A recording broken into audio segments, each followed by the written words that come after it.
Potentially sunny skies, clouds, nothing to complain about.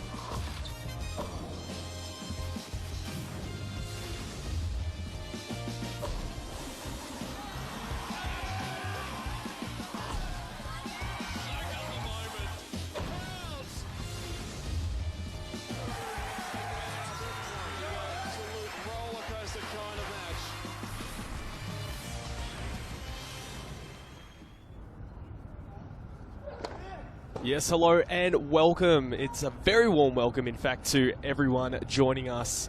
I mean that absolutely literally as well. We've finally got some beautiful conditions. Sean Manawira with you, and joining me is Bojana Babusik. Bojana, good morning to you. We're at day 5. Sure are. Good morning, Sean, and good morning to all our viewers. Fantastic lineup we have here on Court 8 today, starting with the women's doubles final. Can't wait. Absolutely. So the schedule of play today, 3 matches on Marathon Court number 8, and it has proven to be just that. It will be Nick the Baines and Abby Myers, the number 1 seeds, taking on Destiny Aeva and Alicia Smith. We've got the number 1 seeds coming up against the number 4 seeds. Destiny Aeva looking to win her second wildcard into next year's Australian Open. Good Christmas present. Absolutely. It's 16 as well. And not before 12 o'clock, we will have our semi-finals kicking on for the men. It'll be John Patrick Smith from Queensland taking on Blake Mott, the number 8 seed. JP Smith taking out the number 1 seed Andrew Whittington in the quarterfinal in 3 straight sets. But let's not forget Blake Mott. He's beaten a number of good players. Mark Polman's number 4 seed in the quarterfinals as well in straight sets, so look out. It was very impressive indeed, and coming up, probably the feature match, it's going to be an absolute cracker. It's Omar Jasika versus Chris O'Connell, the Giant Killer. Both players have had experience playing 5-set matches here at the wildcard playoff. Omar Jasika taking out Marinko Matosevic, the number 3 seed, and Chris O'Connell taking out Sam Groth in an epic 5-set match. So yesterday it was the girls' quarterfinals, and we saw some very nice stuff indeed. Olivia Tranjamulia getting over the top of Arena Rodionova. It was Jamie Fullis over Kayla McPhee. How did you see those two? Well, look, McPhee got off to a flying start. Fullis probably started very slow, lots of unforced errors, but I really think after she settled in mid-second set, took control of that set, she flew through to the third set as well. And on the other side of the draw, Abby Myers over Nick the Baines, and we saw Sarah Tomic in a very close one, but it was it was Bai that actually got over the top. Bai, yeah, got herself in a winning position in both sets, wasn't able to close the second set, but experience got her across the line, and Abby Myers hitting a very, very good ball at the moment. She's in fine form, taking out the number 4 seed in straight sets. So we've seen as well the women's doubles, as you said, they were going on the other courts. As we see, like I said, a very warm welcome to you, because it's going to be 26 degrees, Bodge. We've finally got back to some what should be about summer weather. Well, we had 2 very hot days on Monday and Tuesday. The temperature dropped just a little come Wednesday, Thursday, but it's, like you said, Sean, perfect conditions for this final match on Court 8. That's about par 26 for a summer day. That's about par. But like you said, we've seen some of the matches, the women's doubles, on the outdoor courts, not necessarily on the ones that we've been broadcasting, Bodge. So I am very intrigued to see Destiny Aeva. As you said before, she's already won her wildcard spot into the singles main draw of the Australian Open, and at 16 years of age could potentially have another draw to go into. Well, I think it's a great initiative by Tennis Australia to bring in a wildcard playoff for the women's doubles. Another opportunity for these players to get the experience, and especially Destiny Aeva, 16 years of age, just to allow her to soak up the atmosphere, get amongst the big players. And now we're fortunate enough to watch one of these matches. We haven't been able to, as you said, Sean. So doubles, a very different game, but an opportunity for these players to work on specific things as well. So the round 1 for Destiny Aeva and Alicia Smith, we saw them get over the top of Kayla McPhee and Caitlin Staines. Very close first set, 7-6, but then they ran away with it in the end, 6-1. Yeah, I mean, I think some of these players probably don't normally get the opportunity to play with each other. Partners chop and change week to week, and unless you're playing the same schedule, you're normally playing with different players. So I think the first round, you try and establish a relationship, get the communication going, get a feel for how you guys move and communicate, and play those different types of positions. So good to get through that first round, and then obviously cruise through that second round. And then that semi-final was quite interesting. I mean, 10-7 in the super tie-break. So, I mean, it could go either way when it gets to that position. But, yeah, scraping over the line against Perez and Tranjamulia. On the flip side, though, Bodge, we saw, of course, the semi-final retirement of Sally Pearce and Tammy Patterson. So Neitha Baines and Abby Myers maybe not spending as much time on court in the doubles, but of course their singles has seen them spend a fair bit of time on these match courts. Yeah, I mean, they've obviously come through pre-season, played in the singles. They actually played against each other yesterday in the women's singles. So, for them, it's about probably fine-tuning a couple of things, keeping the body in check. Not too sure about the retirement from Patterson and Pearce, but, I mean, for Baines and Myers as well, an opportunity to play at a Grand Slam level, and they're both still quite young. I think Baines is 18 years of age, Abby Myers is in the early 20s, so, look, not an experience you can buy, so they're fighting for this position. Now, the all-important tips. Okay, so we've been doing some tips over the course of the wildcard playoff. Now, I'll give the score update after we do our tips for today, because we have to do something a little bit different, because you feel that you're far behind and want to catch up. So why don't you explain what we need to do here? So we need to pick, you and I, Sean, who we think will be the winners today. No, but you decided that you needed to go first. Yeah, I'll go first. I'll get first pick because I do need to catch up. So between Baines and Myers and Ava and Smith, I will pick the number 1 seeds. Okay. Which leaves you, Sean, with the number 4 seeds. Well, I'm actually quite happy with that. In all honesty, I would have gone for Ava and Alicia Smith. I mean, the number 1 seeds, as you said, in Baines and Myers, but I think we may have a bit of an upset in this, or upset on paper. And then between JP Smith and Blake Mott, I will pick JP Smith.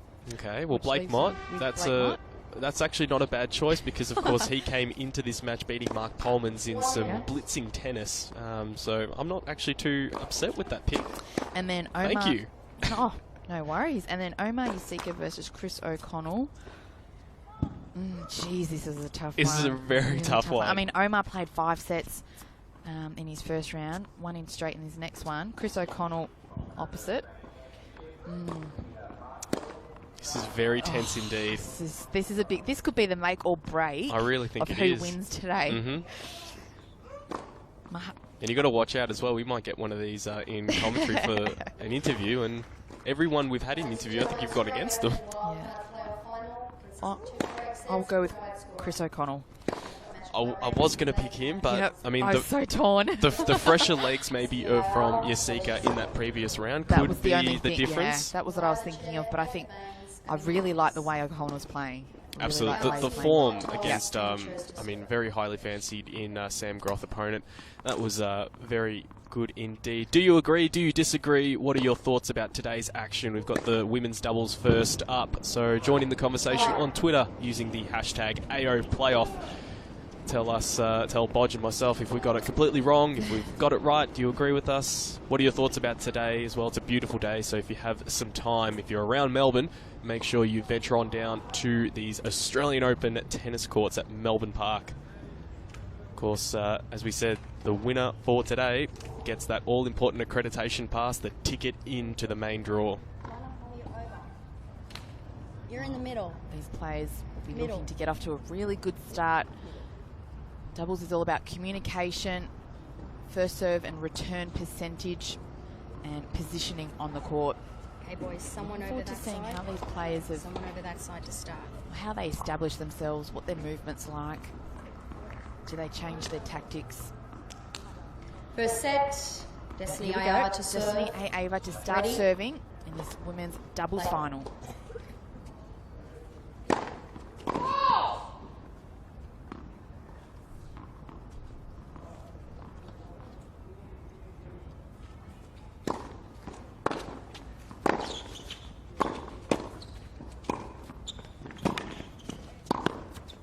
Line 15.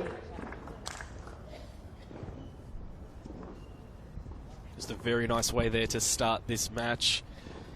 A couple of reflex volleys, some nice hitting from both players on the baseline. Great put away though by Nick the Baines.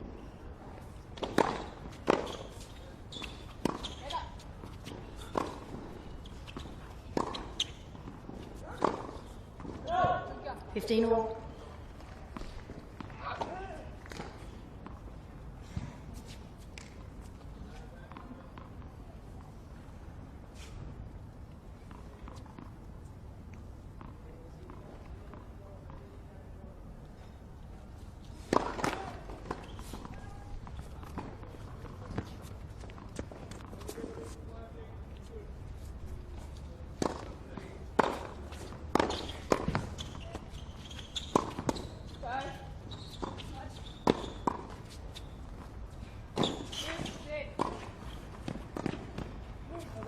Oh, good hands from both teams. 15-30. Destiny just putting a fair few miles in this first game.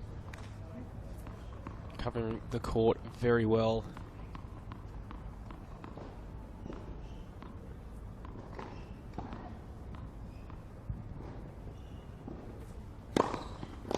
Good go. 30 all. Just a top serve there. Great placement. Good opportunity for the viewers to also watch Destiny Ava. They've probably heard a lot of us talk about her throughout this week. 16-year-old.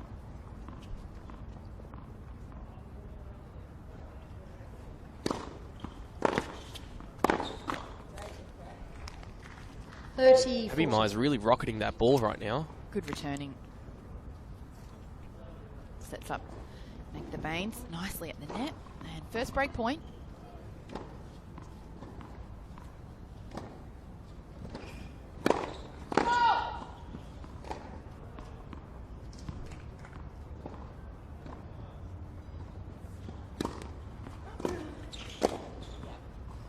Juice, deciding point, receiver's choice.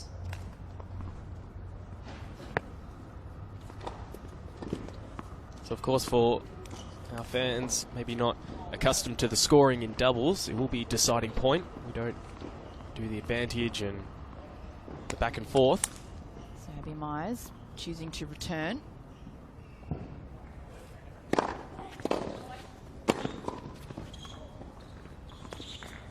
Game That's by Arva Smith. a very tough one indeed. Sometimes that ball could just touch the net and trickle over, but on that occasion it is Destiny Ava and Alicia Smith getting off to a good start, 1-0.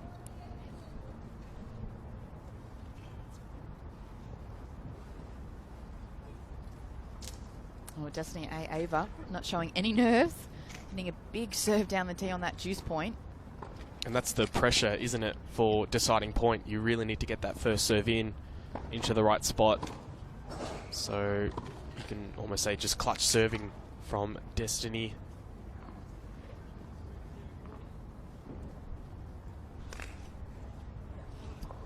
Abby Myers to serve. You know, the cannon that Abby Myers has, so she'd love to get some first serves in here. 15 all.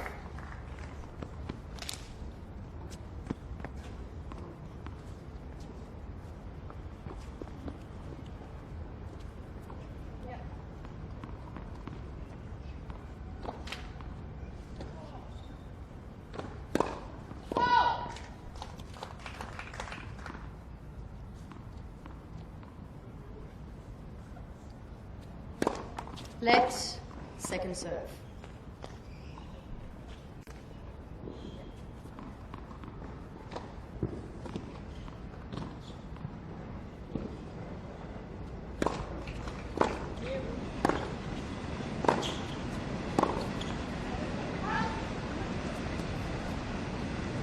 All. So much to think about from that position, don't you? Because you don't want to put it too far into the middle of the court with the opposing net player ready to pounce. So much that you have to think about in doubles.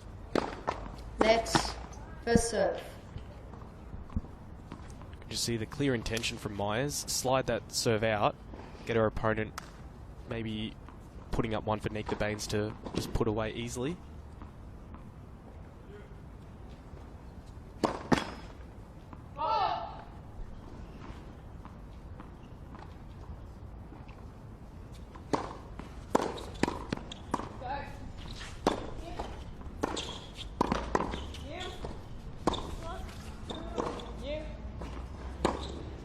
Oh, good shots. 30-15. Love the use of the line early on in this match, just to keep the volleyer thinking.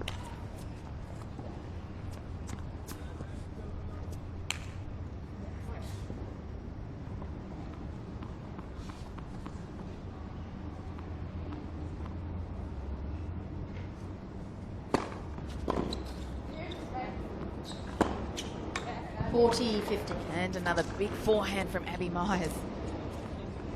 Gee, she unleashes well.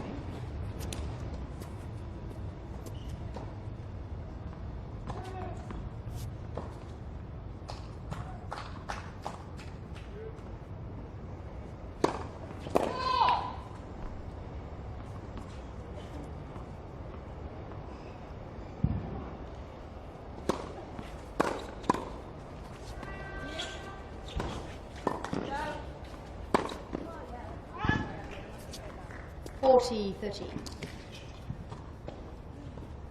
did very well there, Myers, with the slice forehand, but maybe let herself down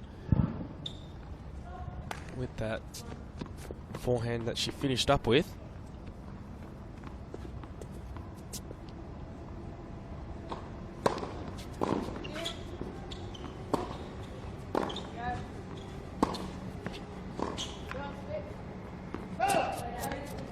Game, Baines Myers. So a good hold there for Abby Myers.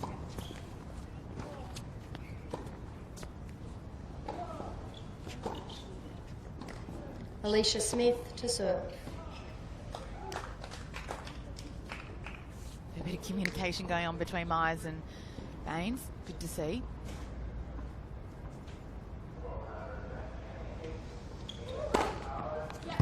Love. Good serve. Very impressive serve, especially when your opposing player is so close to that service line. Maybe trying to put the server off, but didn't put Alicia Smith off there.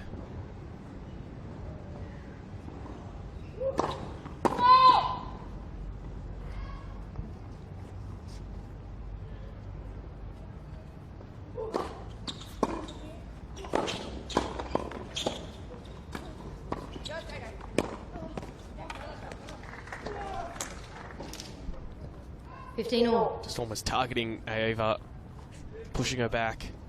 She did so well. Reflex volleys. That's what you need. Soft hands at the net.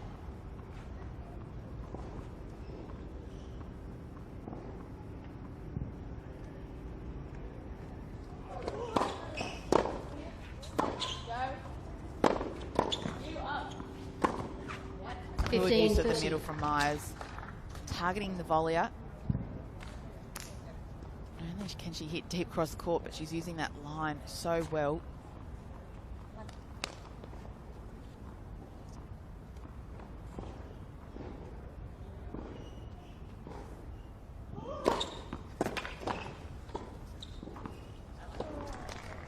It's top serve. Very nice, almost just getting out of a little bit of trouble that Aeva and Smith found themselves in.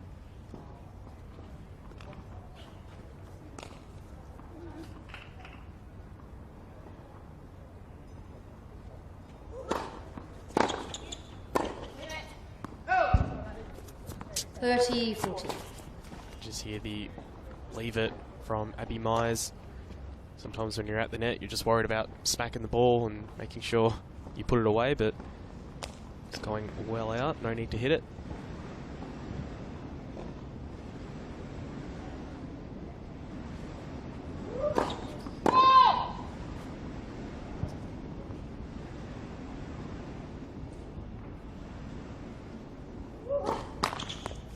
Game, Baines Myers. And there's the first break of the match. Abby Myers Baines and Myers Baines lead 2 games 2-1. lead 2-1.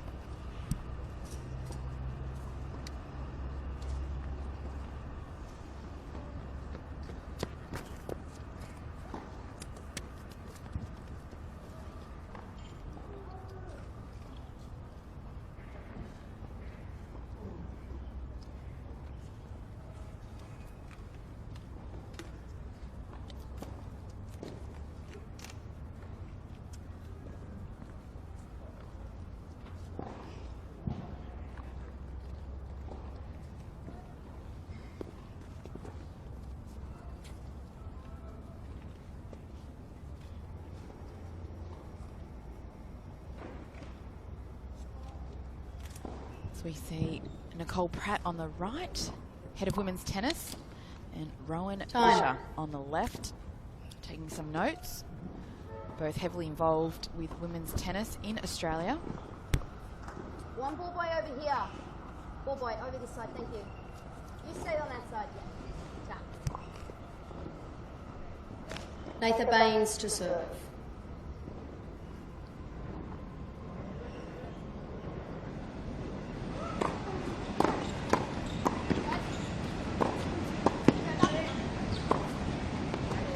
Love. And as you put well before, Bodge, just great use of the middle of the court, pushing her net opponent out of the way. Player at the baseline needed to cover the cross-court shot, so good signs here for Baines and Myers.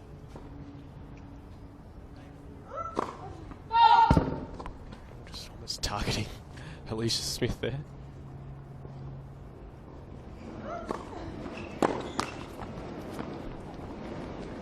Love. Regardless of the time in this match, I know it's already a break of serve, but still the high fives flying about. Got to encourage your partner.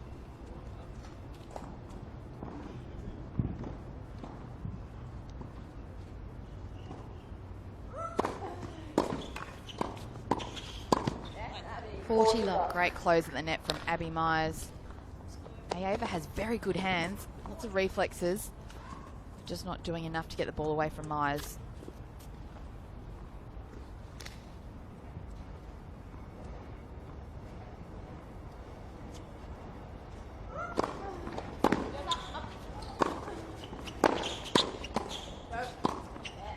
Game, Baines Myers. Comfortable hold for Baines and Myers. Baines Myers lead 3 games to 1. They take a 3-1 lead. It's all smiles here for Baines and Myers, sharing a joke. They've got a great relationship on and off the court, and good chemistry. Doing it well.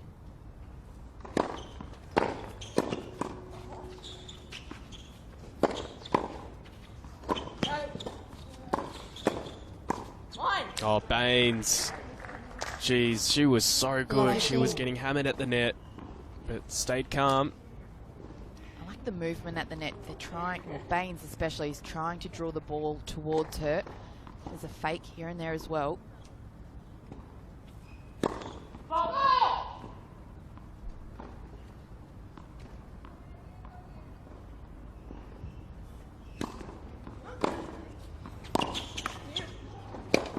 No indecision from Alicia Smith.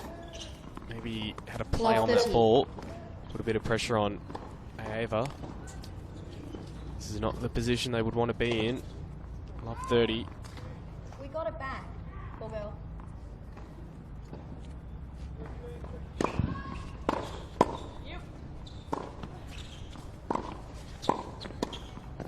Love 40.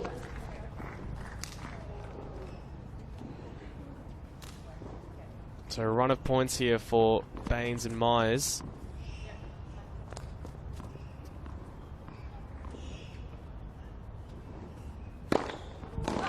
$15.40.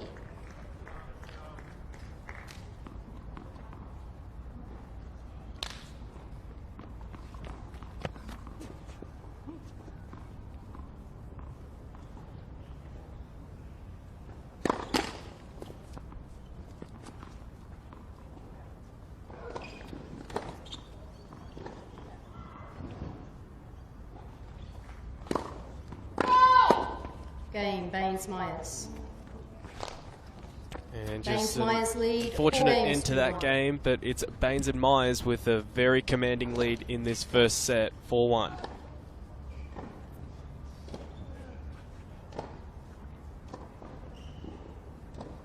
Can just run away very quickly, Bodge, sometimes. Yeah, well, there's not a lot that Myers and Baines are doing wrong. However, Destiny Ava and Alicia Smith need to change the tactics now. That the regular doubles play, the serve, the rallying cross court, it's not allowing them to create opportunities. So maybe throw in a few lobs, try and capture the net, when they're serving, do some formations. They need to take away the cross-court hitting because that's where they're getting hurt. That's the thing. It really looks as if Baines is just commanding that net position. She's clearly looking like the best so far of the 4 players at the net. Time. Destiny Ava, though, has done well, but always in pressure situations. So they need to try and get Baines away. That's right, dropping the lob. A couple of variations. They need to do it here.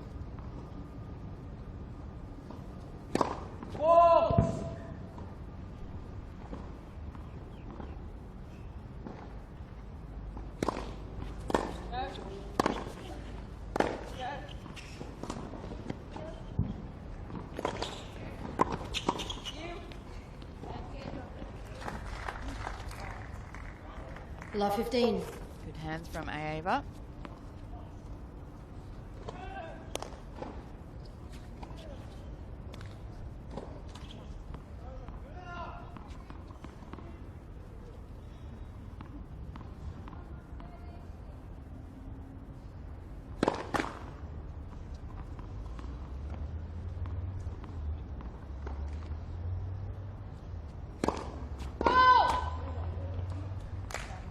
Love 30. We did see this a couple of times maybe in Myers' singles where she can sometimes drop a little bit, throw in a couple of double faults or a few unforced errors. Bit of a window here.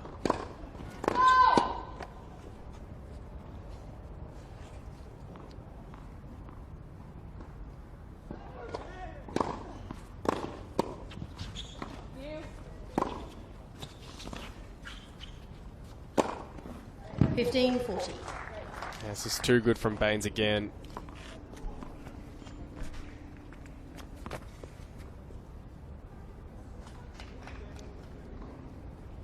Have to say, hats off to Smith, covering what was just out of reach of Ava.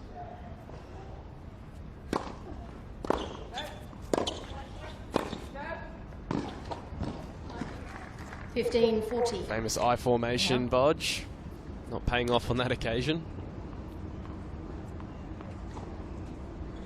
Did you have a partner that ever tried that at the net and worry that you might collect them in the back of the head? No, with no. the I formation? You have to trust your partner.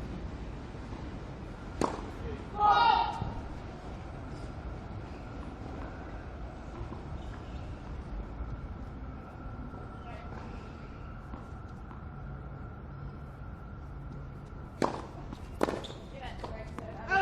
30-40.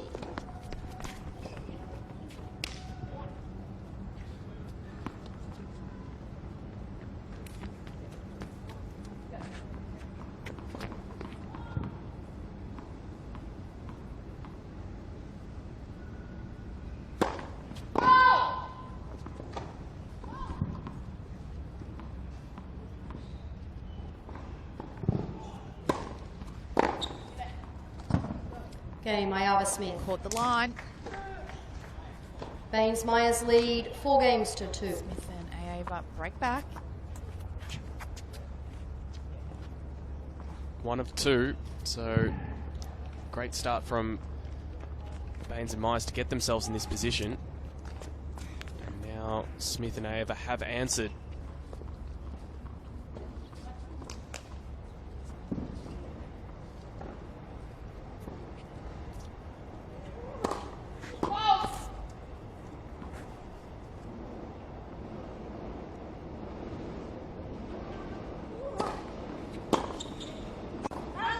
Love.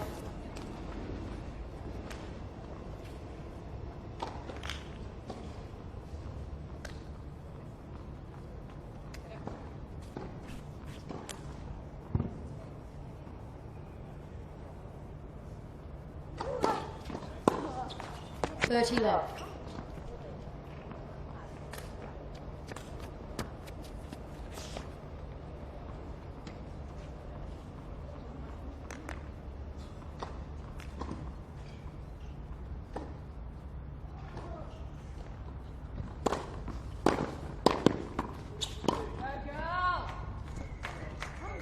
40 love. Just great work from Ava at the net. Especially when you plant yourself in the middle, you really need to be finishing off those points, and she did it well there. They've come back extremely well, Ava and Smith.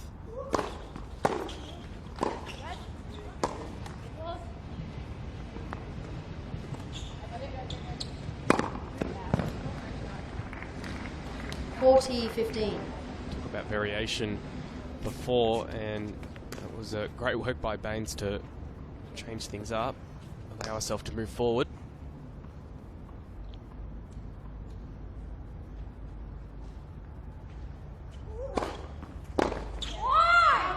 Okay, Mayava Smith. And it's tightening up here. They still have a little bit to do, Baines, but Myers it's lead, good 4 signs games, for 2-3. Ava and Smith. But it's Baines and Myers with a 4-3 lead.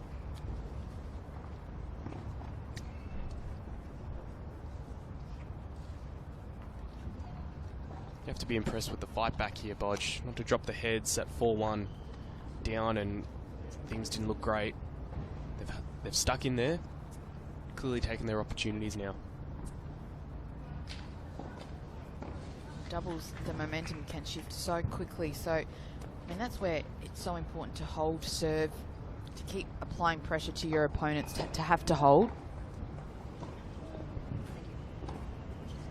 Big hitting from Ava and Smith to get the break back. Baines and Myers will have to work extra hard now to maintain this lead.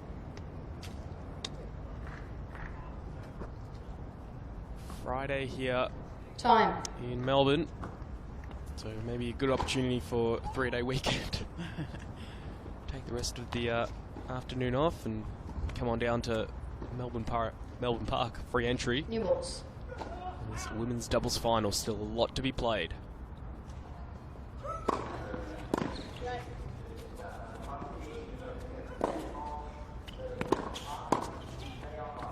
Out.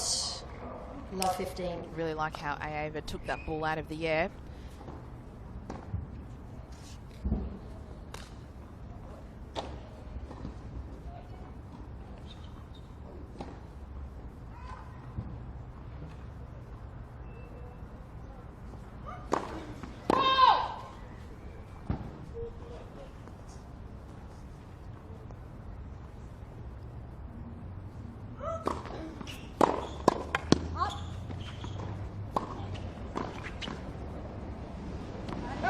Played.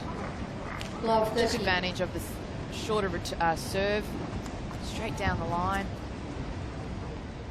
When you use the line, you don't become so predictable. And it allows the volley to sort of second guess himself as to where to move.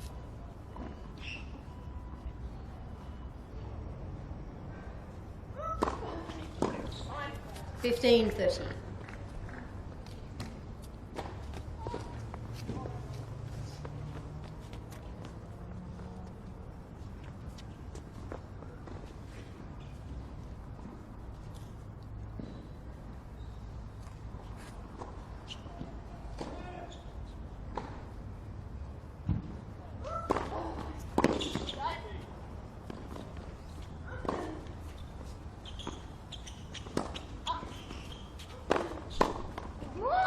Whether that was the intention for Ava to go that short, I'm not sure, but it paid off in a big way, and they've got a couple of breakback points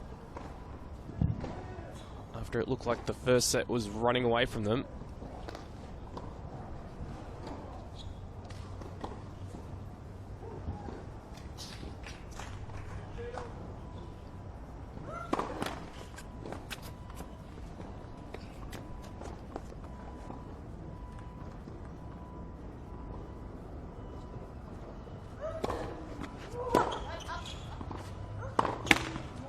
Okay, Mayava Smith. Went for the line, doesn't pay off there for 4 games Baines all. and Myers. It's Ava and Smith leveling things here on Marathon Court 8. It's 4-all, first set.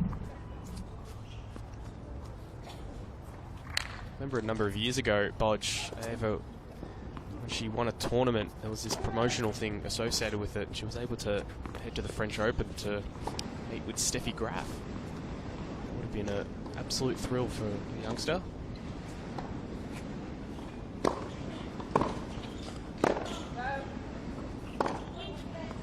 15 love.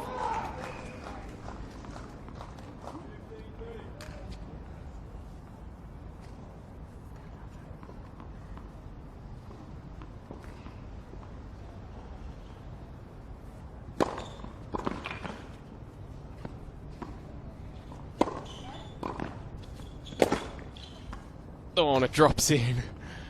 No, sorry there. That was a fist pump. Fist bump.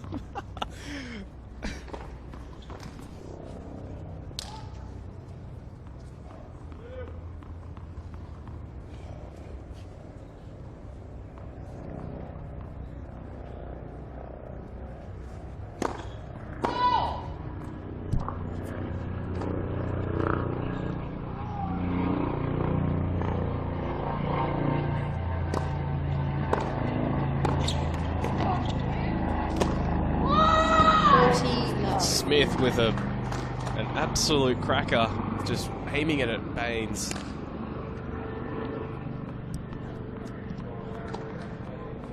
She's doing well.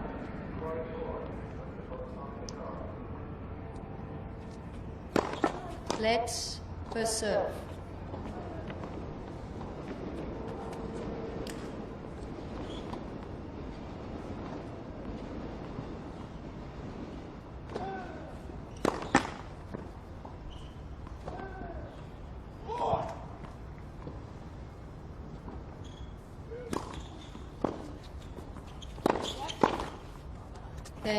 And it is a run of 4 games for Destiny Aeva and Alicia Smith. They now have their noses in front. 5-4, first set.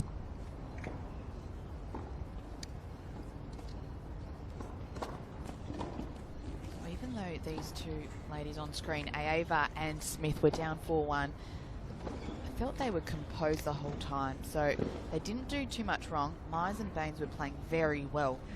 But as soon as they won that 4-2 game, you could just feel that momentum shifting. They made a lot more balls, and then the errors from Baines and Myers, it's almost as if they relaxed too much and they thought they already had the set. But as we've seen, the doubles can, it can just change so quickly.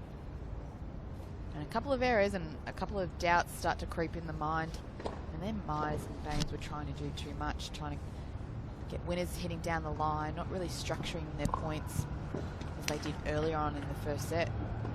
I guess as well, it doesn't matter at what point you are in the match, in the set. I mean, yeah, we saw 4-1, but clearly they didn't feel that it was away from them. They clearly just did the small things well. Nice to see Nicole Pratt, head of women's tennis, and Rowan Fisher, national women's tennis manager. It's pretty saying a few jokes. 15 love.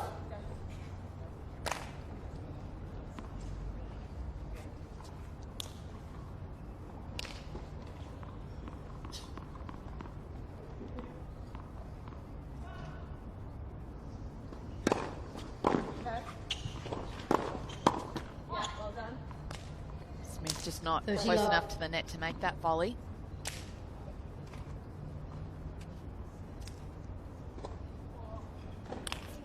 That as well. Smith's clearly on top at the moment, but they still target.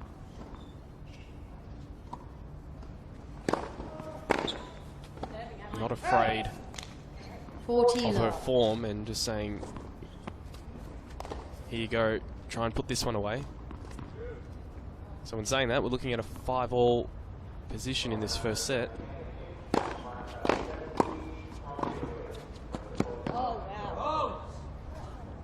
40-15. Oh wow, indeed. Just didn't collect it. Tried to maybe be too cute with that shot.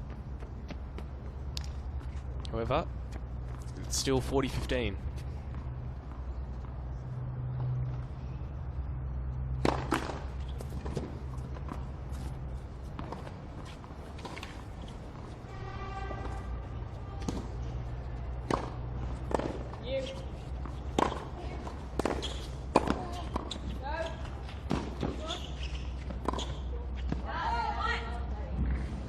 Baines Myers.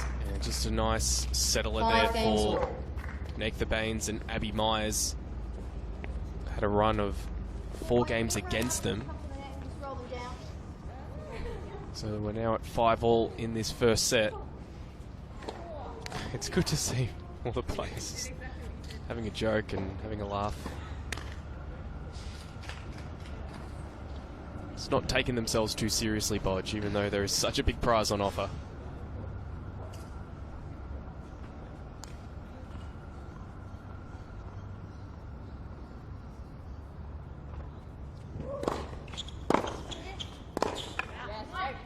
I thought Aeva should have crossed on that one. 15. Hesitated. Needs to keep going for it.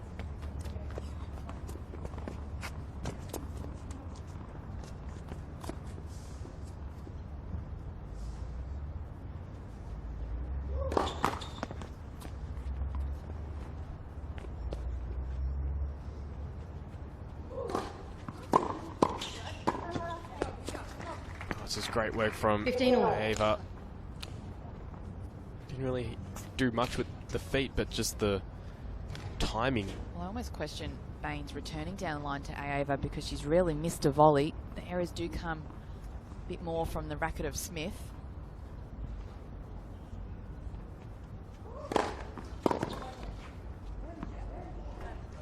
$30-15. Great serving. I was noticing that Baines' returning position early in the match was right at the middle, just forcing Smith to go down the tee. So clearly they've thought a tactic is to maybe opt against that now.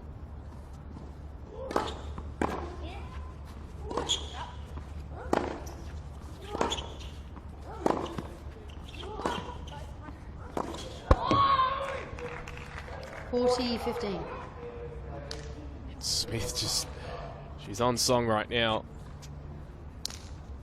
Very fired up.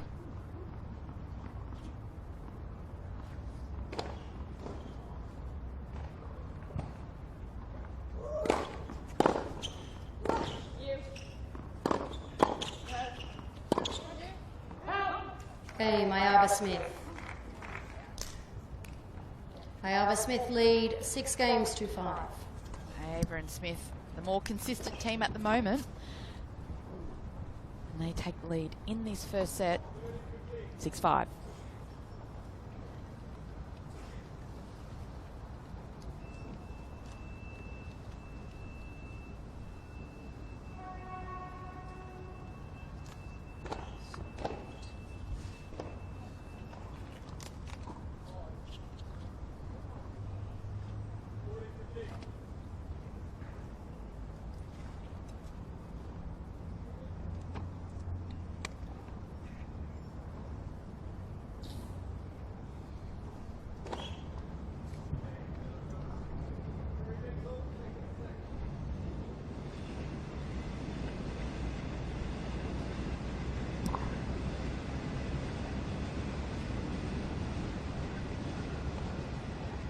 Time.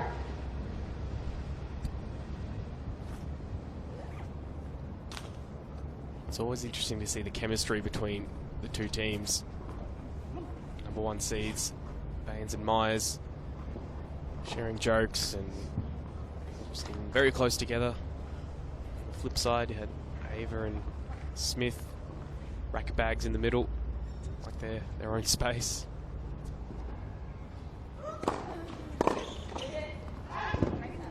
$15 love. So it can always be tense when you're serving to stay in the set. Baines just thanking Smith for the unforced error.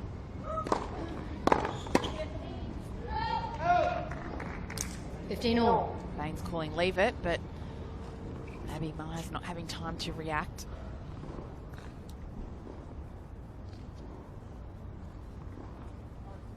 Beautiful day here at Melbourne Park, 26 degrees the top today. Perfect playing conditions.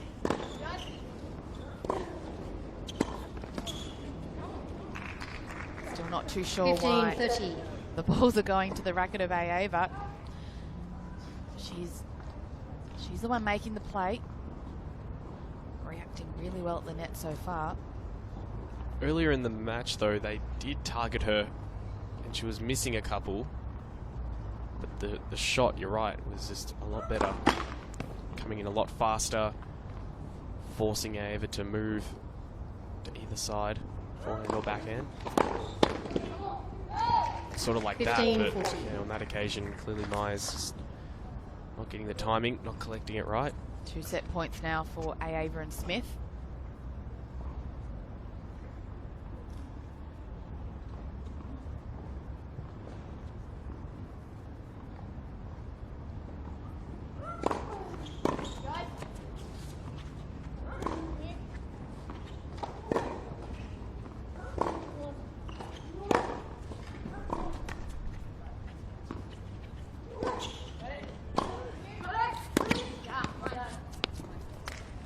Good work there.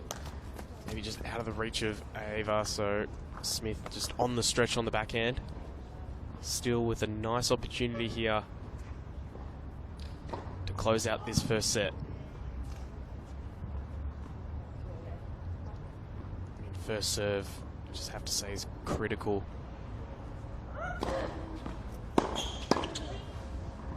And a very Game poor in miss first there from set, Abby Ayala Myers. Smith. And after a slow start, 7 it's a games red to hot 5. finish for Alicia Smith and Destiny Ava. Balls down the other They end. head with the first set in their pockets, 7 games to 5.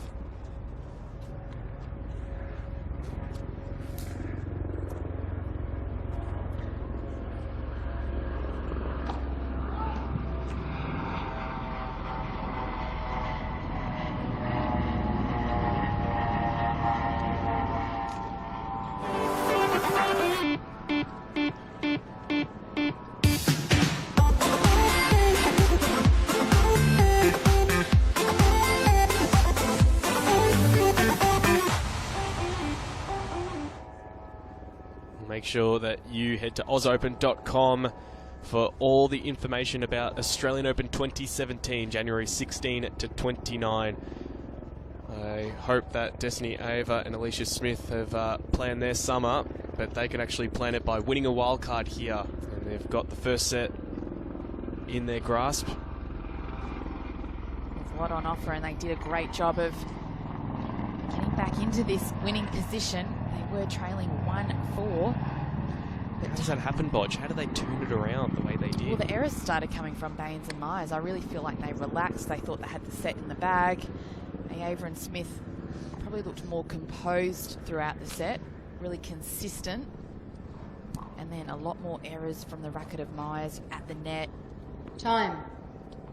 Forced errors from Baines on the baseline. So it's a combination of those things that just allowed Second Ava set, and Smith to come Ayala back to serve. and change that momentum. And for them, the good thing is that they're serving first in this second set as well. So Baines and Myers, a little bit to do.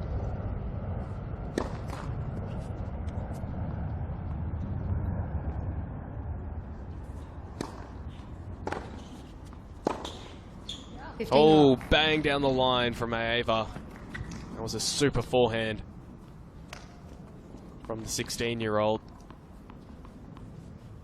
And right now, they look full of confidence.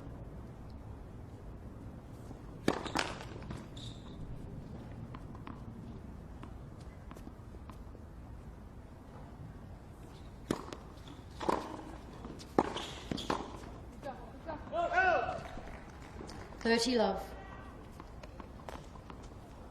Ball just keeps coming back now from Ava. She's not putting a foot wrong.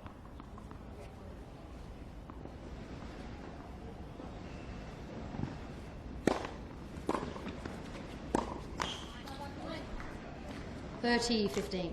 And I say Commentators. that, and then she misses it in the net. Don't worry, it's nice to know that's not me as well, so it can be you.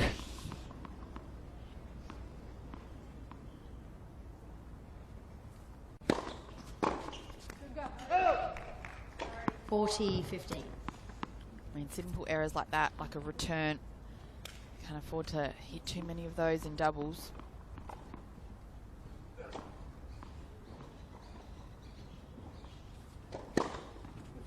Game, Iava Smith. Just a great effort there from First game, Destiny Ava second set. to begin this second set. They head back to the chairs. 1-love. You look at the set that they won, and then you've got Destiny Ava who comes out and just plays a solid game. And Baines and Myers will be thinking, where did that 4-1 lead go? And now they're on under huge pressure to have to hold and stay in this match. Clearly, at some point, it was Ava and Smith that were able to buck that trend and able to stop the run that was Baines and Myers. So Baines and Myers need to find that. What was it that got them into that position? You're right. And it was really Baines commanding that net, so let's see if she can do anything here. Just like that. Great work. Skipping down to Abby Myers to give her a high five, bit of encouragement.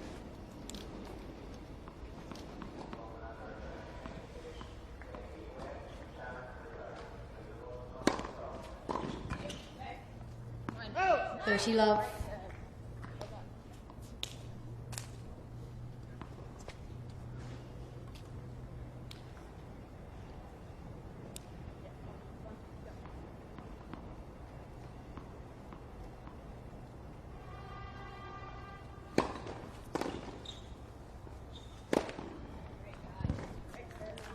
That's what you need. You need your server to just help you out with a nice booming serve and just the easy put away at the net.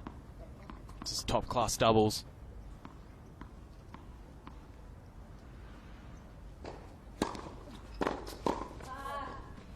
And she was there. It was very nice cross.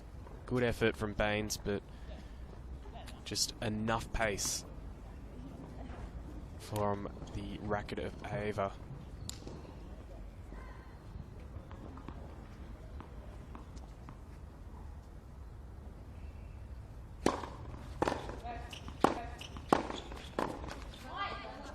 Baines Myers. A bit of a let off there from Destiny Ava. 1 game all. Well, we'll roll that one We're on down serve first, here circle in the down second third. set. 1-1 in this women's doubles final. Of course, the winner gets their ticket, gets their wildcard spot into the Australian Open for 2017.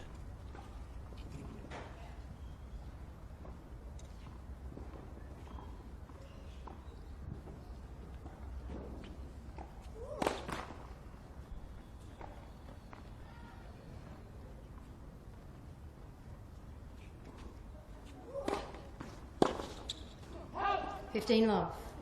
Really need to make those returns, especially off a second serve.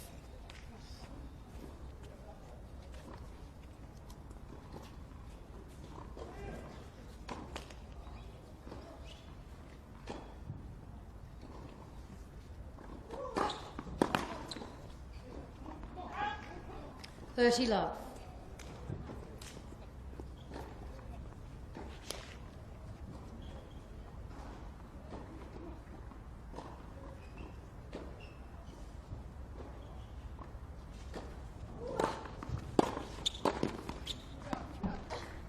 40 love. This way.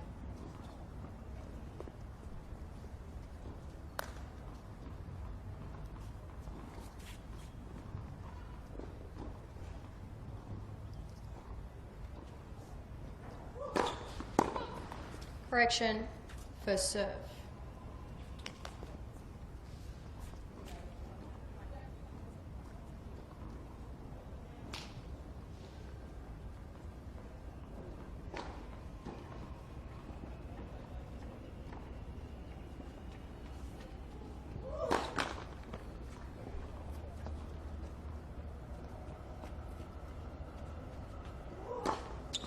Halt.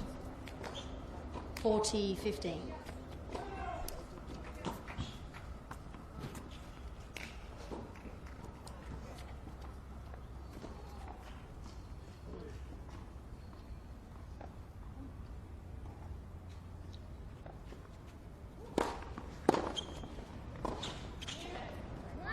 Oh. 40-30.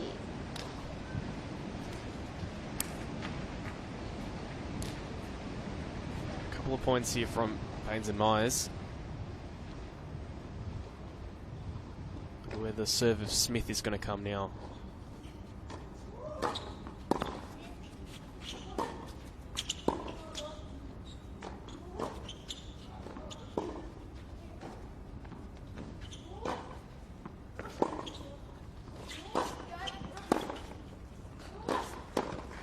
Oh, just epic work there from Alicia Smith.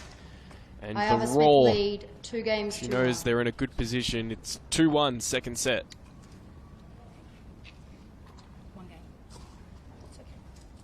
Impressive rally from both players, both Smith and Baines. Needing to hit those angles, Bodge, needing to do something more. They also had a bit of finesse at the start, a couple of lob returns. So as you said, as you mentioned before, needing to throw something different in there. Clearly both teams are now doing that. But it's still Smith, Aeva and Smith that are coming up trumps.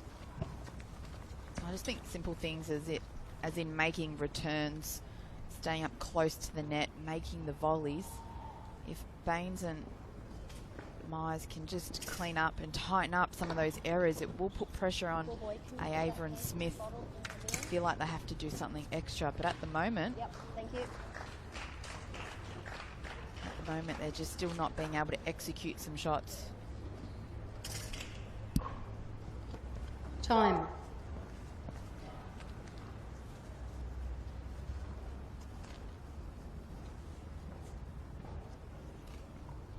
So important to keep things on serve here. Smith is roaring the come-ons. She's fired up.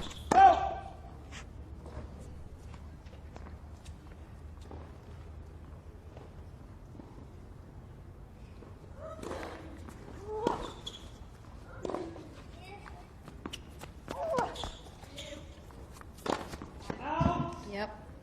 Love 15. I mean, the short overhead could have worked. I'm just not sure why she wanted to go so close to the line. Well, it was a perfect play. It's exactly what they wanted to do. I could see them doing an I formation on the first serve.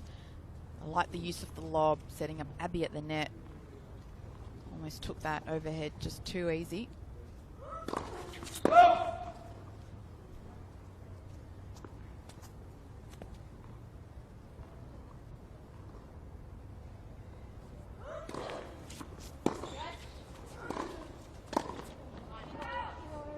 Just running into that. 15 all. Racket face too far up. Ballooning off. A let off.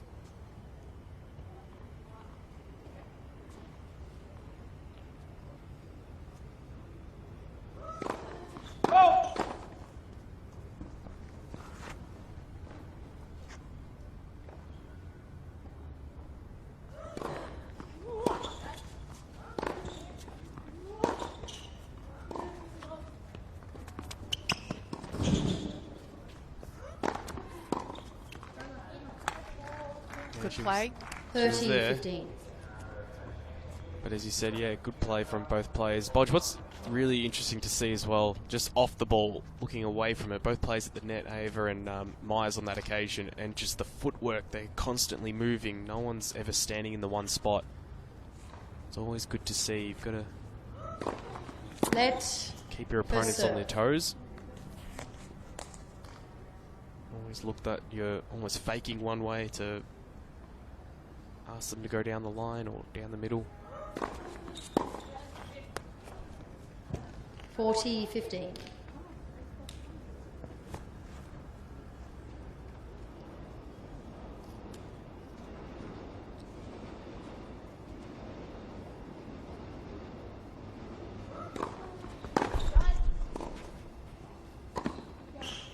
$40-30.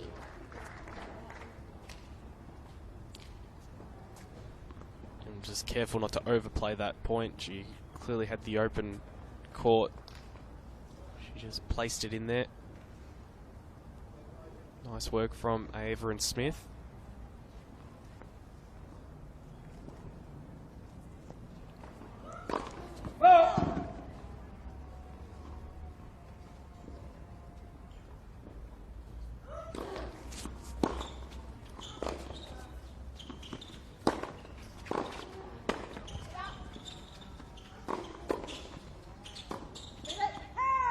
Juice. Good hands Sign from point, Smith receiver's and choice. Aeva. Good signs from the 16-year-old willing to come into the net. And a tough pickup she got there. Big point here. Sudden death juice. So it'll go back to Ava. Clearly that pace of shot is their strength.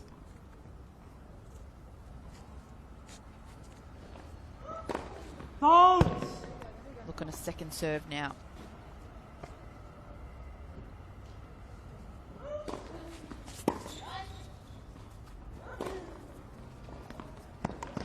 Great shot. Game, Baines Myers. That was impressive from Meg the Balls, Baines. please.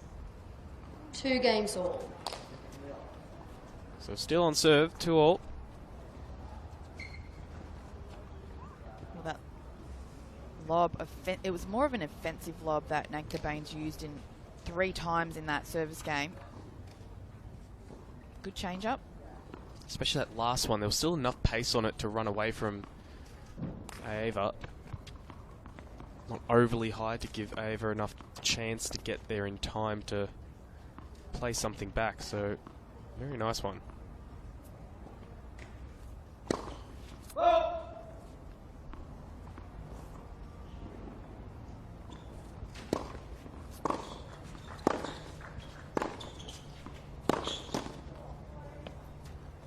$15 love.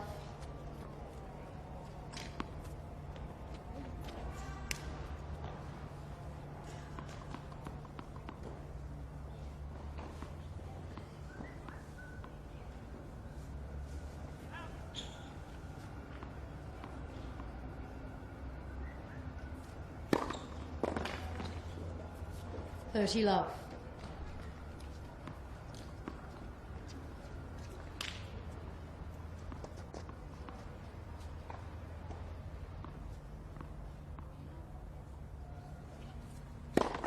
Let first serve.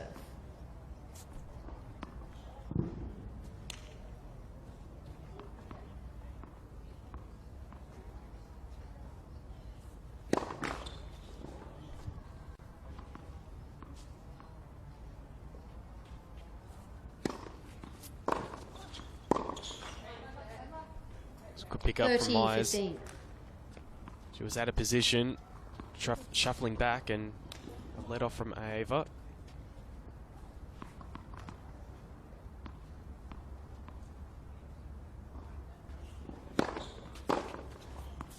$40-15.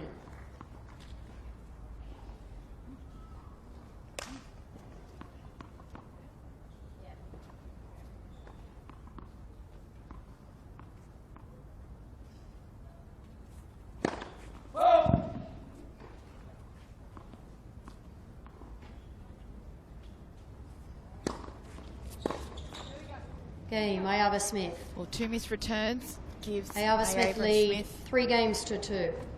to continue their lead. 3-2, second set. Oh, thank you.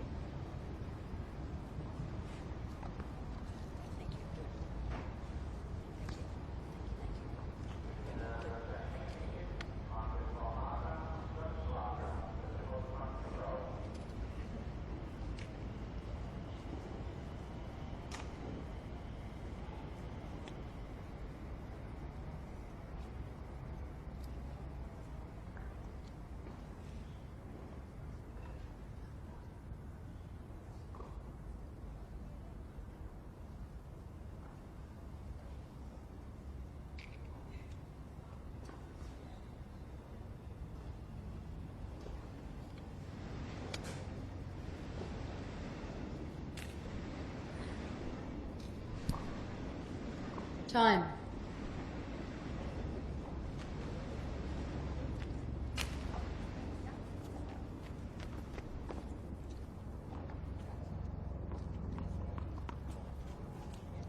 Game still on serve here. Bates and Myers. It's very keen to get things started now.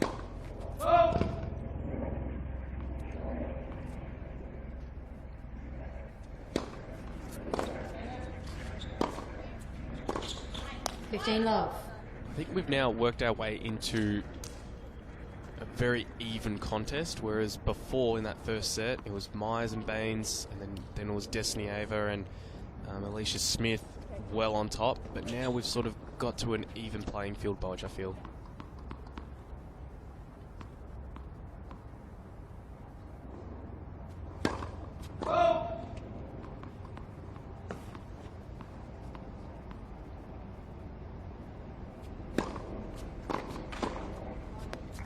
It's almost a giveaway. 15 all. The position of the server.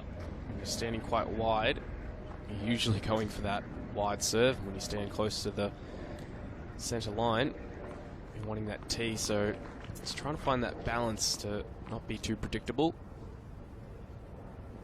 Good shot. Although if you're hitting it like that, it doesn't matter where you stand, does it? Wow. Great work there from Abby Inside Myers. out backhand.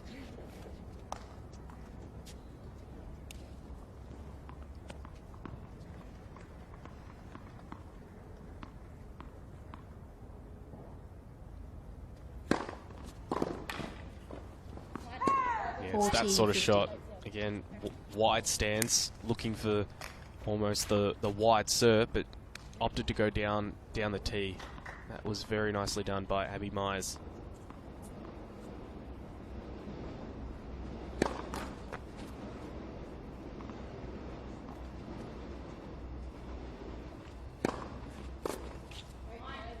Game, Baines Myers.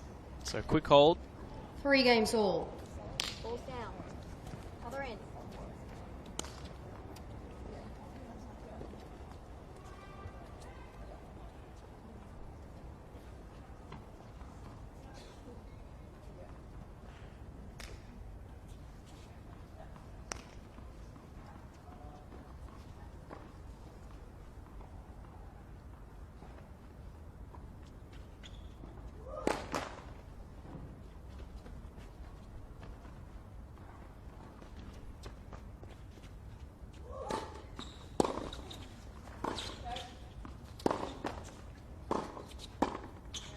That was a better move. Love 15.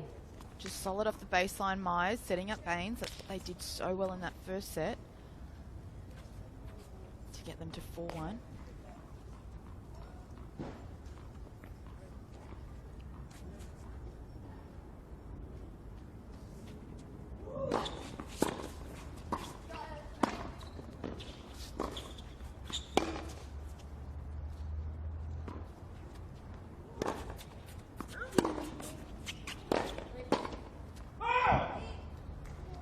All.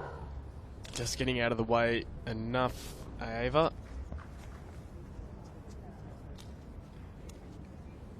Myers in that position, you would have thought that she'd just go at the feet of Ava, considering they're on the same side of the net. So 15 all.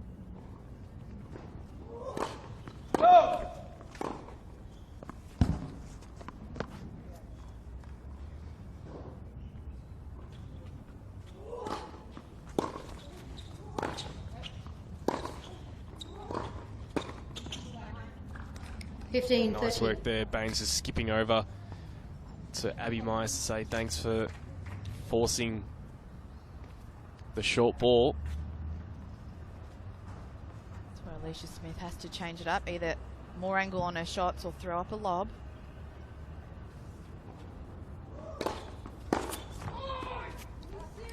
All. She's fired up, Alicia Smith. It'll be interesting to see what they do, because Smith has lost the last 2 points on this cross-court rally here. It's where Destiny Ava will need to look to cross, help her partner out.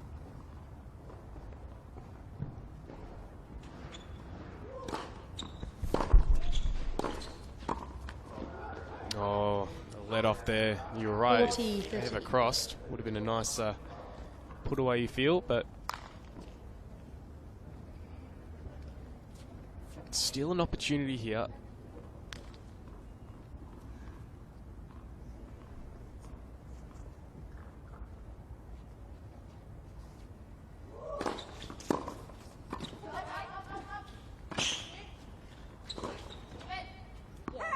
Juice, deciding point. Deciding point. You'd feel that Podge, as you mentioned before, they'd want to go on the deuce side. See what happens. That's exactly what they do. With the one deciding point they had in the first set, this is also what they did on that deuce side.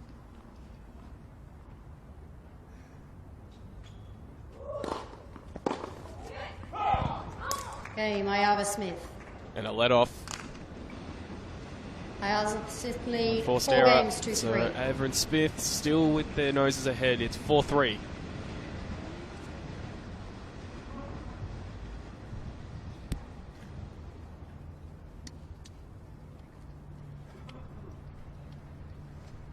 Crucial 7th game going to Ava and Smith.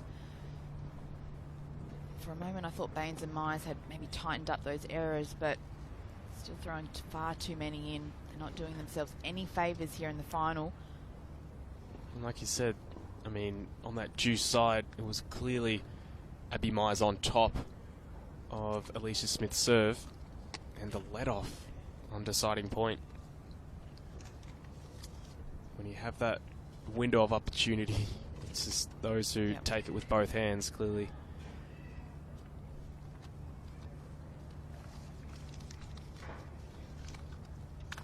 Fans enjoying themselves here at Melbourne Park, enjoying some very impressive doubles from these 4 ladies.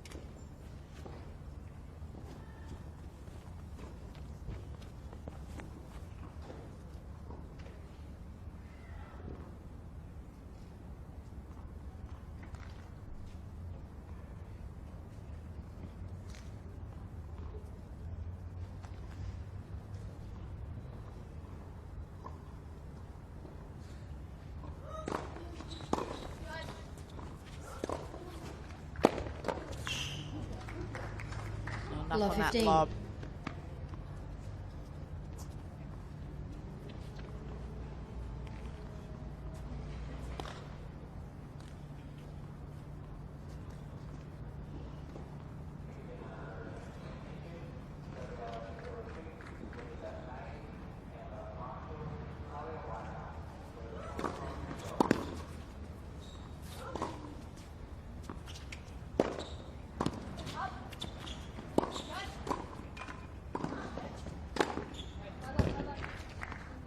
Good scrambling 15 from Ava, but it's Baines at the net, as she was in the first set, just looking very comfortable.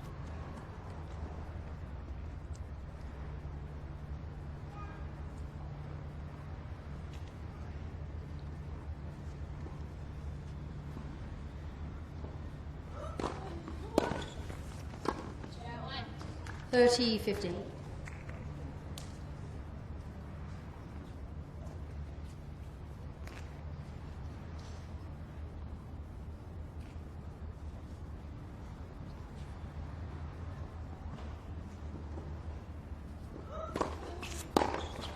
$40-15.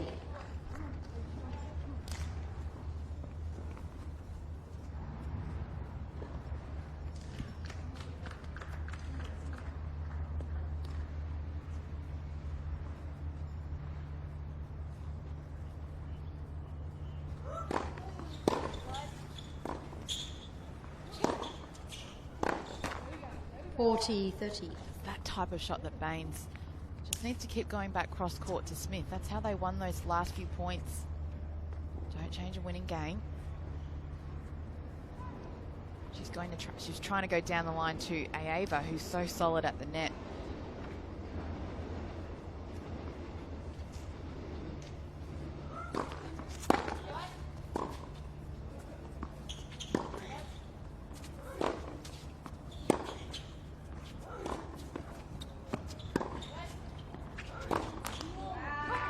It was a good pick there deciding point from receiver's Baines. choice. Alicia Smith just crossing straight away before. Again, Ava taking the return.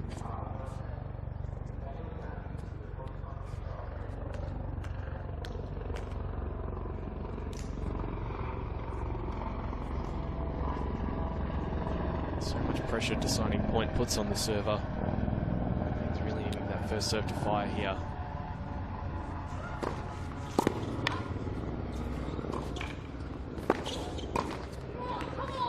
That's too good from Ava. Good scrambling, good pickup. Ayava Smith lead. Nice 5 dig, games to and 3. what that does, it sets up 5-3 in this second set, and a chance for Destiny Ava to serve their way into the main draw of the Australian Open, Boyana. Well, they've put themselves in the opportunity, and now it's about closing it out.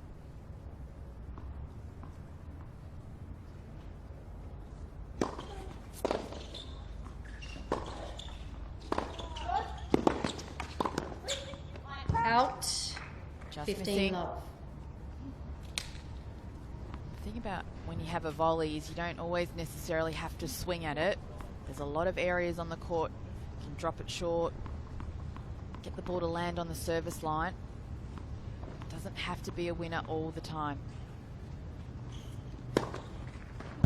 30 love. Oh, very nice. I was saying before, that wide stance, usually going for the wide serve, but on that occasion, precision right down the tee for Ava. 30 love.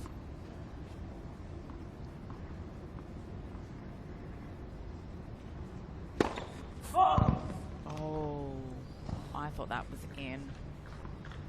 You've got the eagle eye bodge. I do agree with you. Did look in.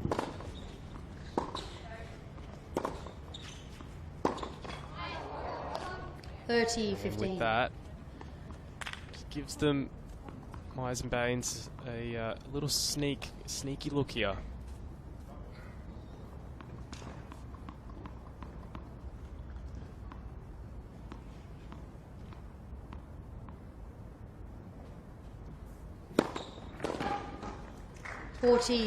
Big serve. And now 2 match points to win this final and earn a spot in the main draw of the Australian women's doubles. Call it the wild card point. Championship point.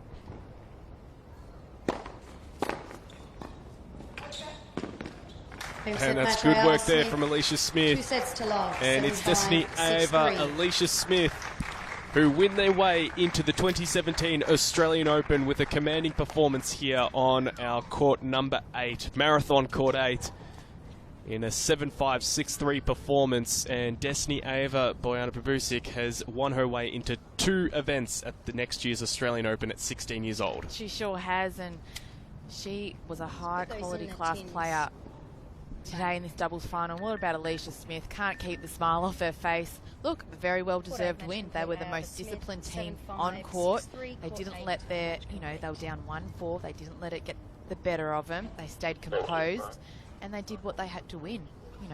They did what they had to do today to win. So, it's just how it goes sometimes. It doesn't have to be pretty, but they got the job done. That's right. Of course, if you're just joining us, it was Destiny Ava and Alicia Smith that had all the work in the first set, down 1. The selfie.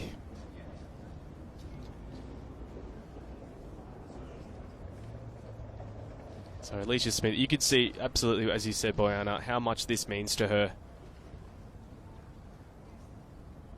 And no doubt this means a lot to Ava as well, but she already knew that she was in the singles event at 16 years old. It's just amazing. And she earned it as well. She won the 18s. She played the doubles here, and she won the tournament. So she's earned her spot, and she deserves to have it. So look forward to seeing her play. And what a great story that is. And again, hats off to Nate the Baines. There's Destiny Ava's mother. But hats off to Nate the Baines and Abby Myers. They played a gallant match, had their opportunities themselves. And today wasn't their day, but you also get the feeling that they're not going anywhere fast. Family, friends, supporters, high-fiving, congratulating Destiny and Alicia Smith. Tell you what, if I was a fan, I'd be going down to get Destiny Ava's autograph right now. It is a name to look out for in the world of women's tennis.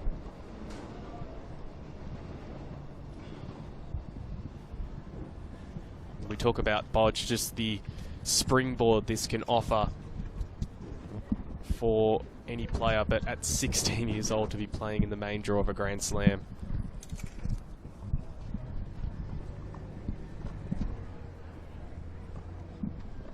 sure these ladies will have a few media commitments afterwards. So just trying to organise that and get their scheduling right. Up here, hopefully. Oh, I'd love to have a Talking chat to to us. them. Absolutely. So, coming up next on this court, it's the semi-finals for the men. John Patrick Smith of Queensland, the number 5 seed, taking on Blake Mott from New South Wales, the number 8 seed. Not too far from that match. The second match on our court number 8 here for the 2017 wildcard playoffs.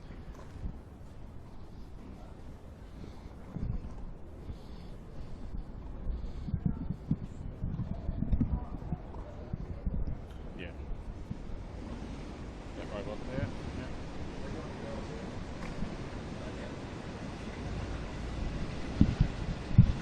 Beautiful view of Melbourne City. Great conditions today for final and semi-final matches. Just nice conditions today, not too taxing. 26 degrees the top. Last 2 days we've seen some weird weather, 20 degrees. And 2 days before that was in the 30s.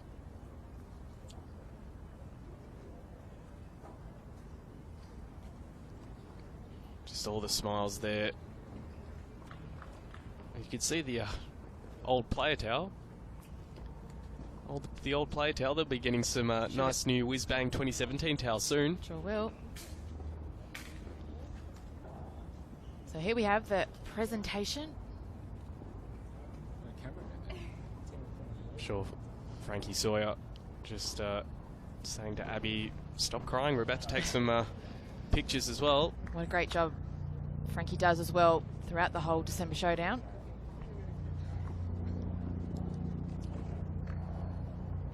And looks as if they're going to start right now. Presenting. Well, fantastic doubles final here at the first ever Australian Open Wildcard Playoff Women's Doubles event. How about another round of applause for our 2 winners here? And also fantastic effort by Abby and Nathan to get through to the final. We won't hold up proceedings too long. There are 2 important men's singles semi-finals to be played here on court number 8. But how about congratulations into the women's doubles of the Australian Open 2017. Congratulate our winners, Destiny Aeva and Alicia Smith. So the congratulations there, and the all-important accreditation pass. Your ticket into all the areas here. Come on, I'll ask you a very quick question, Open Alicia. 2017. Into the Australian Open 2017, that must be an exciting opportunity. Yeah, it's always a dream as a little one to get into one of the Grand Slams. So I'd like to thank my partner Des. She's amazing. Thanks for sticking by me and keeping me up today. And yeah, I'm really looking forward to January in the Aussie Open.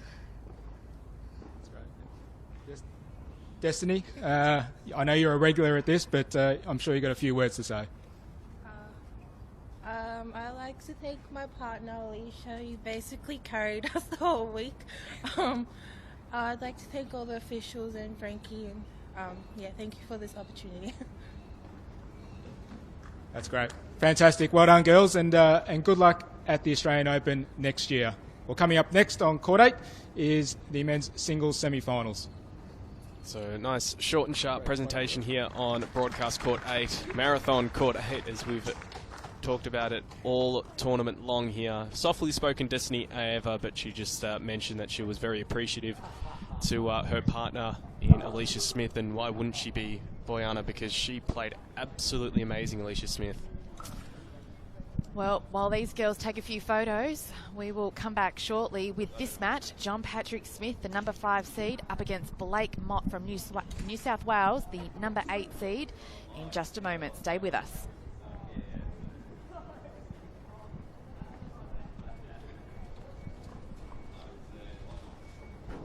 No, it's not. Thank you. Can we get sorted? Where was the issue?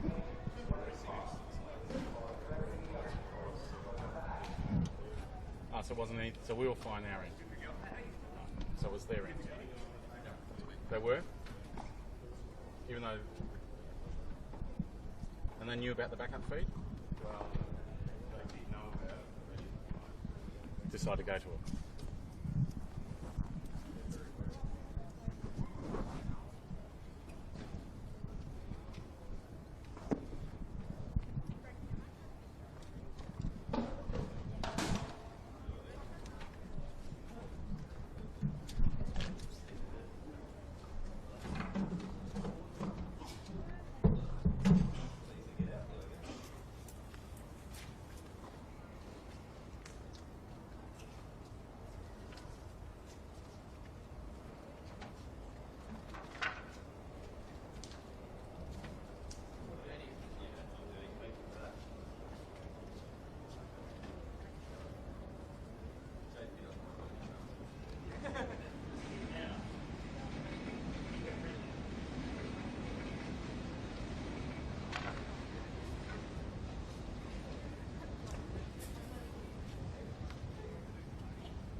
So we've already seen a wildcard presented to our women's doubles pair in Destiny Ava and Alicia Smith. But to even get to the big dance to win this wildcard, we need to get through our semi-finals. So our first one will be John Patrick Smith and Blake Mott.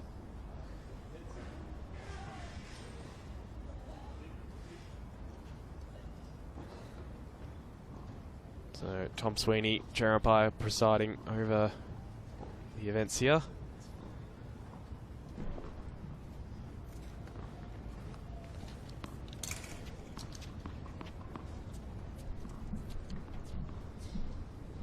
Well, these two players have earned their spot here in the semi-final. JP Smith and Blake Mott. JP in his first round defeated Maverick Baines and then went on to take out the number 1 seed, Andrew Whittington, in 3 close sets. It's a nice display from Smith, wasn't it? Against Andrew Whittington. Of course, Smith. And Blake Mott first round defeated Harry Bouchier and then took out the number 4 seed Blake Mott in 3 comfortable sets. So I think we're up for a long one. Marathon Court 8 today. Absolutely. 20 years old Blake Mott, residing here in Melbourne. Current ranking of 286, peaking in October of this year at a career high 275. Coached by Liam Smith. Made a couple of finals in a row earlier this year, Bodge, and losing in Cairns in the final to Chris O'Connell, who we'll see later today. And then in Toowoomba before that was against Jameer Jenkins. So he's had a very nice 2016 indeed. I mean, I know you want to win those finals, but to still make the big dance is always impressive. He also won a challenger in February in Launceston and then made the final a week after in Port Pirie at a future event. So knows how to win these big events. And JP Smith, aged 27, currently ranked 231 from Queensland, but does spend a lot of time in the US training and basing himself there. Won 6 doubles titles this year with Matt Reid. Expect to see a lot of forward movement from him today. Made some quarterfinal appearances on the Challenger circuit. Had a pretty good month in October. And has found some form here at the wildcard playoff. As mentioned before, took out the number 1 seed in 3 straight sets. And very familiar playing at this wildcard playoff, JP. Has been here a number of times. Tricky left-handed player too. So also we'll be speaking to half of the... Actually, we'll be speaking to both. We heard that we're going to get Alicia Smith, but Destiny Ava said, hey, I was also part of this event, so we'll get both in the studio very soon. So if you'd like to ask them 2 questions, minutes. hashtag AO Playoff, tweet your questions through. I'll tweet some, Bodge, because I'll let you do the interview with the 2 lovely girls coming in.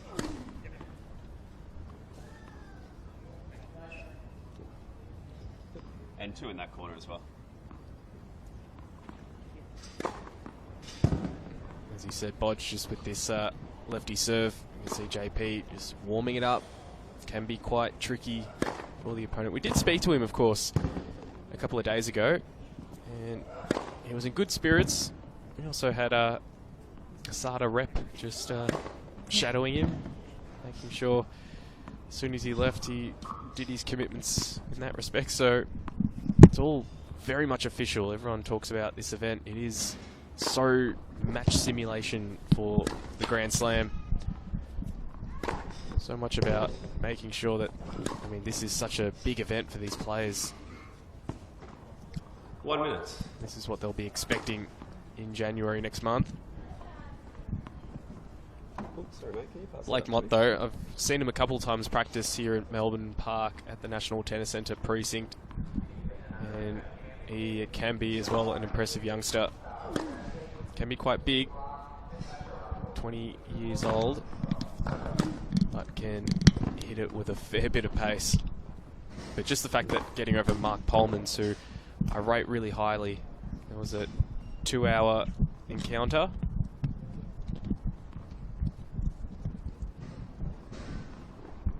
Whereas the one before for John Patrick Smith, the straight sets was 2 hours and 48 minutes. Ladies and gentlemen, this match with the similar best of 5 time on sets, court first 4 for both these players. set advantage. To the left of the chair, Blake Moss. And to the right of the chair, John Patrick Smith. Coached by Smith won the toss and chose to receive. Here's Blake Mott.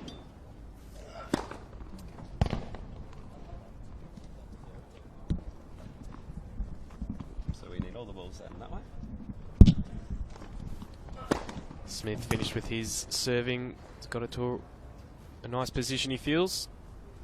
Just see the shoes there for John Patrick Smith, just making sure he's got enough apparel, and if he needs another change of shoes. Sometimes players don't like to actually wear new shoes, do they? They like to have them worn in. A bit more comfortable. Were you like that as well? You didn't want to just have the fresh pair? No. Need to make sure they were worn in a bit. I always wonder though how the top players, because I'm sure that they'd be quite similar, and they just get someone to wear the shoes in all the time because they look immaculate in every single match. I couldn't imagine that they've already been worn a couple of times.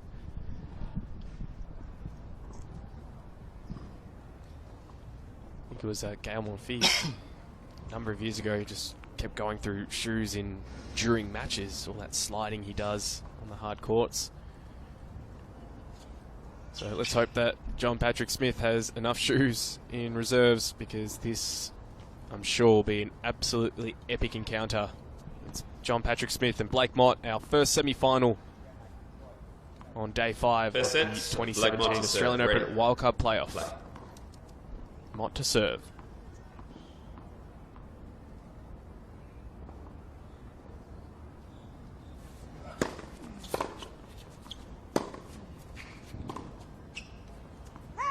$15 left.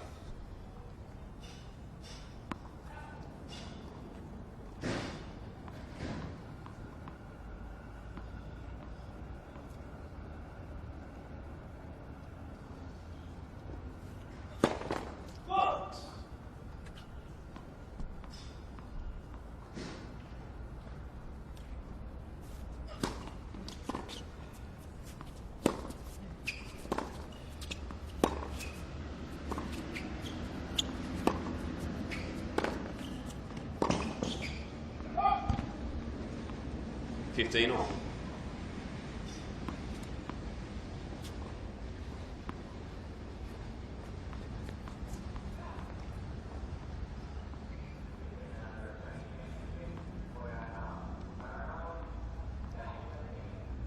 Well, I'm fortunate enough to be joined by our women's doubles winners, Alicia Smith and Destiny A. Ava. Welcome. Hi. Oh, hi, congratulations. Thank you. What's the feeling like? You're playing in next year's Australian Open. Oh, it's a bit surreal, to be honest. I don't think it's fully sunk in, but definitely smiles and a lot of excitement from both of us at the moment. Yeah, we were watching the presentation. You couldn't wipe the smile off your face, maybe a few tears. But talk us through the match. You were down 1-4 in the first set, and then you managed to turn it around. How did you do that? I was 4-1 down. I was just like, let's just go for it, you know. There's nothing to lose. So, and then we started to turn it around and got a bit more confidence. So. And Leisha, you were fairly fired up throughout the whole match. Do you think that helped, especially when you were down 4-1 in that first set? Yeah, definitely. Like, I always try and keep Des up. 40-50. We're both really hard on ourselves when we make mistakes. So I was trying to keep a lot of positivity out there, and I think it really helped, like, as Des was doing the same thing to me, and it just really helped us stay confident and stay calm, because towards the end of the set, obviously, like, we started thinking about the AO, and we just tried to keep focused and get it done, and we did it today.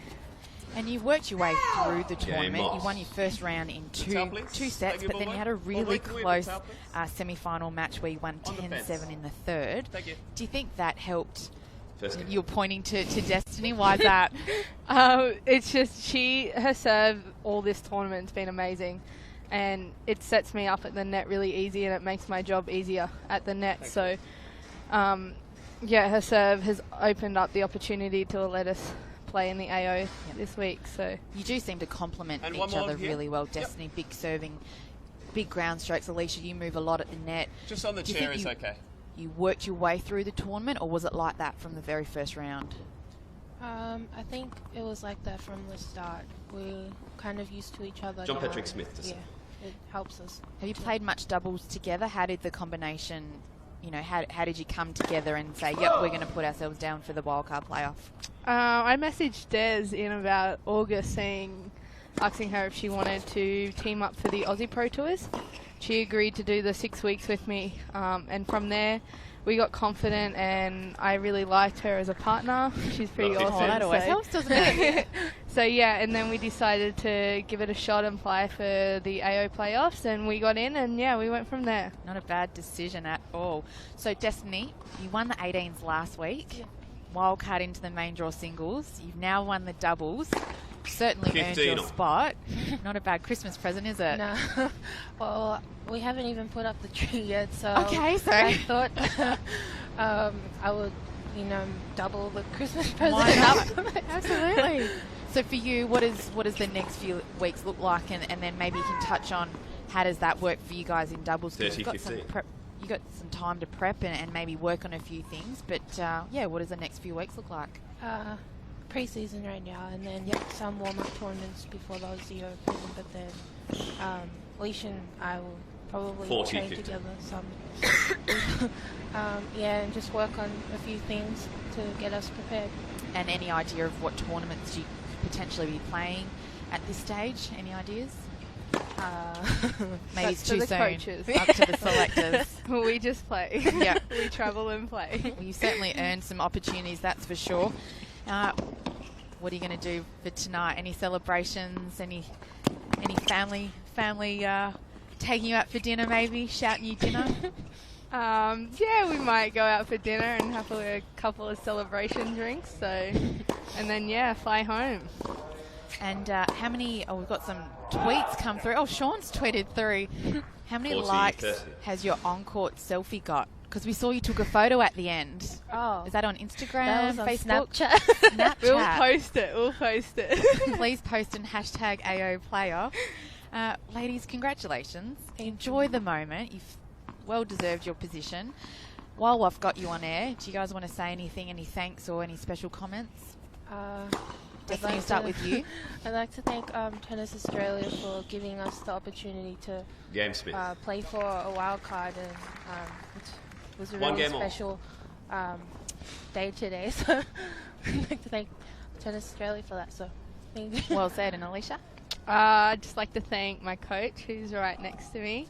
Everybody that's watching in Brisbane, all the Red Line Academy supporters, my mum and dad that's probably had no idea how to use the computer to get it up this morning, but thank them. I'm sure they're watching and listening. Just thank Tennis Australia for making this event possible and recognising doubles as something in a Grand Slam now.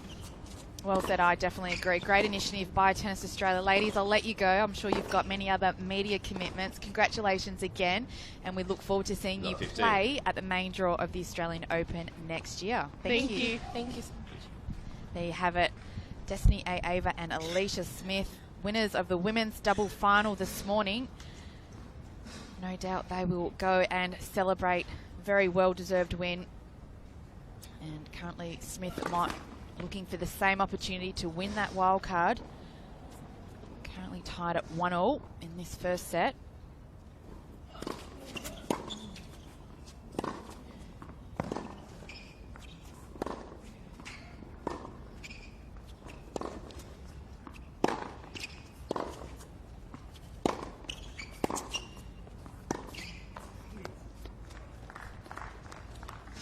$15 all.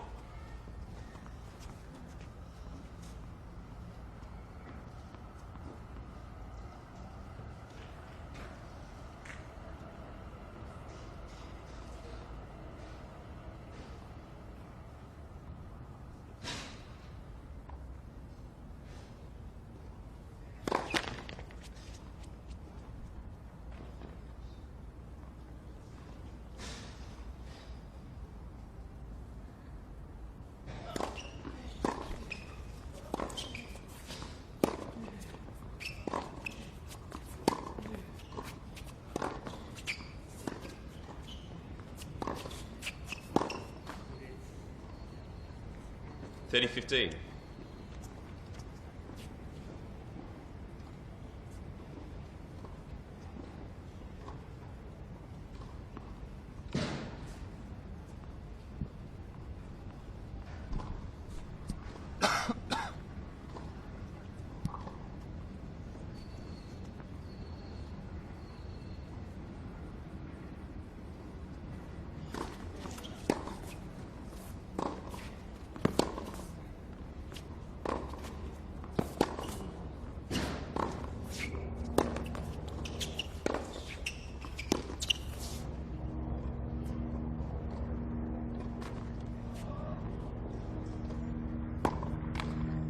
$40-15.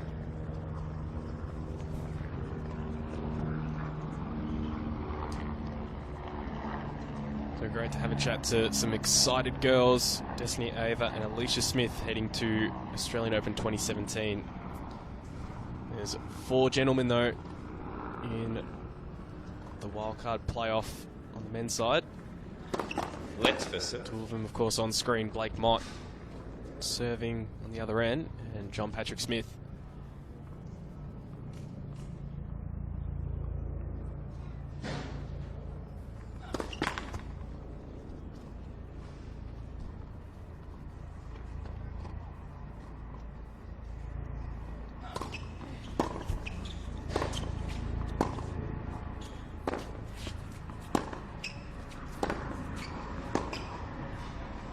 Game Moss. Mott leads by 2-1. Queen for the towel, please. Blake Mott. Thank you, enough. boy. He leads 2-1. First set.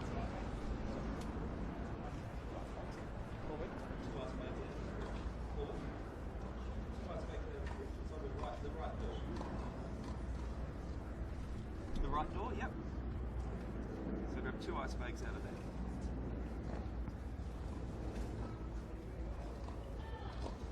I'll get some fresh. Yep. Bananas, yep, absolutely.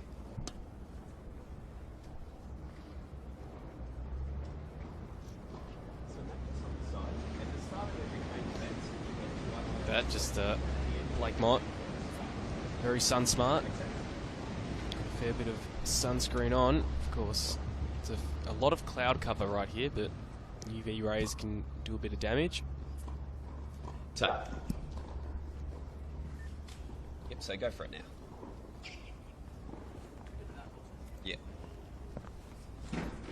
So you grab that and you put them back in the freezer, the right door.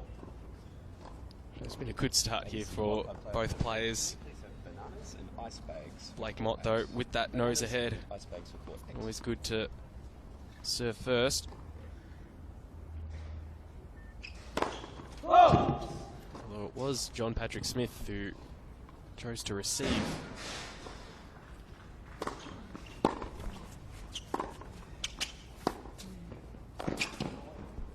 Love 15. And, Bod, you've actually just let me know that it was thanks to you that I've got Destiny Ava and Alicia Smith right in our tips. Although I did want to go for them, even if I had the first choice. Yeah. Not happy. But really happy for Destiny Ava and Alicia Smith. That is right. 15. 15. I should have let them know. Like, it's because of them I might win that coffee. What coffee? Didn't we say the coffee if whoever wins? Can't the tipping? remember. Oh, okay. Or the packet of peanut M&Ms. 30-15.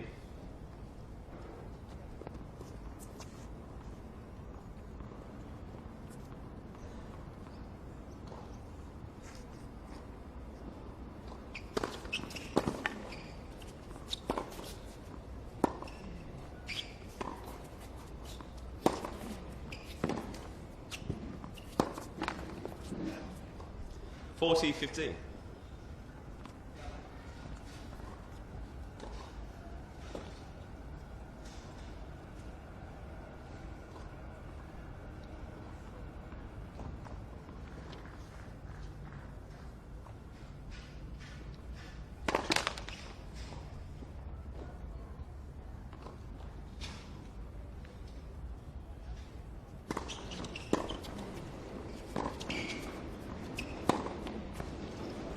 a nice rip there from Blake Mott, 40, moving up in the 30. court. Smith did well to dig that forehand slice out.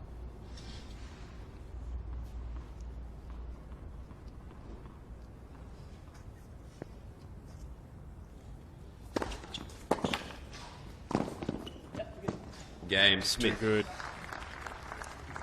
Two games master all. there in John Patrick Smith.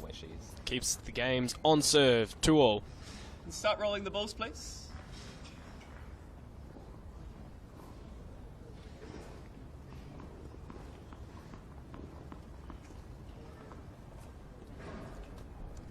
Roll it down. It's okay. Thanks. Bodge only 4 games in. Good start from both players. How are we seeing it? Pretty even at the moment. Not too much these players are doing wrong so far.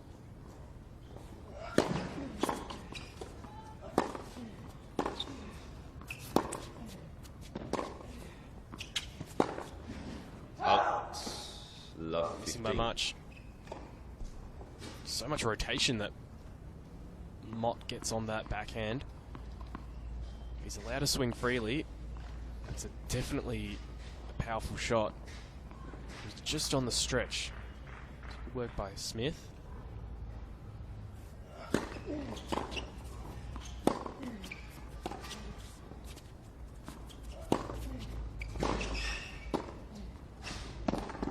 it just wasn't the ideal shot. Not the ideal execution from Smith. Blake Mott just making them pay.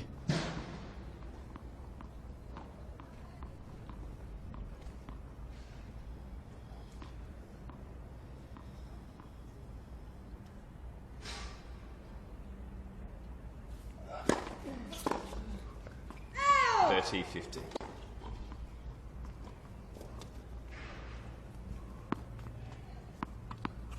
If you would like to join the conversation, hashtag AO Playoff. Send us your thoughts about this match. Who you think the eventual winners will be. We also have one more men's singles semi-final being played after this match between Omar Yasika and Christopher O'Connell. Who did you go for this one, Bodge? I went for JP Smith. Okay. And I was given Blake Mott. No, I went for Blake Mott.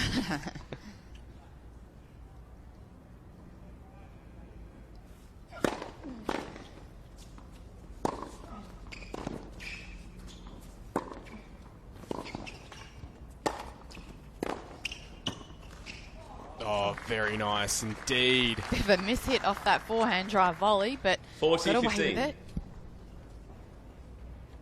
I mean, already showing us so early in this first set, but just showing us some variation beyond his years, 20 years old. Great work at the net.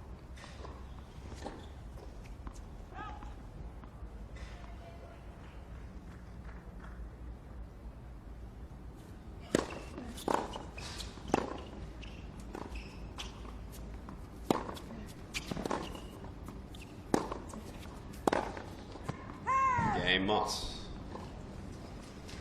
So Mott holds serve. Mott leads by 3 games to 2. And it's 3-2 in this first set. Yep, so the ice skates. We have one banana on each side. Yeah, one on each side. Yep, so the ice skates straight. So those ones we'll just put in the fridge for now, in the freezer. Thanks, mate.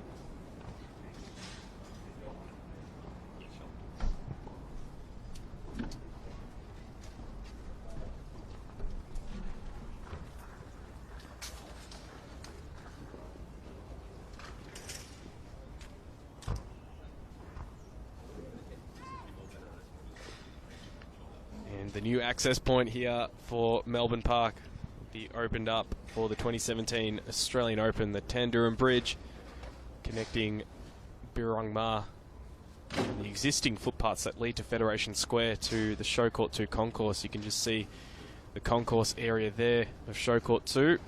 Those that are well accustomed to this area, keep a note of that section. That's going to be a nice access point. An even nice extended area at the back of Show Court 2. where some old stairs used to be. We've also got that hill. Hewitt Hill? Hasn't Is that what been we're going named with? yet. Oh, it hasn't been named. yet. Right, okay. If you have any ideas of what you think that hill could be called, Yeah. hashtag AO Playoff. Love to hear your thoughts. Had Hewitt Hill, Rafters Ranch. We asked John Patrick Smith. He didn't really give us too much. Letfes. Kyrgios's Rise. Yeah. Bernie's Bank. Bernie's Bank, yeah.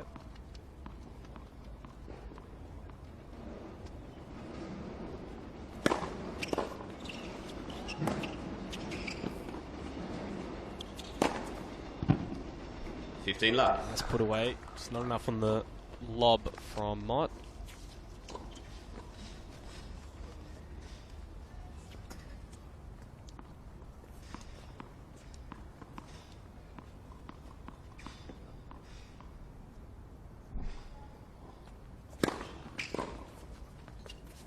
Oh. 30 love.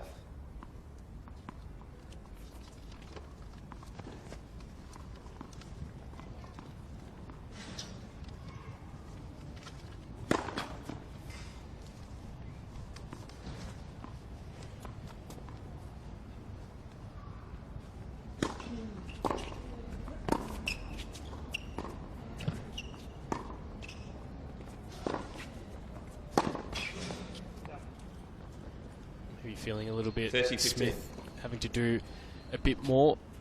Of course, just starting the point with a couple of slices on both the forehand and backhand side. Mott doing well to move his opponent around.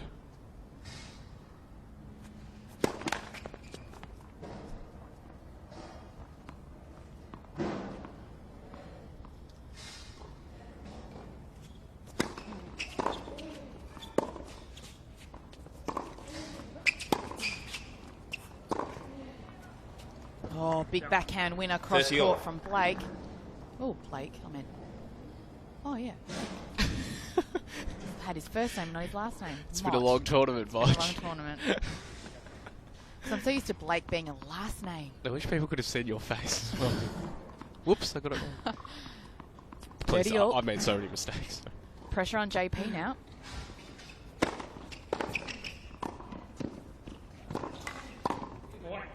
Oh, nice. Come on from Smith. He knows it's a 40, tense point in this match. Not even saying too good.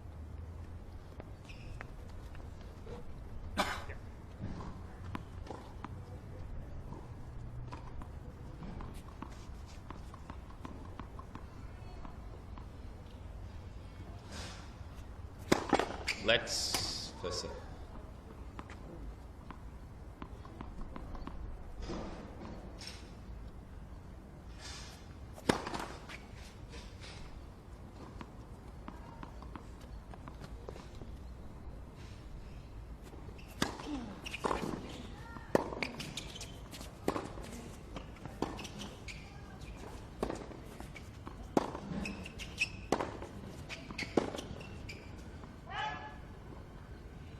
Juice.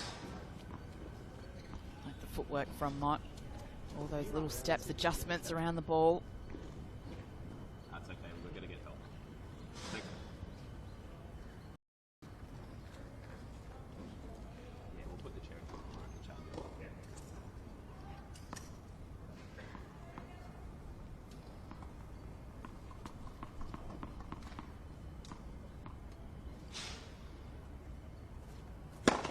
Bolts.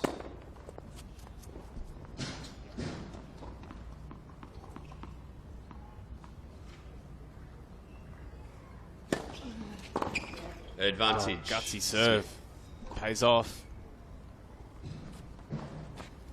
That's what separates the good players from the very good players, Bodge. The ability to back yourself in. That's what all the long hours of training is for.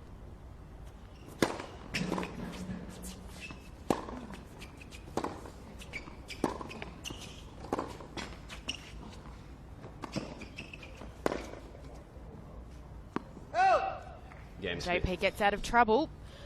Holds. 3 games. Levels this first set at 3 Balls all. other end. Balls down the other end. Someone run across.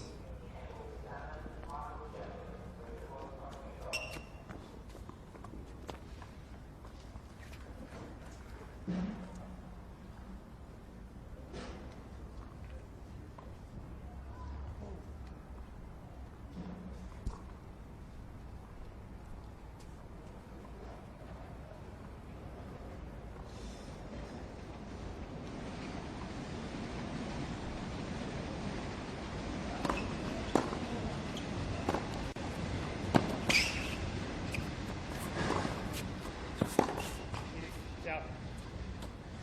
15 love.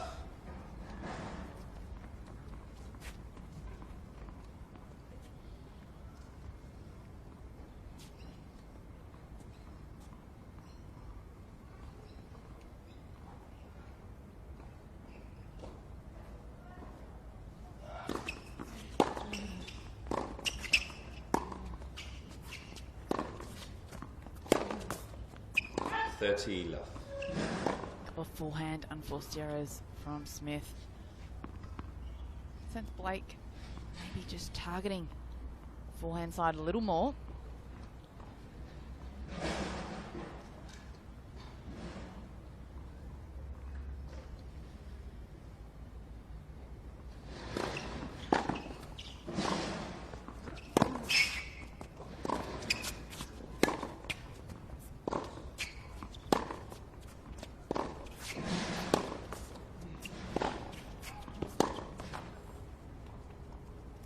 Love.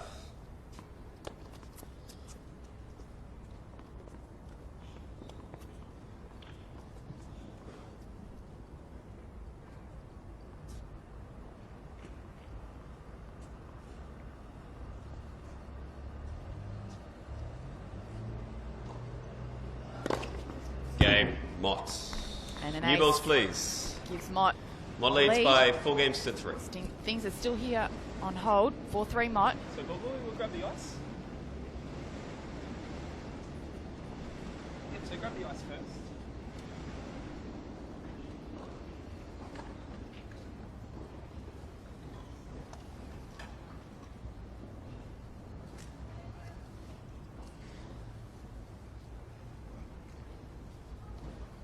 So just need you to be nice and quick when you run it across. Thank you. Can we please move one chair into this corner?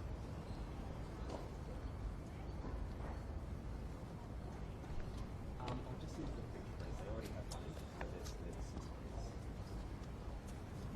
if we have one chair into this corner, please. One chair? Yep.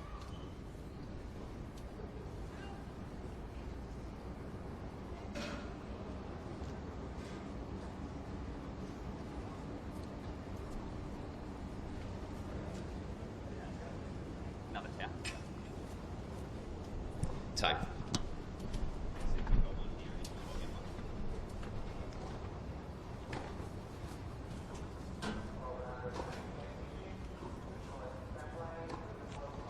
Warm conditions here at Melbourne Park. See JP Smith with the ice bags, the towels. Just asking the chair umpire for another towel as well, so it is starting to heat up now.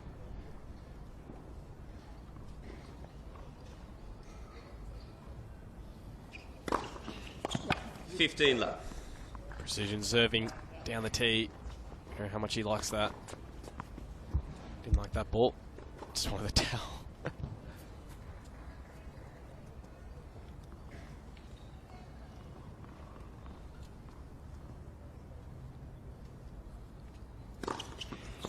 Love. No power at all. Great placement from JP Smith.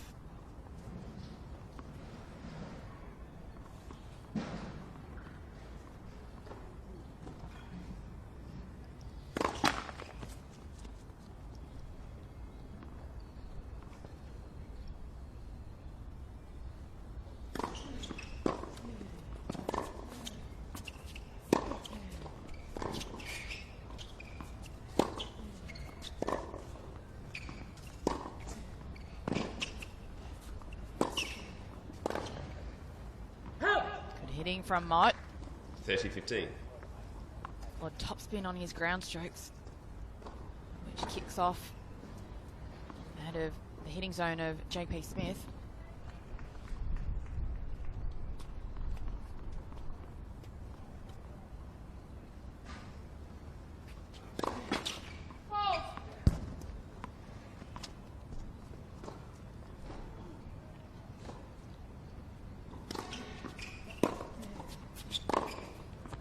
40-15. Oh, very nice.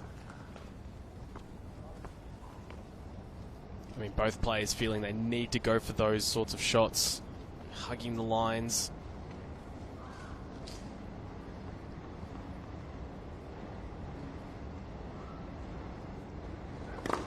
Let first serve.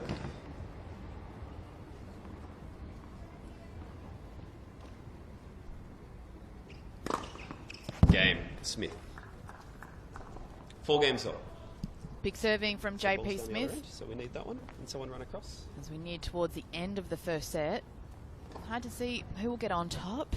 4 games all.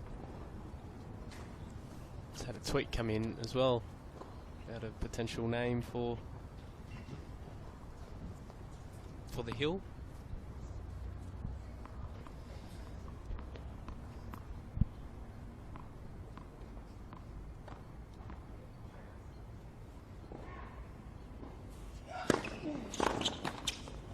Love.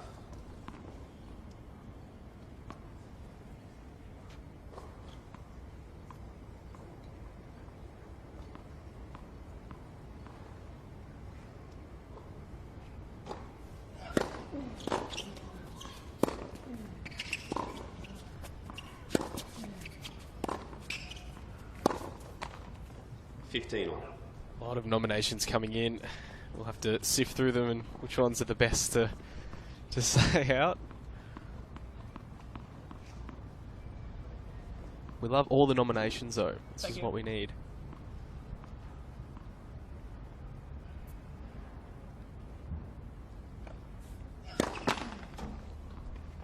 Dale Knoll coming in. Grassy Knoll. Don't mind it.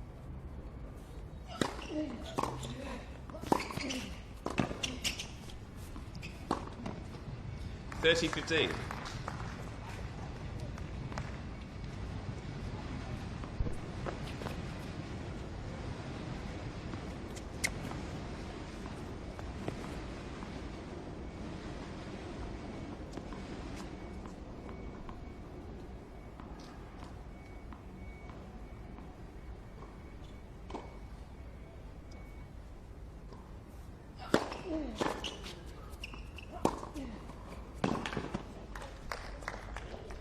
$40.50. It's just looking so strong on the ground strokes, Blake Mott. Smith knowing that as well, understanding what he needs to do with his own game. So when he drops it short, when he drops it in the areas that he's not happy with, he's going to give himself a bit of a talking to.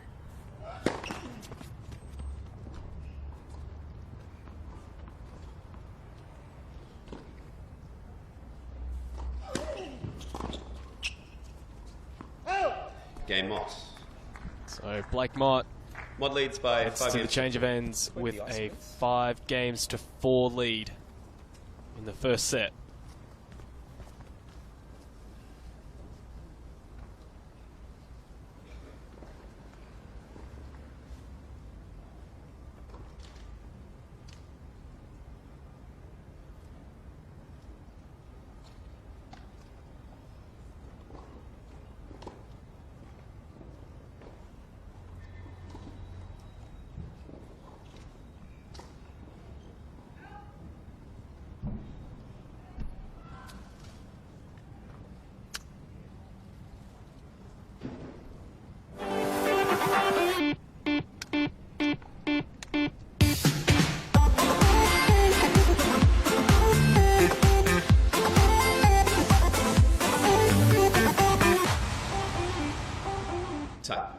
Make sure you plan your summer around Oz Open 2017. Head to ozopen.com for all the ticket information and all the information about the event that you need, including the lineup for all the music acts that we'll have all throughout the 2 weeks here at Melbourne Park. It's going to be a fantastic event. 16th to the 29th of Jan. Ozopen.com is your one-stop shop to plan your summer.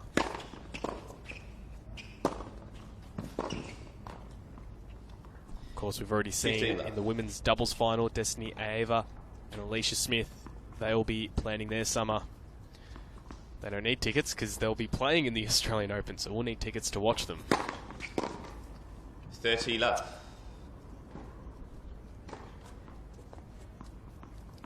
Jared Egbers has tweeted, "Let's go, Blakey, doing Wollongong proud. Solid year with well-deserved results. Keep fighting."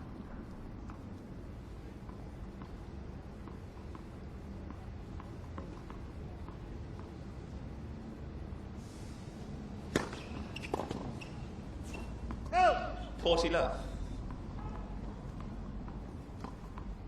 So good effort here from JP Smith. Of course, when you're serving and your opponent's already at 5 games,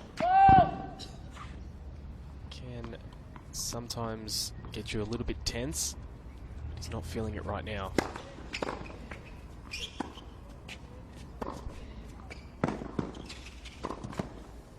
I was about to say, not enough on that effort from Smith, but the So balls to the other end. effort from Mott just lets him off. So we're at 5-all Two coming here. in this first set, possibly edging towards a tie break. Thanks, mate. I guess when we get to this point in the tournament, Bodge, semi-finals, the wildcard playoff, we're going to see just some tight games, some tight matches.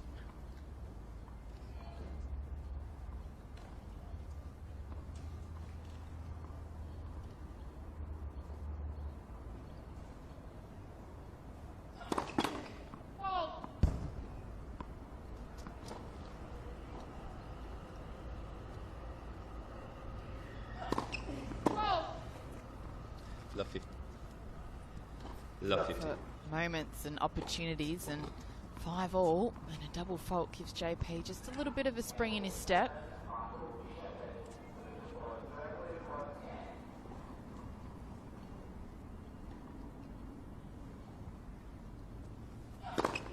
Faults.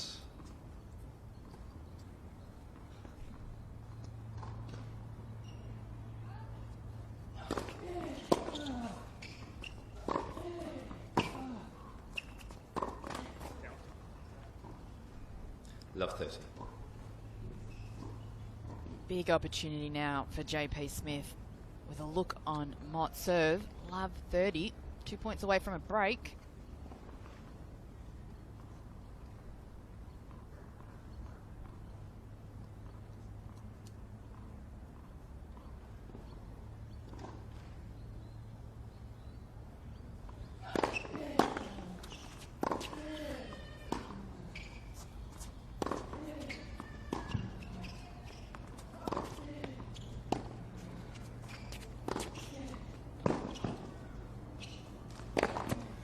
That's Well played. impressive work, Bodge.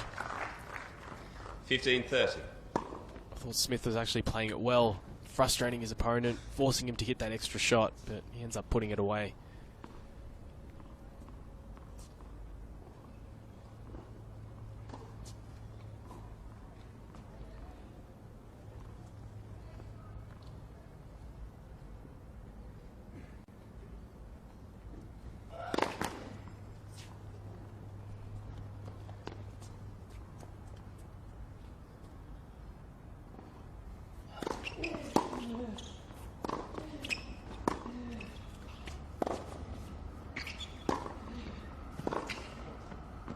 Good pressure from JP Smith. 15-40. Saw the shorter ball, took it down the line, and then looked to come in. So as we see, 2 break points now for Smith.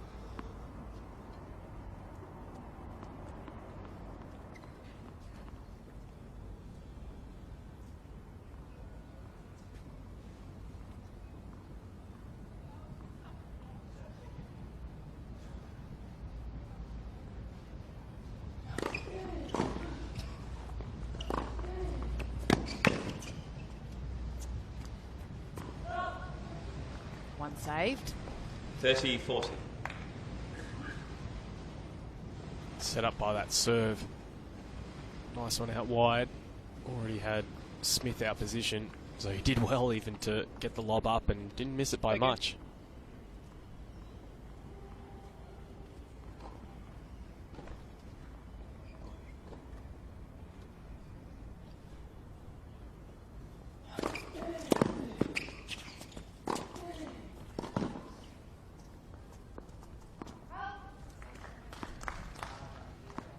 Really utilising the pace on that forehand and the nice shape get out of trouble.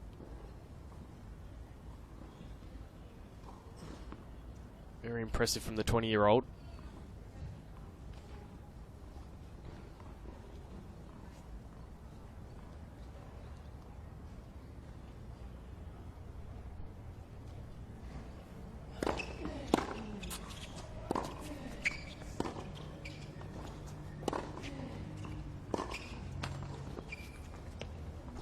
Advantage Mott. Good comeback from Mott. Really forcing the error out of JP Smith.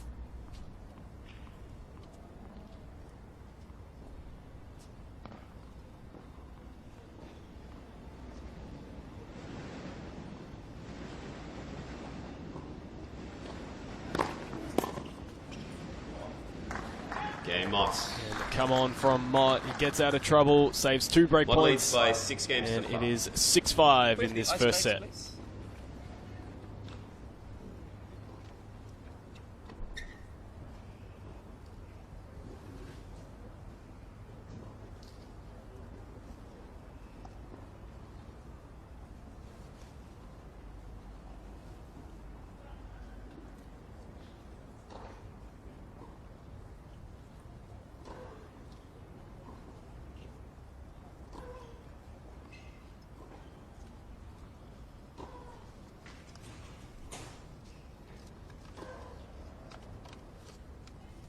See Jason Stoltenberg, Leighton Hewitt, and Peter Luchak just having a nice chat. Alex Diminar sitting next to Leighton as well. Still want to know what that A means on Leighton's hat. Time. Oh, there you go. Albany. There you go, Bodge. Google that.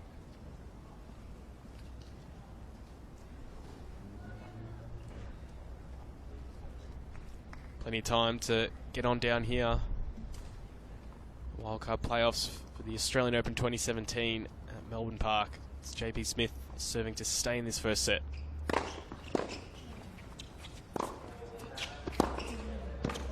Oh yes, down the line, beautiful backhand. Love 15. And the fist pump again from Blake Mott. He can sense that it's close.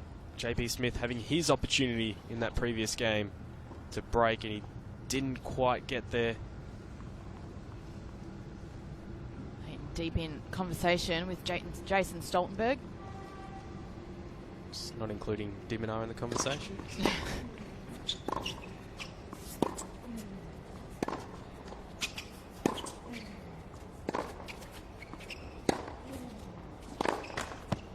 That's what I'm saying. It's probably about the basketball tactics. Love 30. So from being love 30 down on his serve, Mott, he's won the next 6 points and is now it's JP who's love 30 on his serve. Opportunity for Mott. Big opportunity. 2 points away from the first set.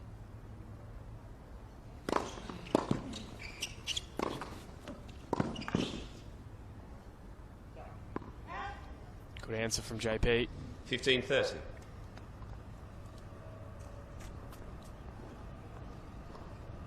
Of course, as you mentioned, Bodge, Mott has got very nice backhand, but this swinging serve from Smith. Yeah, exactly. That's exactly what he wanted to do. The swinging serve from JP Smith has to be in that sort of position, stretching Mott on the backhand.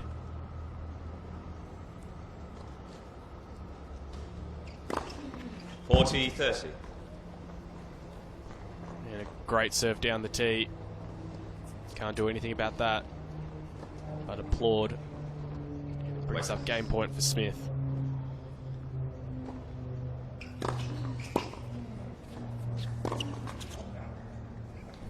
Yes. A let off. Still the sneaky chance for Blake Mott. Thank you, thank you.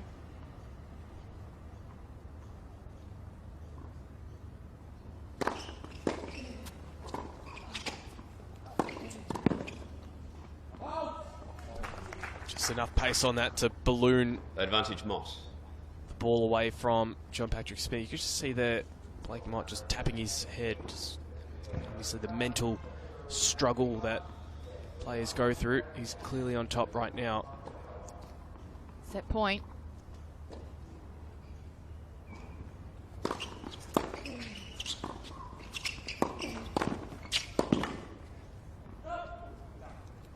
Good aggressive play from JP Smith. Not an easy first volley he made, but he was quick, aggressive, closed in on that net, drew the error out of Mott. Back to Juice.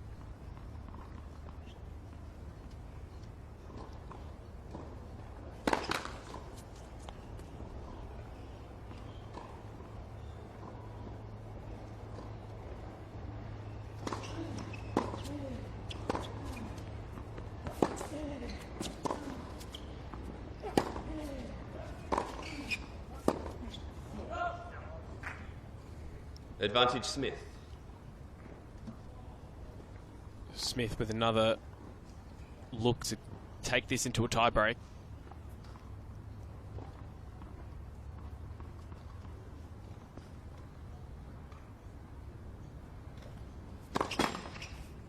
Led for serve.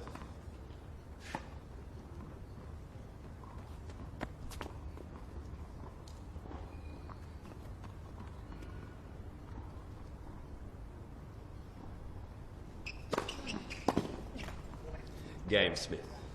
So really nice 6 work there games from old, JP Taylor. Smith to get out of trouble. It's going to a tie break in this first set.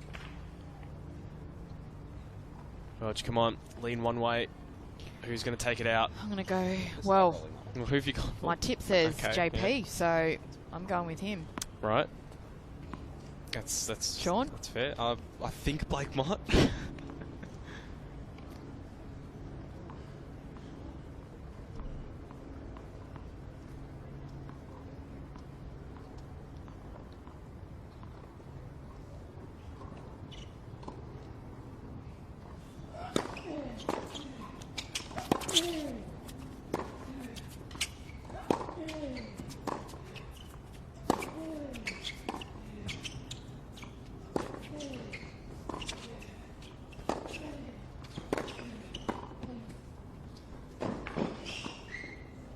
Good point.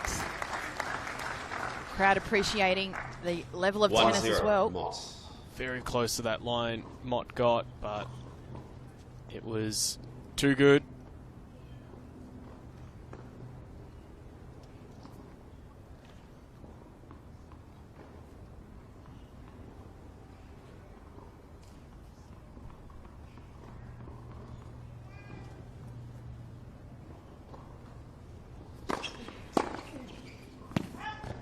One. Out.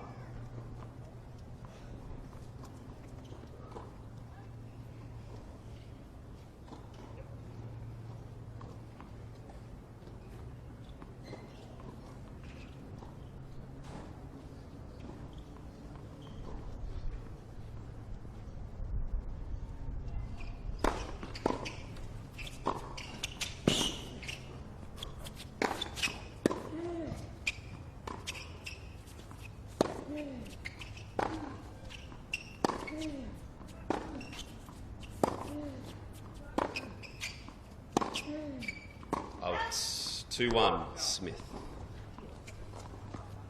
At the very least, that lob from Blake Mott, you always want to angle it towards the backhand, get your opponent to move sideways. So there was a good effort there from Blake Mott with the lob, but great scrambling Smith with his nose ahead in this tie break. 2-1.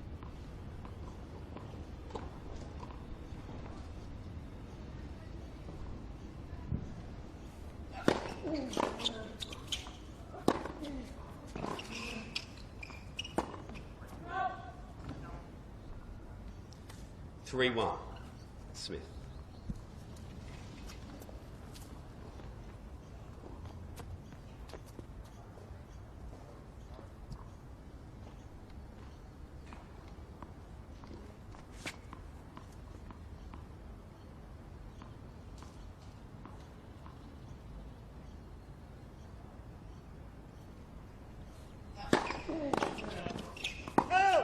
3-2. Smith.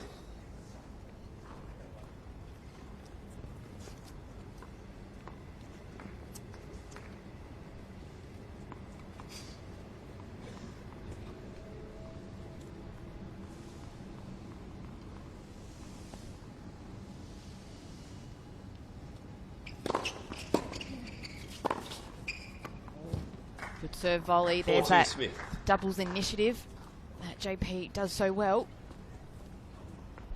So we need all the balls that way.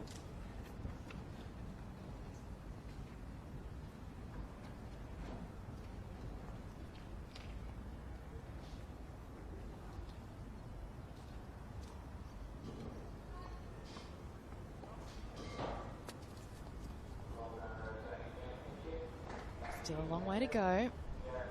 Every point counts.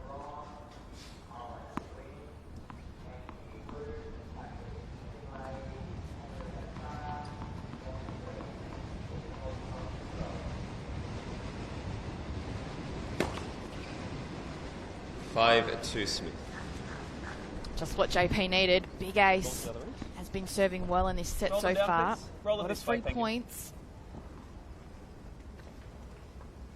Really with Mott, he's got a lot to do. 5-2 down in this tie Thank you, break. line umpire.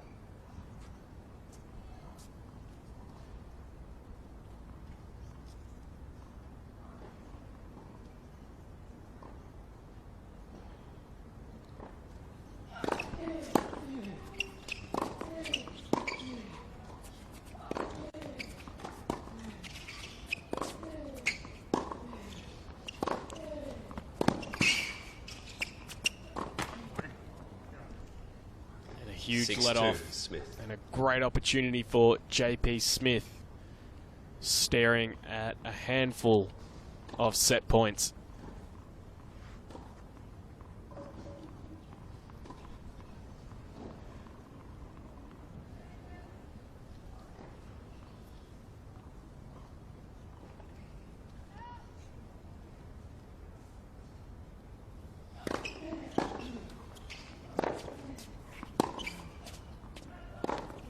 Game and first And set he's Smith. done it.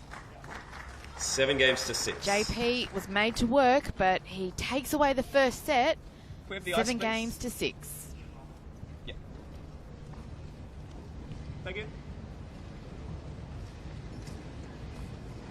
So we need the balls that way. Just the tournament break. Like JP's just having a tournament break.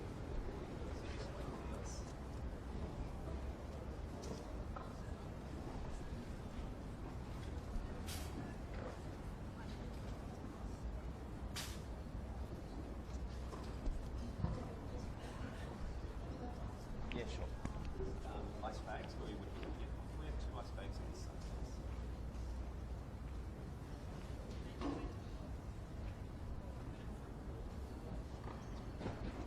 From now on, do you want it every changeover?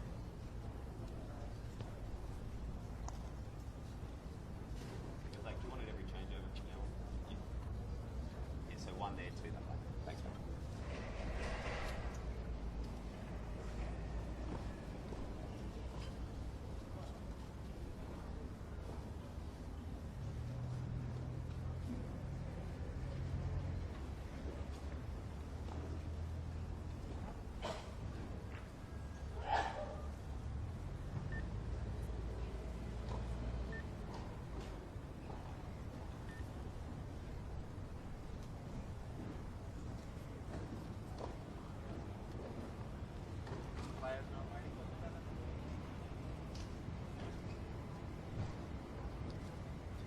Court 8 wildcard playoff. First set Smith. Smith toilet break.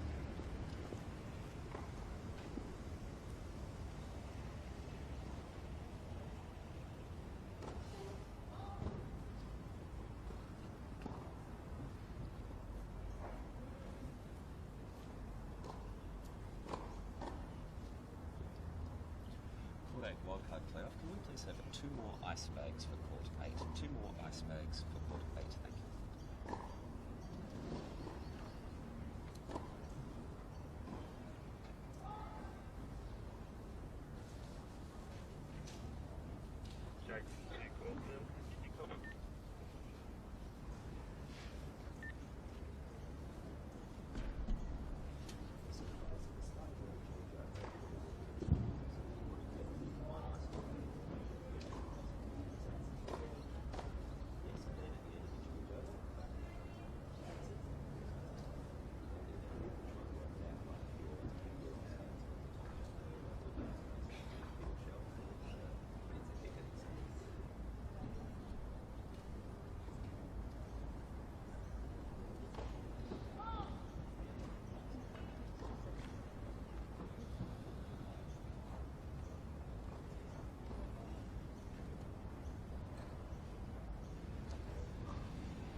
So if you've just joined us here for this men's singles semi-final between JP Smith and Blake Mott, it is JP Smith who has taken the first set.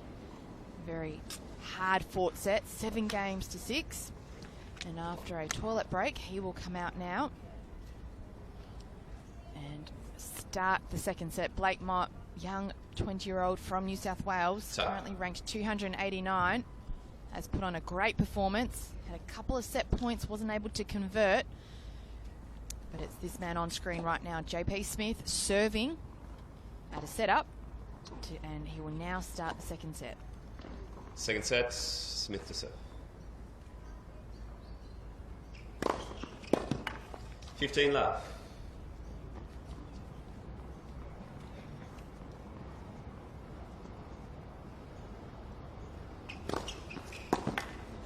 $30 love.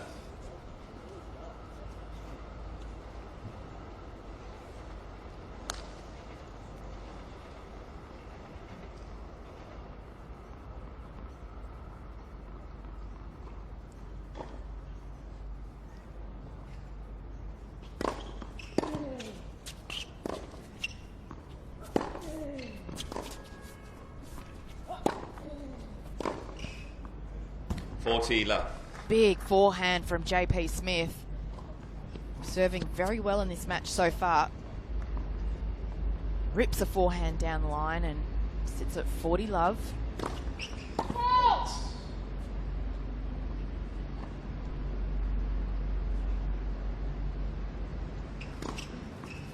$40-50.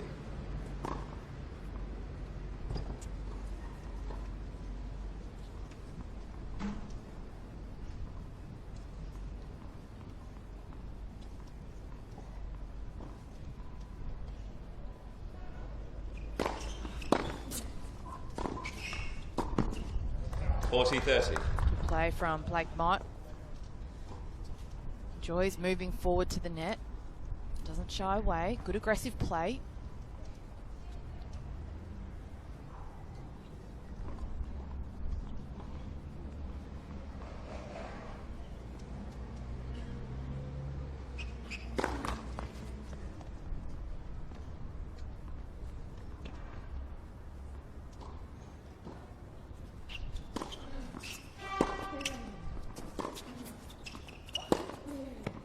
Juice. Big from Blake Mott. Love 40 down. Wins 3 straight points and it's back to juice. So Smith under pressure in his first service game here in the second set.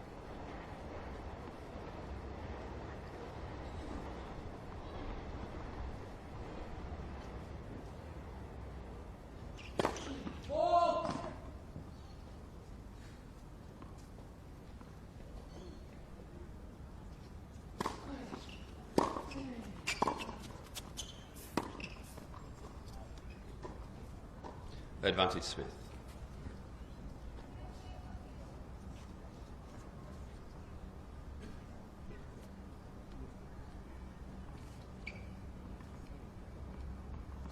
Thank you, Bobo.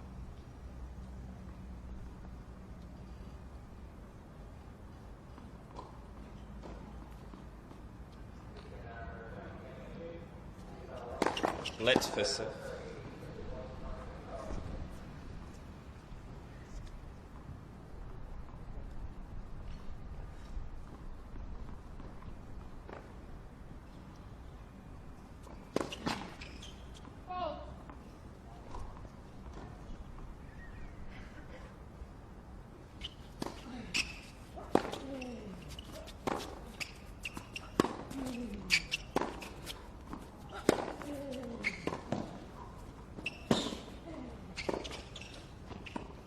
Game Smith.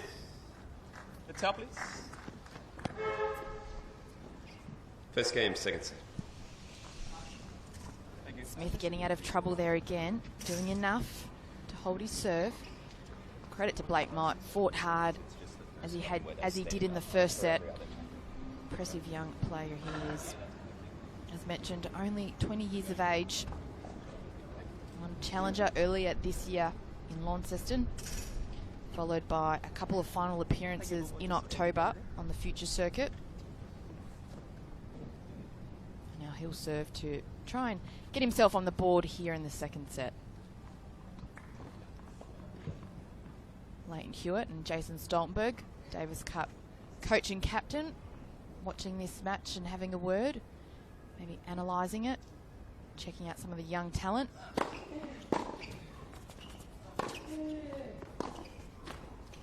Outs, 15.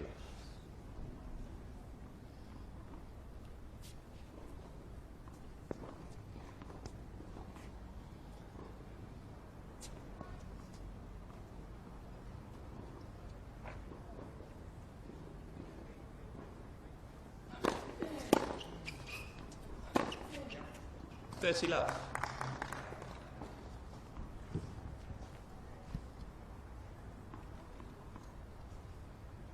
And Bobo, can you please put it on the chair? Thank you. On the chair.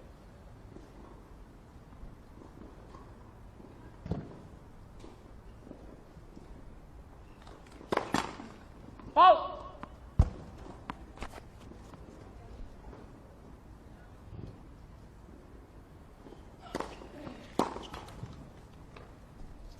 Love.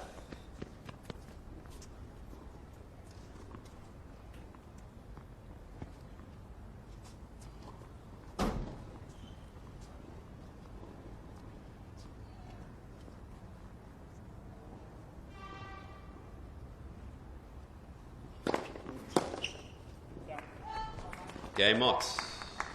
One game off. Comfortable hold for Mott. Just what he needed to get himself going in this second set. JP Smith took the first set 7-6. Mott did have a couple of set points, but not to worry for him because as the fist pump shows, he's still in this battle.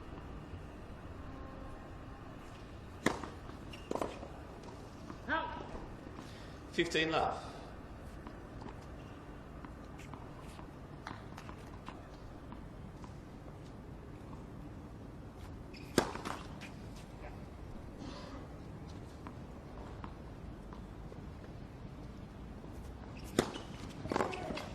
Love.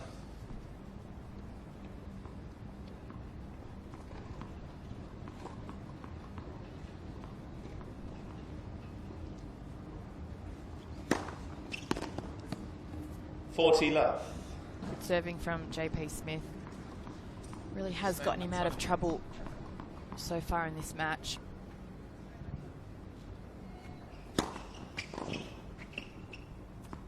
Game Smith. New balls, please. Smith, comfortable Smith hold. leads by 2-1. Leads 2-1, second set. So just put the balls down for now, and then can you grab the ice ones? No, just ice on the chair for now is fine.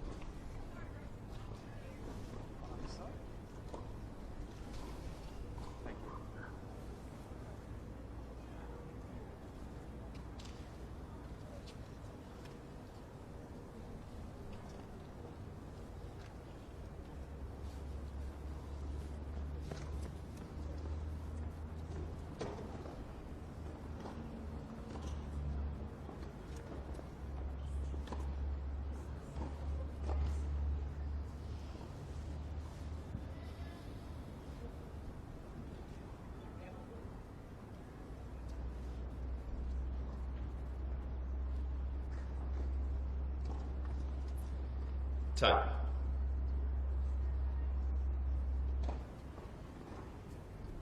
And can we grab the ice, please?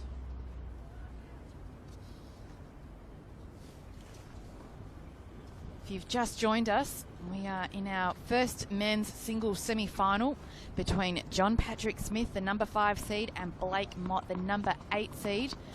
Smith took the first set, very close, 7-6, and it's on serve here in the second set. Mott serving at 1-2.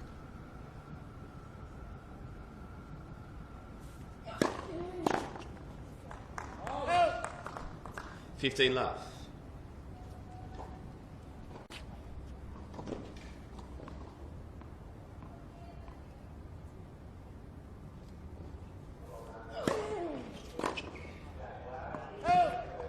Love.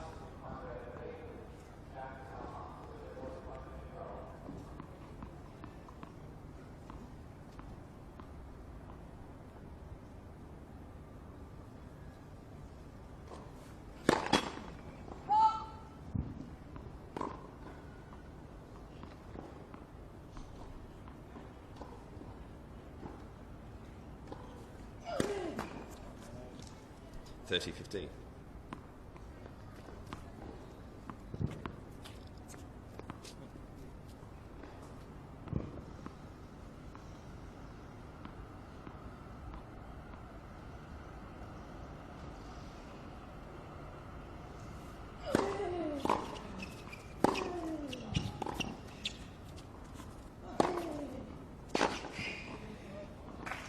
Big forehand from JP Smith on the run. 30 all. And now for the first time in this second set, Mott's just under a little bit of pressure. 30 all.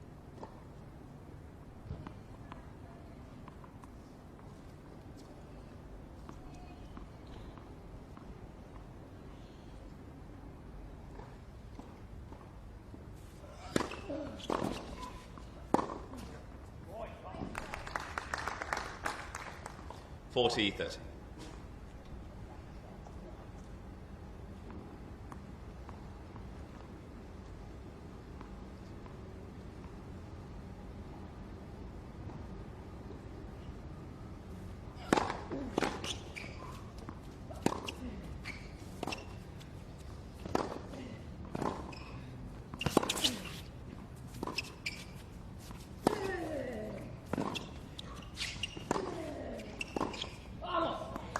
Game Mott's. 2 games all. Good hold from Blake. So important that game. 30 all, but played 2 big points. Game's on serve. As Mott just deciding to maybe change a racket.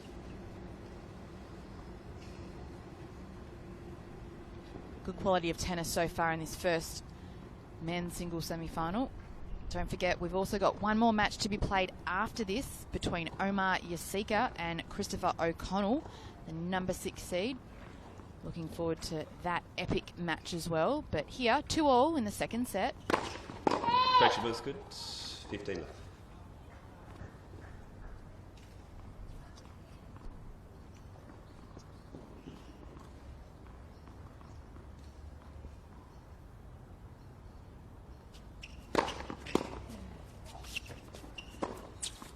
$30 left.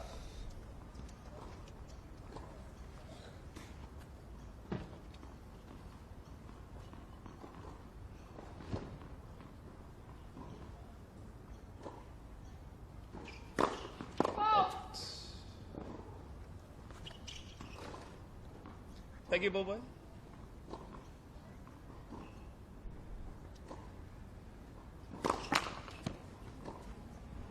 $30-15.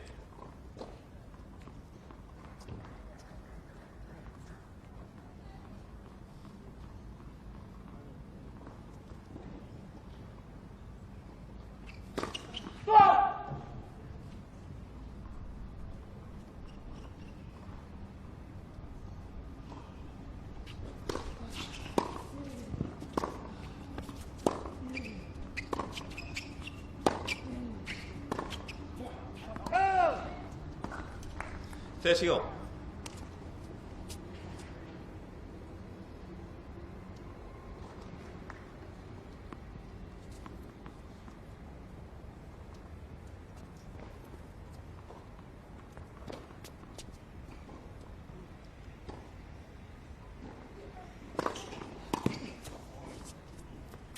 $40-30. Again, JP Smith's serve getting him out of trouble. So important to get a lot of these free points from the serve, especially if matches do go deep into a 4th and 5th set.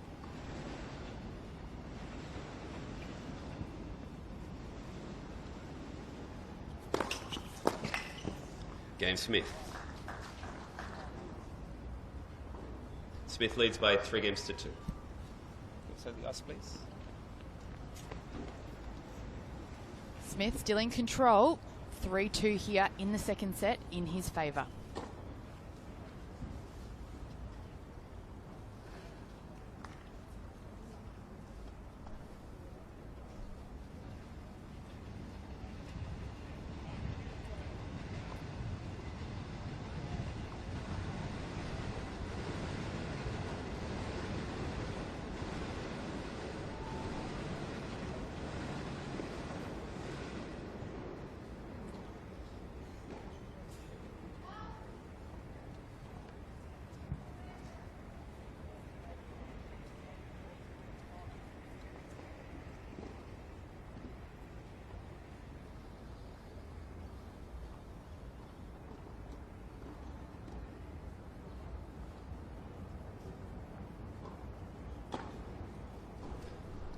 Time.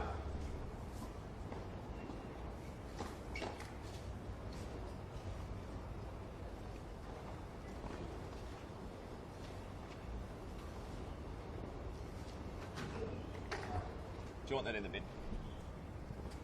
This match is very close here between John Patrick Smith and Blake Mott, the men's singles semi-final.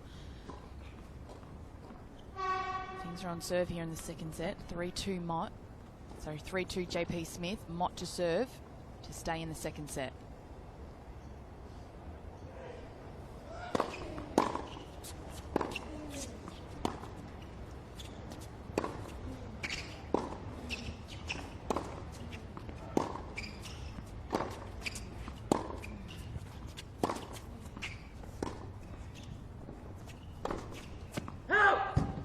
A lot of long rallies. Really, each player trying to push the other one off court, apply the pressure. Thank you.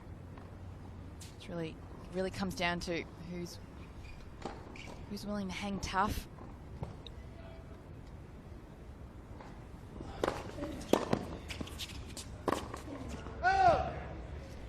Love 30. And it's those types of unforced errors that Mott can't afford to give away so far in this match. 2 forehand unforced errors. Smith, a bit of a chance now.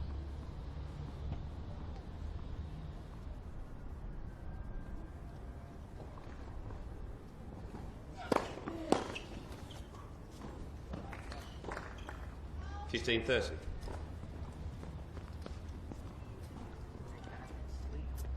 Yeah, we've said it before. We'll of course say it again. Just that first serve, so crucial to any player when they're facing a bit of trouble.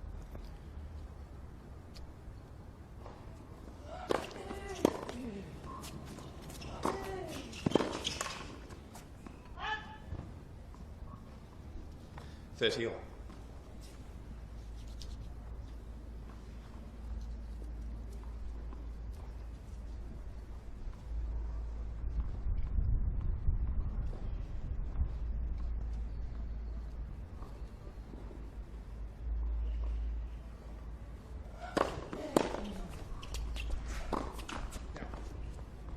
$30.40. So 3 unforced errors from Mott in this game gives JP Smith a breakpoint opportunity to take a 4-2 lead in this second set. Bodge, it just must be so demoralising. You get to 30 all, working so hard, and then just popping a regulation backhand to the net. And to look on a second serve right now.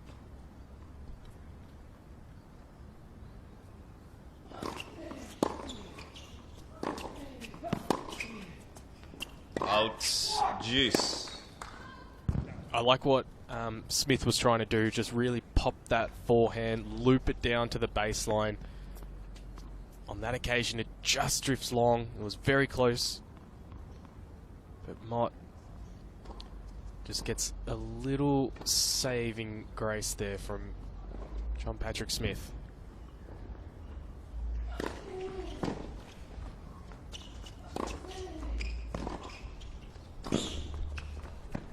Yeah, that's what we saw so often in that first set when Smith was just letting that loopy backhand slice sort of halfway in the court, and then Mott just with a very nice pace of shot on that forehand, moving forward, taking the initiative. He's got advantage for a 3-all position in this second set.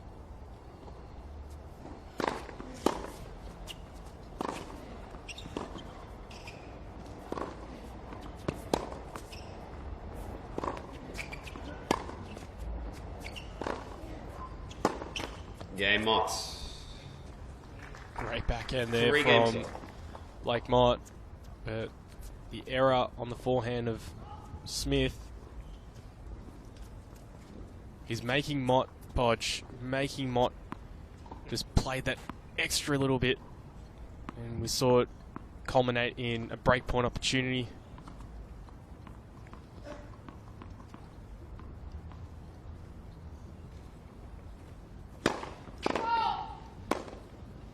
Thank you. Party tricks on broadcast court 8.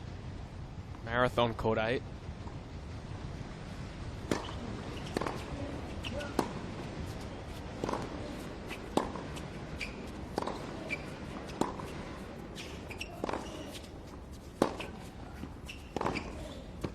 Oh, big forehand on the run from Mott. Love 15. Each player has had a look on the other player's serve, and there's been opportunities to love 30, maybe a break point here and there. Match really is going back and forth, so hard to know who will get that crucial break. 15 all.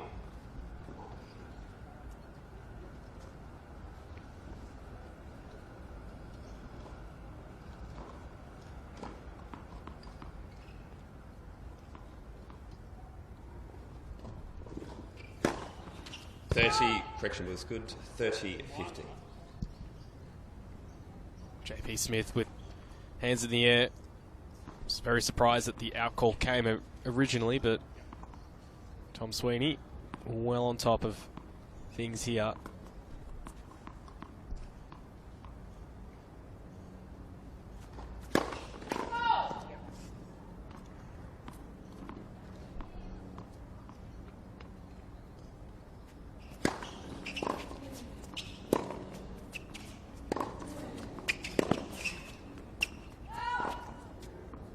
Thirty all. 30 all. Again, yet another nice use of the forehand from Mott. Encouraging himself after facing a break point and a bit of a tough service game himself. He's now putting the pressure well and truly on John Patrick Smith in the all-important 7th game.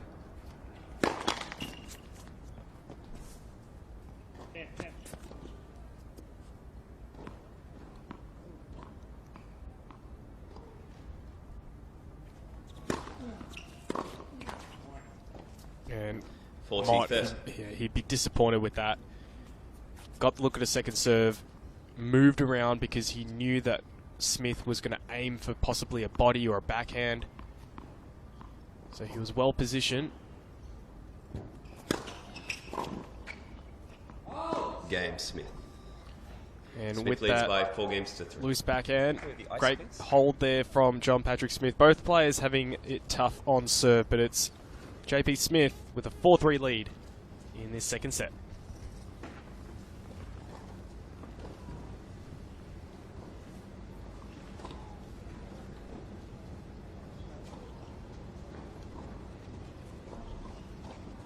Yeah, throw that one in the mid, the broken one. Yep.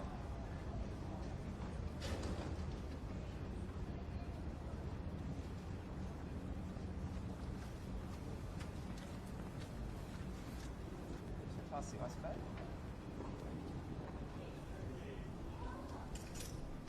Yep. Was it this blue drink you were looking for? Oh, that's fine. Just leave that one. Just put that in the bin.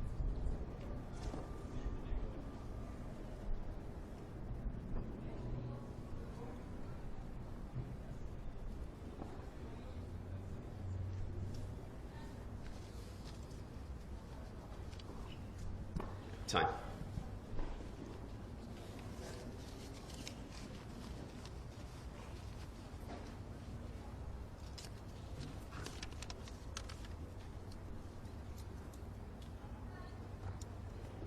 See this ice here? Can you just throw that over the side fence? Yep. Thanks, mate. So Blake Mott now serving with a slight deficit. The game's on serve. 4-3.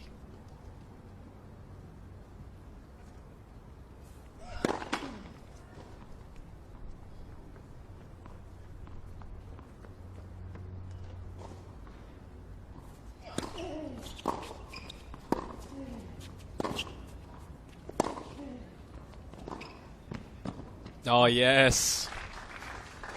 Bodge's precision there. Getting the angle off the backhand side. Some impressive shots by both players, especially when they're on the run, their ability to hit winners. We've seen forehands on the run, the JP slice cross court.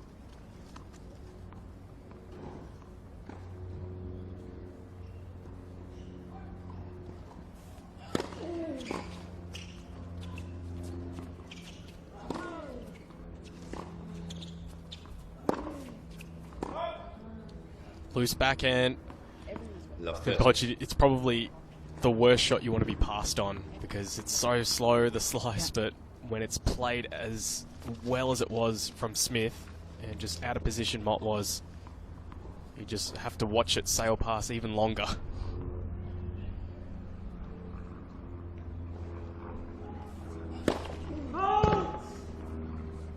Warning signs here. Second serve, love 30.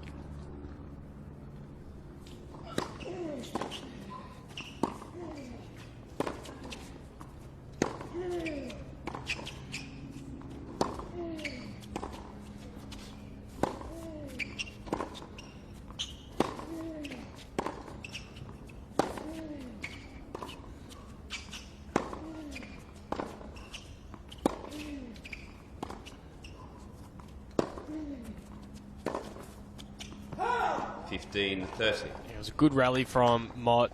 He just knew that Smith was looking for the error. Just putting those balls quite deep, but just down the middle, not taxing.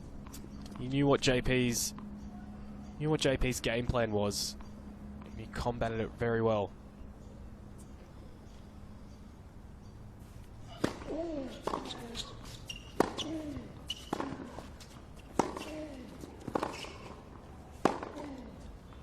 Outs 15-40.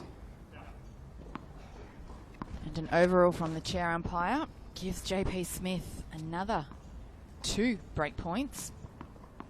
Well, Eagle-Eye Babusic, was that out? Was that a correct call? Oh, it was on the other side. Too hard for me to see. Too hard for us. Yeah, fair call.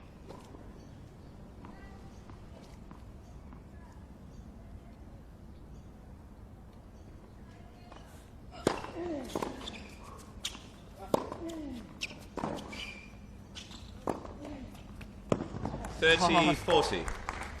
Knock the net? Sounded like it, but... Jeez, would have had his heart in his mouth. Almost has to produce his best tennis to get that, to save the break points. Solid hitting, but still has to save one more break point.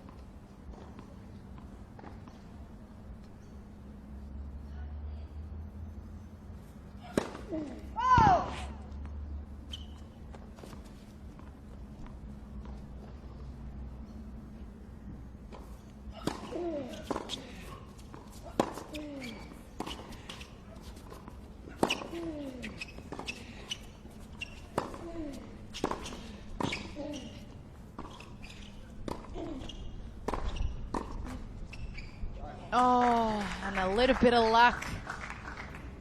Juice. Here, JP. Can't believe that point just happened, but Mott hung in there.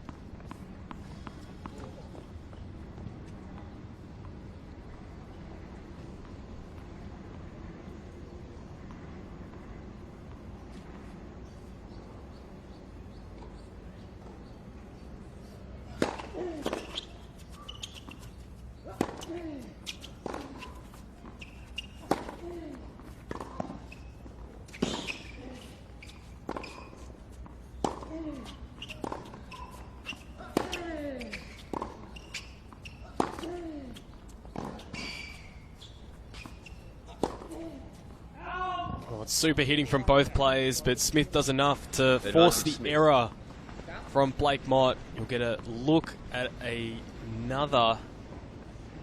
yet another break point opportunity. And an all-important look at a 5-3 lead in the second set after taking the first. Love to see JP be aggressive on this point. In the last few break points, he's just been a little bit passive. See if he can maybe get to the net, put some pressure on Mott.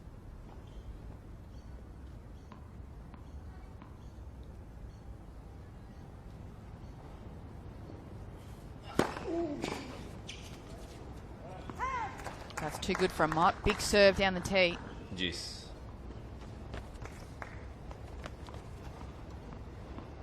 Both players, last few games, just having so many look-ins. Who will take their opportunity first?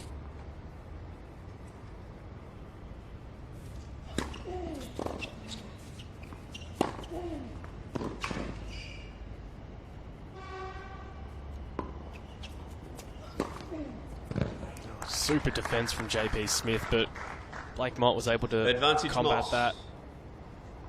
He's holding off the challenge, but there's still a lot to be played. He's not out of jail yet.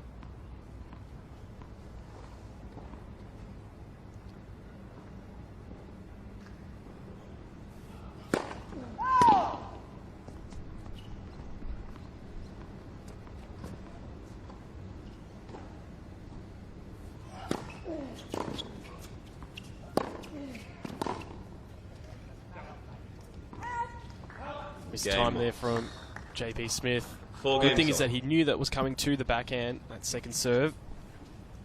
He was edging it close to the line, Mott, so a very nice placement.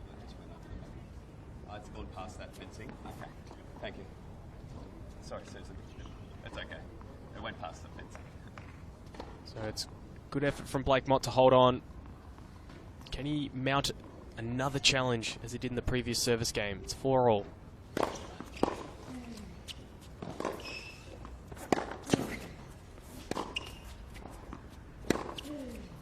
Love 15. The all-important first point. Smacking the line.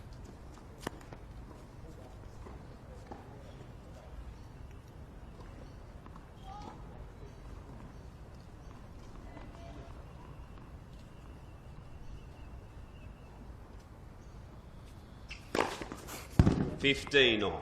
Great answer from JP Smith.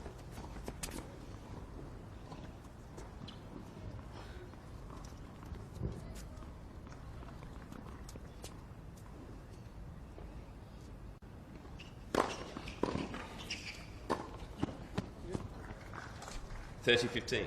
And the 1-2 punch. Top serve followed up by some very nice volleying.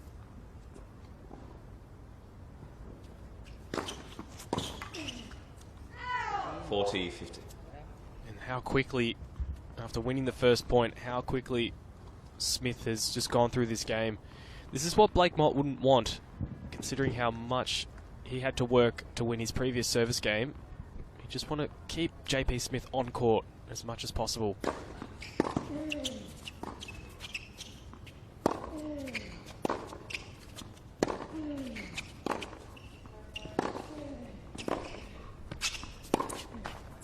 Game Smith.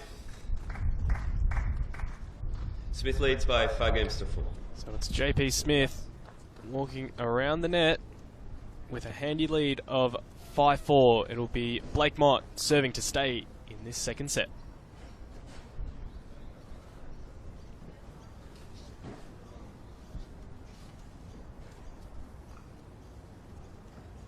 Good teamwork, guys. Thanks.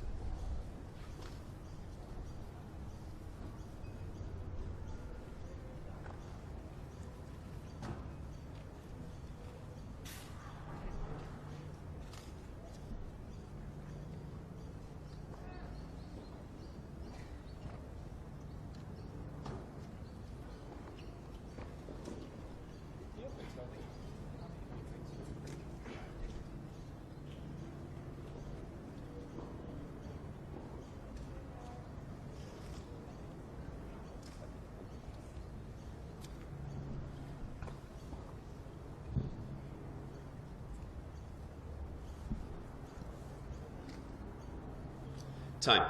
Leighton Hewitt just enjoying a chat with Jason Stoltenberg before. Now with Alex Diminar on his right-hand side in that white jacket.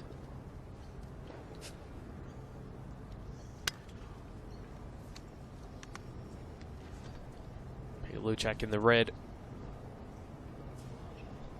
Some former champs, former Aussie champs. Blake Mott to serve to stay in this second set.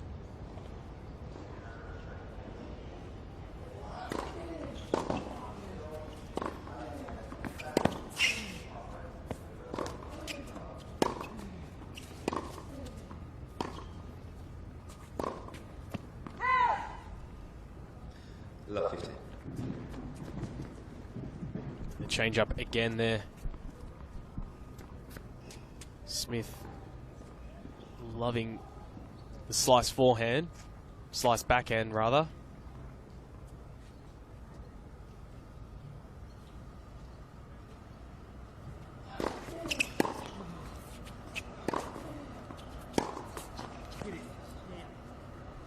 15 all.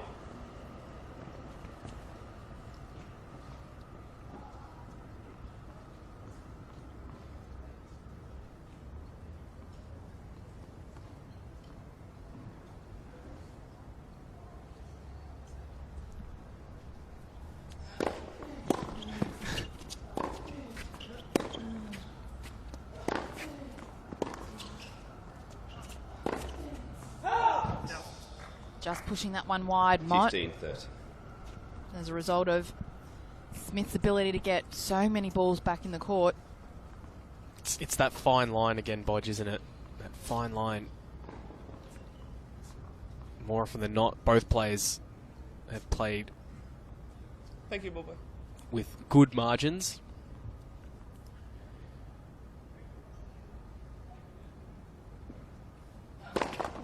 Lex. First.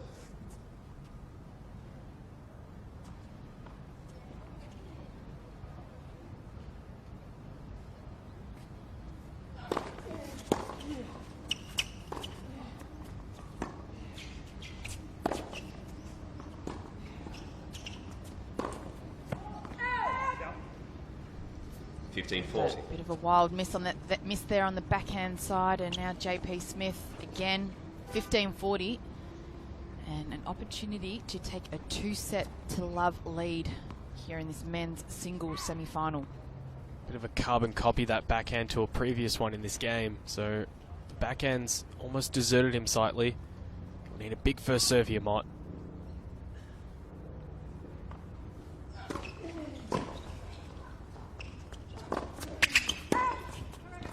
Replay the points. How crucial. How big was that? JP didn't question it. So he too thought that ball was in. Although I wouldn't have even questioned it if I was JP, because he probably would have lost that point given the ball that he was about to send back. So good chance to regroup.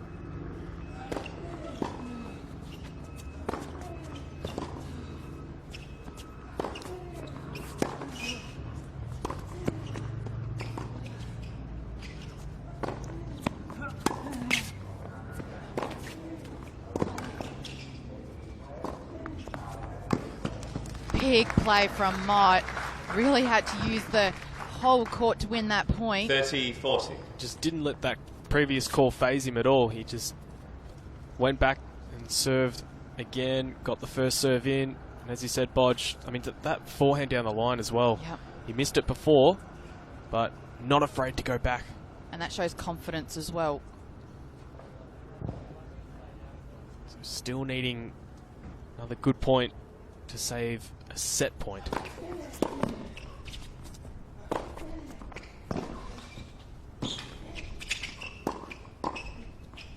Jeez. How about that? Well done from Mott. He could have panicked a bit, having to dig what was a great shot down the line from John Patrick Smith. Cool, calm and collected at the net, Bodge. Absolutely. Impressive display from this young 20-year-old.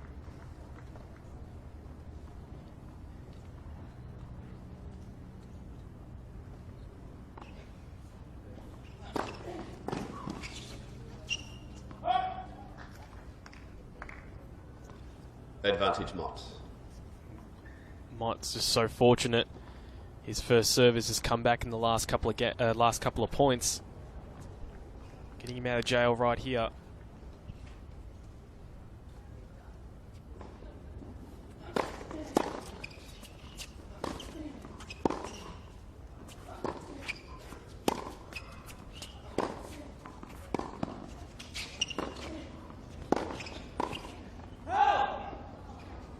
Going forward yet again. You have to say it was the right play. Just didn't do what he needed on that final volley, sailing long. See Smith just absolutely dripping with sweat.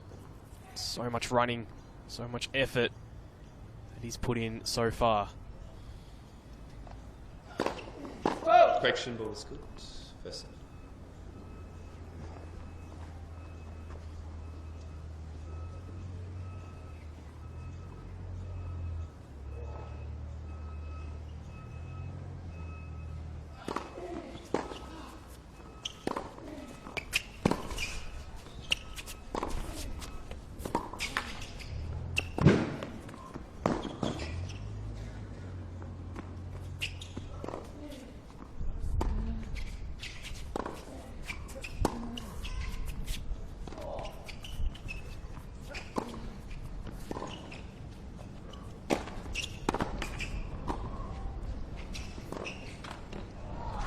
Oh, and what a super point played by both players. How about the retrieving from JP Smith? Advantage Smith.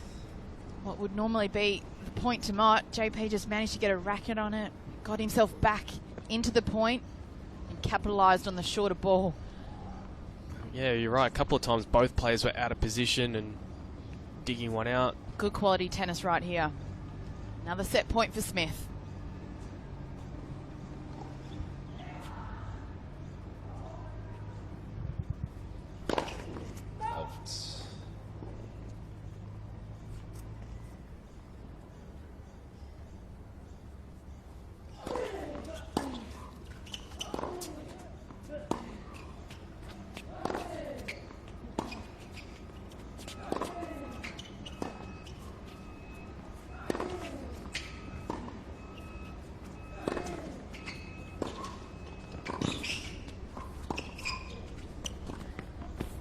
Yeah, well done. Just too passive.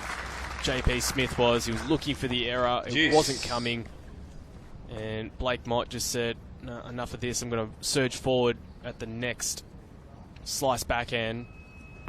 Did well to finish it off. It was actually a good lob from JP Smith, but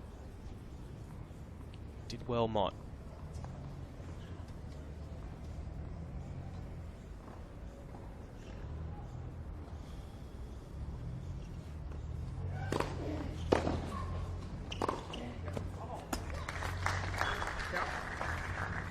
Great one-two play there from Mott.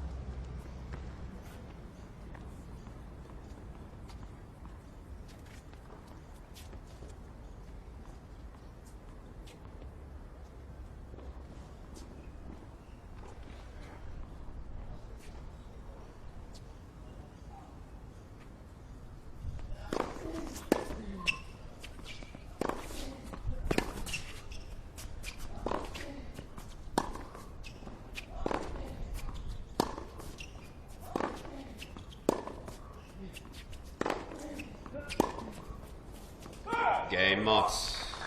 So a tough game. Very tough game indeed. Blake Mott saving 3 set points. What would have been almost catastrophic to go down 2 sets to love. But he's hanging in there. Doing very well, Bodge at 5-all. And JP Smith's making Blot work so hard for his points, but Mott is having the ability to create such good shots and opportunities to finish the point.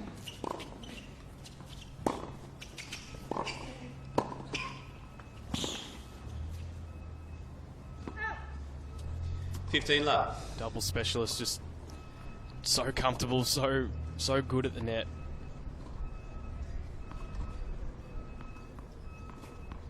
Thank you.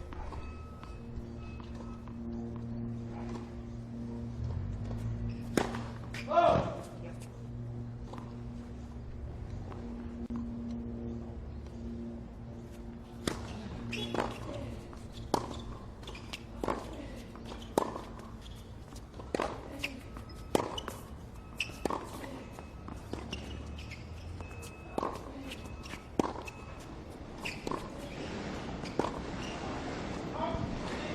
Pushing that well long. 15 on. JP really leaning into that. Follow through wasn't really there, so he needed to have good timing. Not on that occasion. 15 all.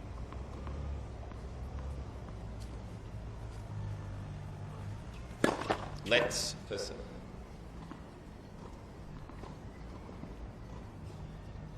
Sitting at around about 24, 25 degrees now. So we're basically at our top 4 today.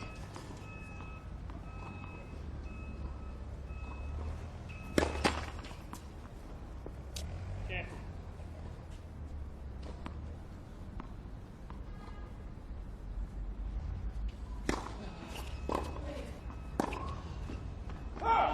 And he had 15, Mott 30. well and truly on the run.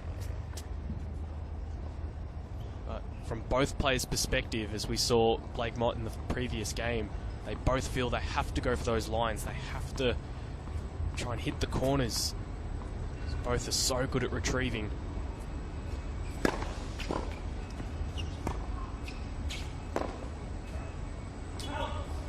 let off, just mistimed, hitting the frame.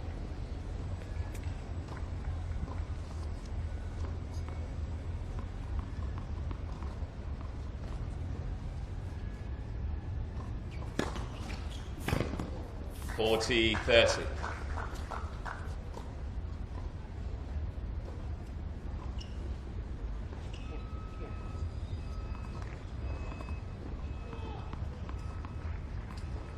Wait, please. Thank you.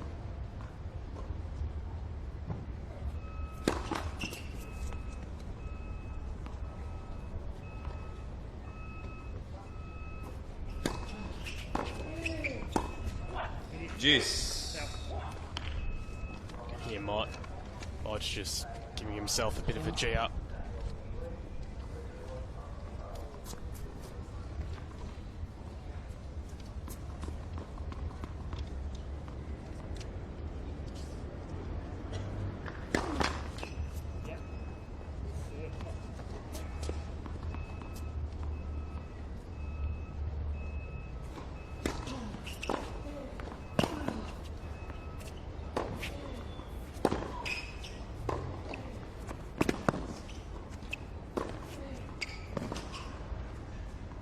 Almost. Advantage Mott. Blake Mott. How close all these last few games have been for both players. Sorry, yeah. I was thinking Blake Mott's just playing a lot more aggressive. He's doing a lot of the dictating.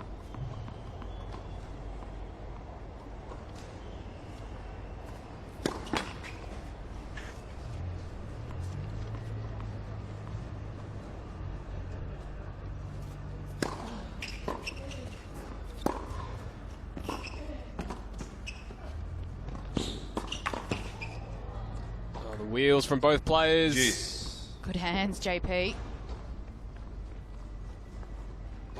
Neither of these players will go down without a fight. Could be here a long time. It's a Sean. seesawing affair, Bodge. It is called Marathon Court number 8. Yes, that's right.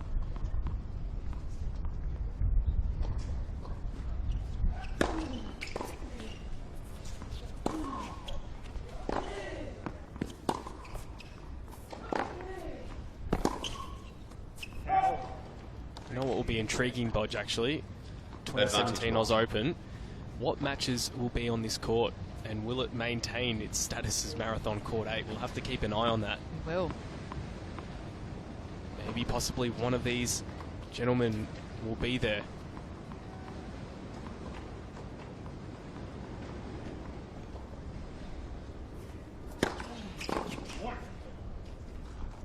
Juice.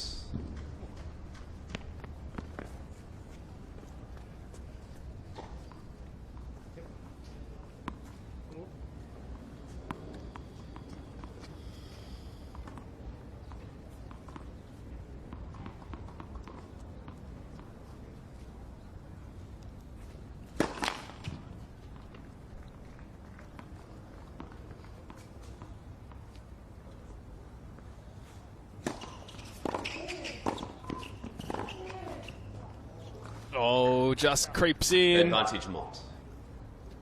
Could that be the little bit of luck? You could see that he can't even believe it himself.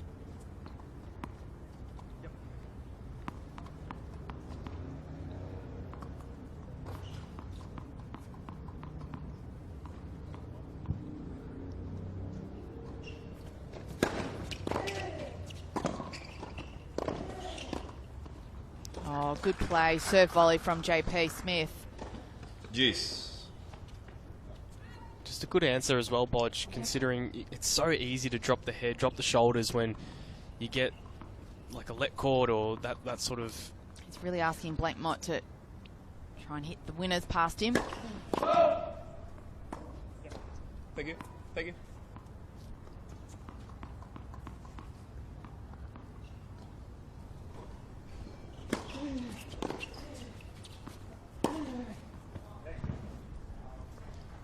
Just another mistimed shot from Mott. Just coming off that frame, you can hear. So that's why it dropped so short.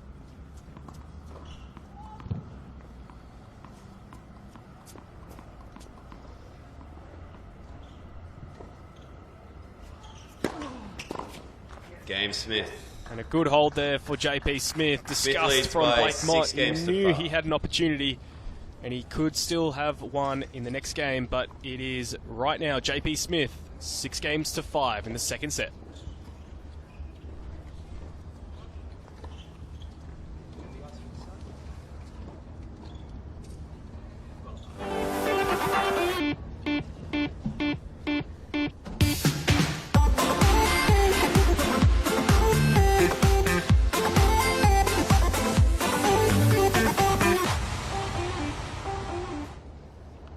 Almost here.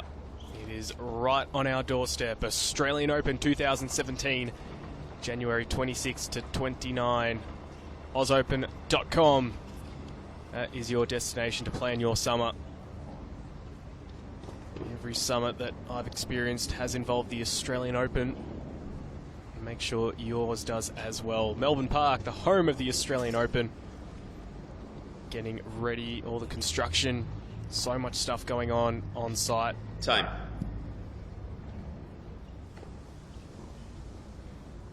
And Bodge, just before we heard Blake Mott just yell, "Come on," at one of the points. We've heard obviously players from different countries. They've got their own versions of "Come on." Most famous would be "Vamos" from Rafa. What about you? What was your "Come on"? Was it just the usual one, or do you know any other languages? Well, my background's Serbian, Yeah. so Well, on the Aida. chair, please. With the Aida? towel on Yeah. the chair. Yeah. Can you That's give us an Aida? Just the. No, not really. Why not? Aida. Yeah. There you go. There you go.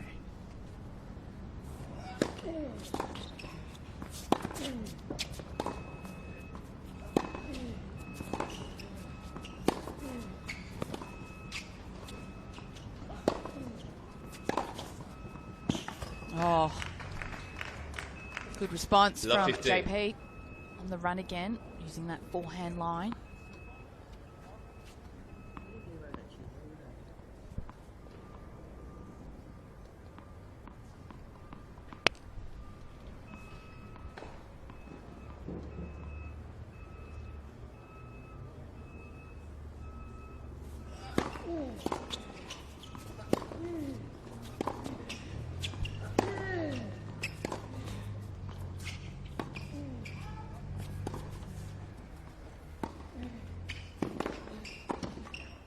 Oh, the stretch from Blake Mott. 15 on. They're both digging in, Bodge. They're just Digging deep. into the reserves. Have you been surprised how close in the last few games it's been on both the players' serves? I've been surprised by how many opportunities they've had to, each player has had to break, but then impressed with the way that the other player responds to make sure that break does not happen. Oh, good matrix moves there from the Lions judge. Get out of the way.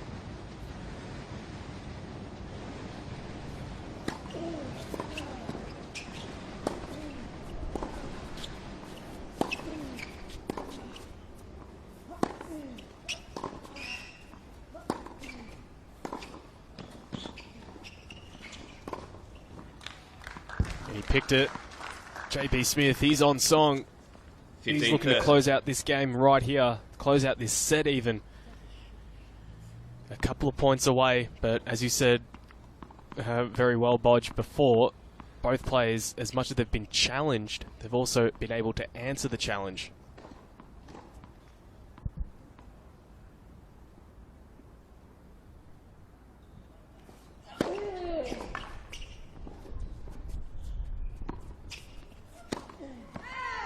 Oh. I always get nervous when players decide to hit those 15 types of for. shots. Just never know where it's going to go, but nonetheless, JP, as we've seen before, 2 break points. Just goes back to that previous comment, Bodge, about they feel they need to hit the lines because of what their opponent is throwing at them.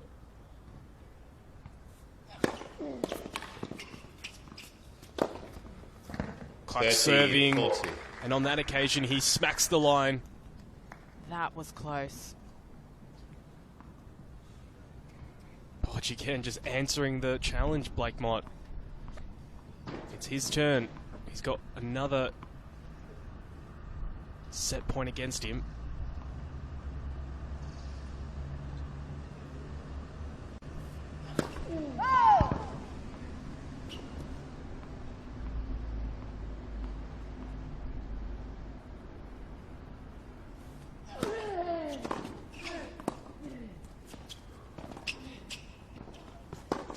Game and second set. That's huge. Smith. That is massive here on Marathon Court 8. It is JP 7 Smith, games to 5. New balls, please. the number 5 seed, who has Smith taken leads by a 2 2 sets sets to love lead against the number 8 seed, Blake Mott. Don't go anywhere. We've got an exciting finish. It's 7-6, 7-5.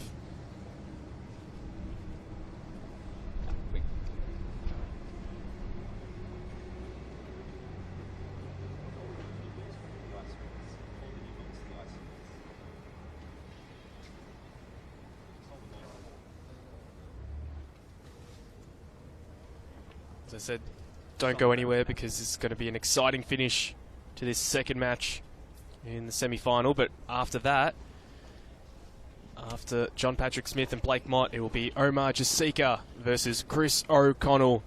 An absolutely mouth-watering clash to finish off Day 5 of the 2017 Australian Open Wildcard Playoffs. However, as I did say, it is Marathon Court 8, so we could be in for a thriller. We did say before that both players haven't been going anywhere. I mean, just see how tight those first 2 sets are, 7-6, 7-5. So there's not much in it. Do we have the balls that way? The balls are that way? Geez, no wonder he's got the spare shoes and a few hats. Court 8 wildcard player. You can see in the plastic bag on top of the black one, a fair amount of shorts and other changes of clothes. So John Patrick Smith, he is packed and ready to go for a 5-setter.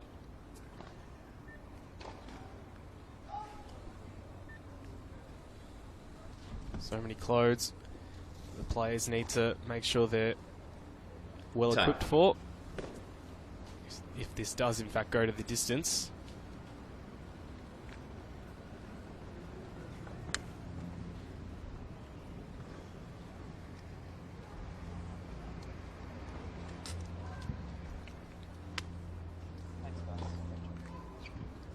And we see Blake Mott, he's got the cap backwards. He's probably channeling the legend that's sitting not too far from him, Leighton Hewitt. Third set, Smith. And here we start the third set. Smith to serve.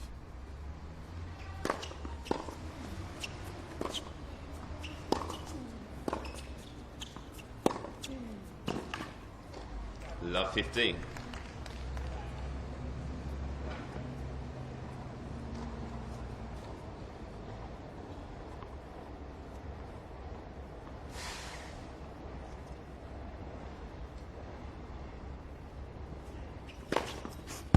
On. Big serve down the tee. Bodge, I mean, it has been so close. Very little in it. Only a couple points here and there making the scoreline the way that it is. 30-15. So how does Mott get back into it, considering he's basically thrown everything and he's done so well? Well, he has to reassure himself that there's really not much in it. So just needs to hang in there, keep doing what he's doing, keep being aggressive, keep creating opportunities, and keep executing as well.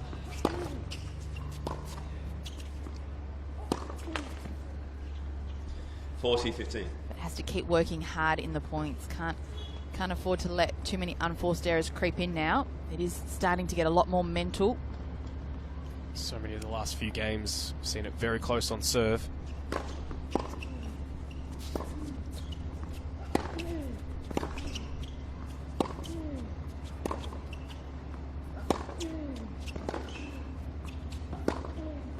Oh, it's a beautiful shot, a beautiful backhand, leaning into it.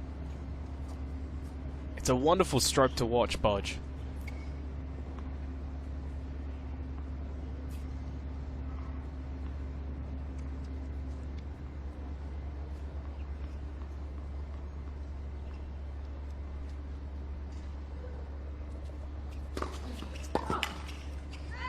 game, Smith. First game, third set. Didn't miss it by much, but he still did. It's John Patrick Smith. 2 sets to love, and now 1 love in this third set. Mentally, it's the, JP Smith up 2 sets to love. Would have been a lot different, 1 set all. Still felt like you were in it, but for Blake Mott, it's mentally trying to figure out what he needs to do to win the next 2 sets, because he had to work extremely hard. Only a couple of points here and there, but really needs to establish himself early on in this third set. Can't let it get away from him.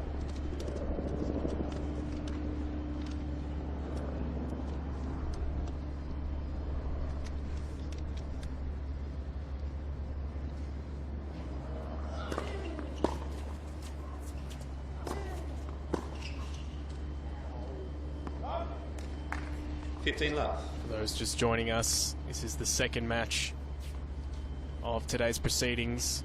We saw Destiny Ava and Alicia Smith win their way into the main draw of the women's doubles over Natha Baines and Abby Myers.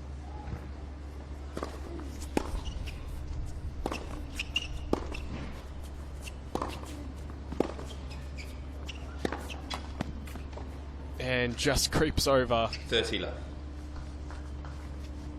Feels he needs a bit of luck.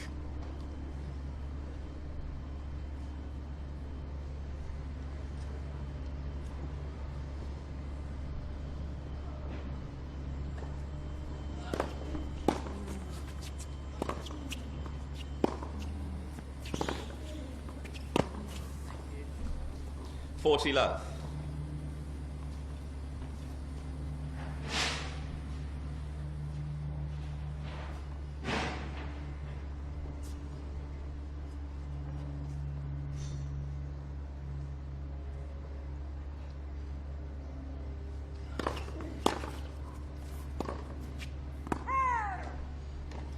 $40.50.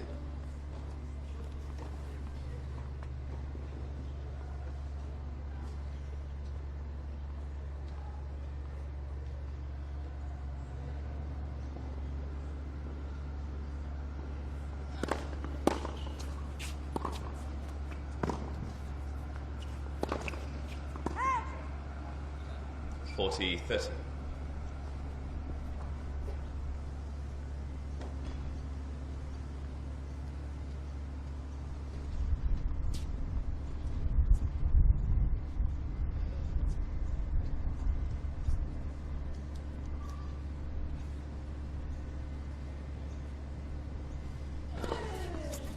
Game on. It's a great serve.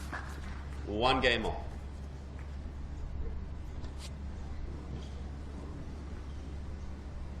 Funny thing, Bodge, about the weather conditions here. First 2 days very warm. Last couple have been pretty cool.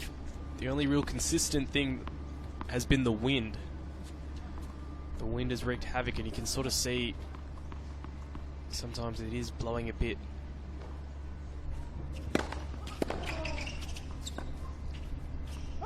Love 50.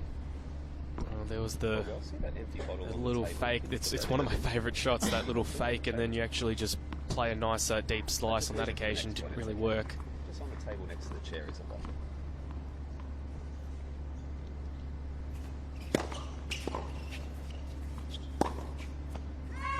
Love 30.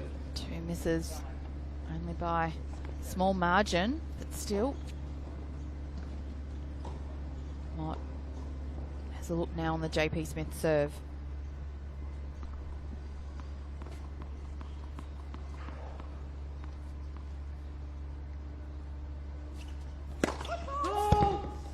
Called a foot fault.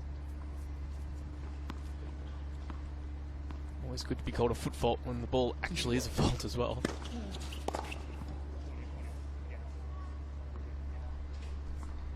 Quite close to the line when you used to serve Bodge, or when you still do. Yeah, I had a little bit of space, but sometimes you do step over the line.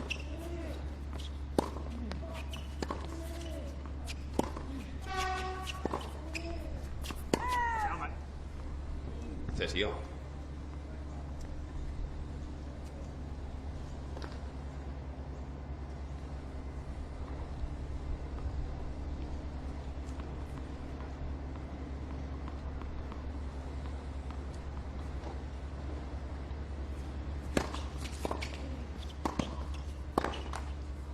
there was a lot of 40, frustration 30. in that ball from Mott. Very low percentage.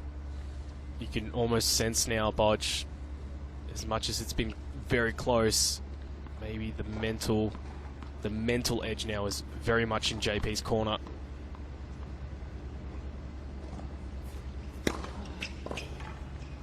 Game Smith. And the scoreboard edge is very much in Smith JP's leads by corner 2 as games to well. 1. Not only a 2 sets to love lead, but now 2-1 in the third set.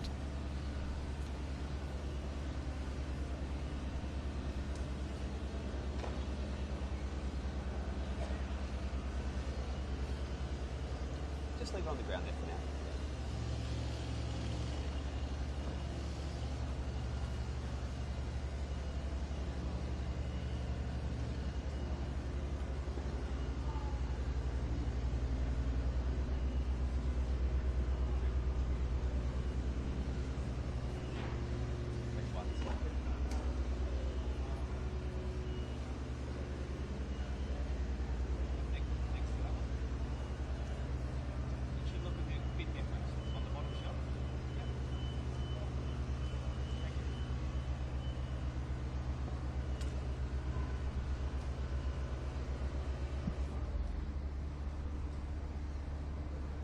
Time.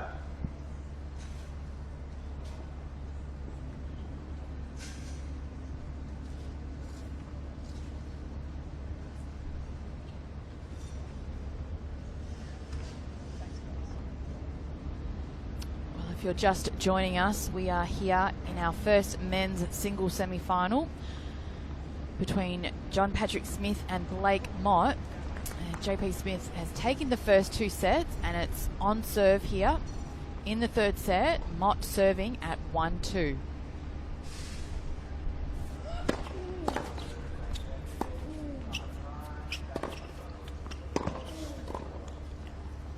Oh, I was just about to say, you know, JP's on song when he was 15 love. taking that ball on the rise, so a bit of a let off from Mott. Maybe just enough to trouble JP on the volley.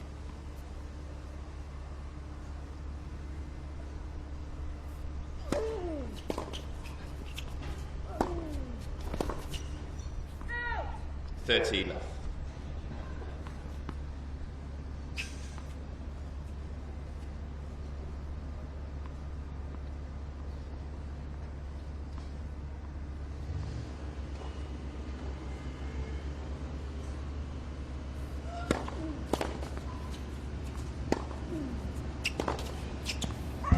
$40 left.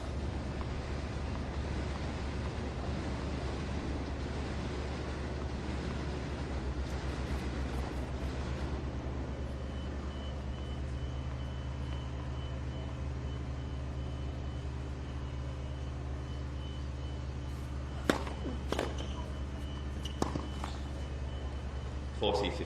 Well, Bodge, it is the wildcard playoff, so it is just before the Australian Open, so all that construction, all the noise that you can hear in the effects mic, they're just getting this site ready, of course, for the big tournament in January.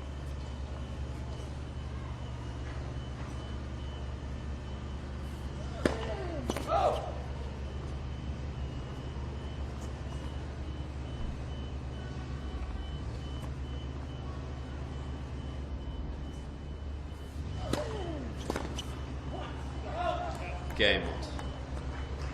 Just trying 2 to get games a few on. of those balls on the rise, JP. Maybe Roll the balls, sensing please. Roll the that balls. his opponent is frustrated, Thank you, so please roll the balls. wanted to see if he can rush him, but just not collecting that last one correctly. However, you can't be too upset. 2-all.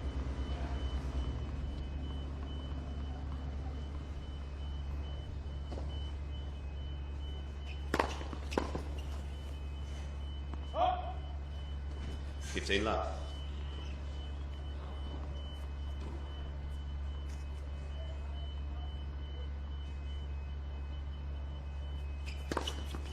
$30 left. Big serving from JP.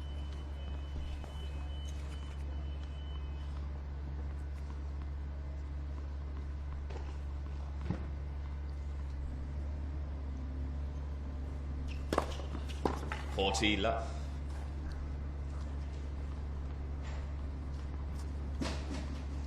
We're just a bit stuck there, Mott.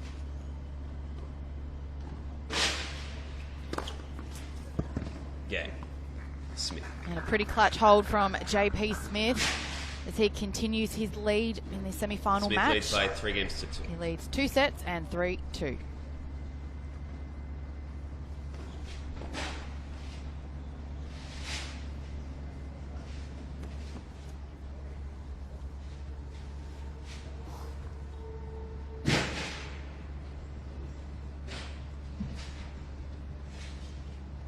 Just see Blake Mott.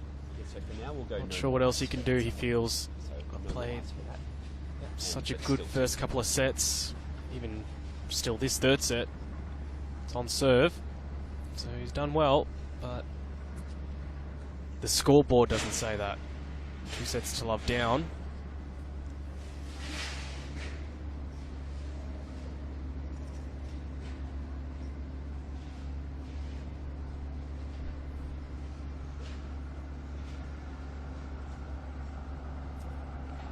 I assume some fans just taking a bit of time off work, maybe coming on site. Free entry, of course.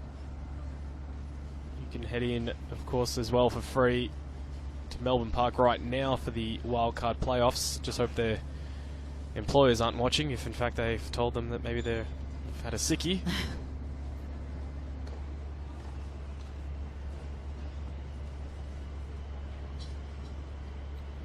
So Blake Mott to serve, down 3-2.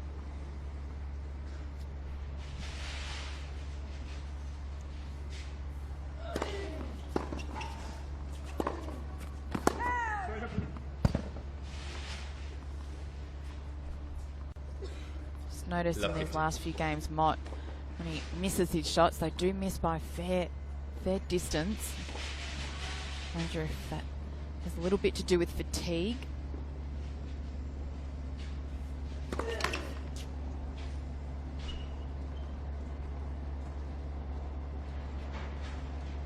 Wedges.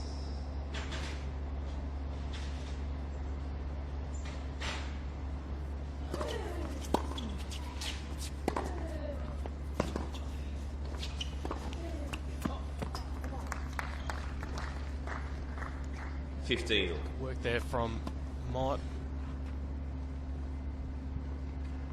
Can sort of see as well, maybe shoulders are just slouching slightly. Body language isn't as exuberant as it was in the first 2 sets.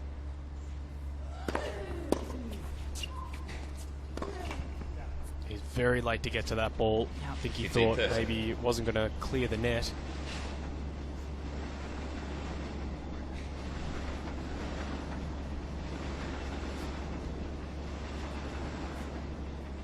A lot of sideways glances now. Just needs to stay in this game.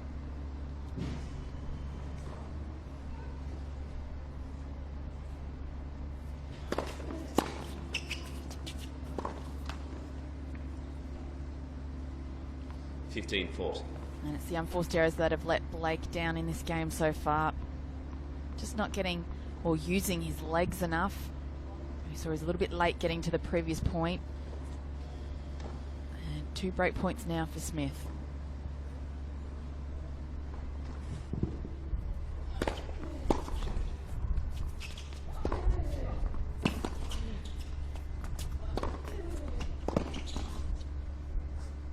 That's the point we're accustomed to.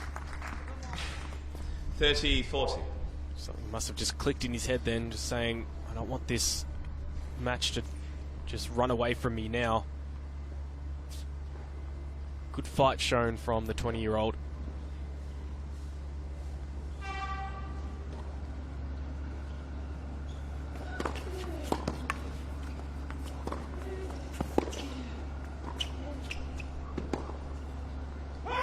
Juice. Just. Almost looked as if he had enough. Same as well of the volley from Mott. Very close to that line.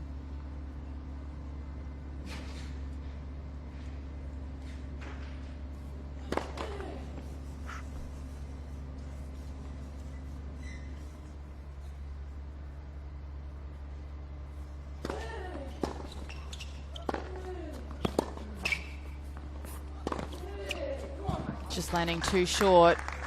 Smith not getting enough on his shots. Advantage Mott. It's been interesting the way this game has been played. This particular game, don't blame Smith actually for just rolling a couple of those shots in, considering what Mott was missing before. Bolts. Something has clearly clicked. Thank you for the ball, please. Part of this Thank you. game. Playing very well right now, Mott. Game Couple of Mott. clutch points.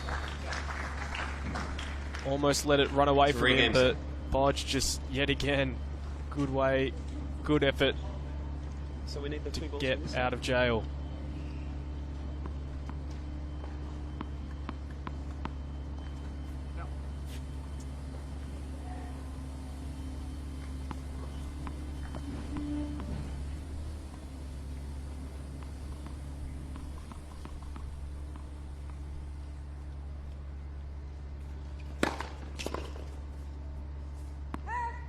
15 love.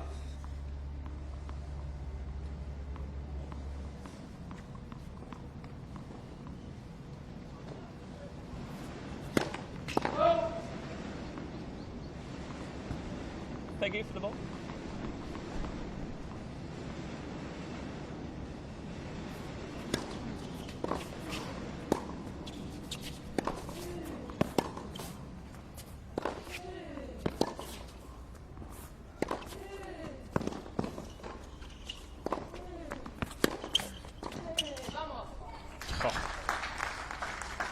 That is awesome.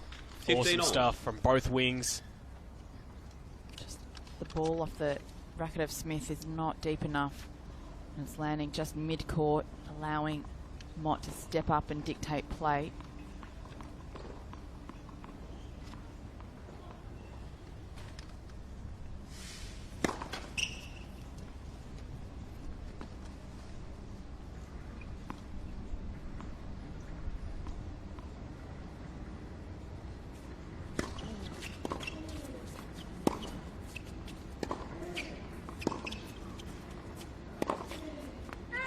$30, $50.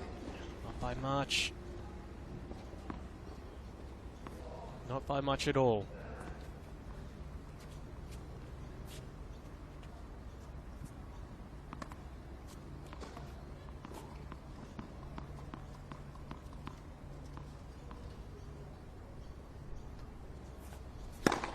$40, $15. Feeling this match versus the other two, there's been a lot more pace on the Smith serve. Yeah. Game. Smith. Again, just rocketing off the frame. Very nice serve Smith leads indeed by for 4 JB games to Smith. He takes the lead again at 4-3 in the third set.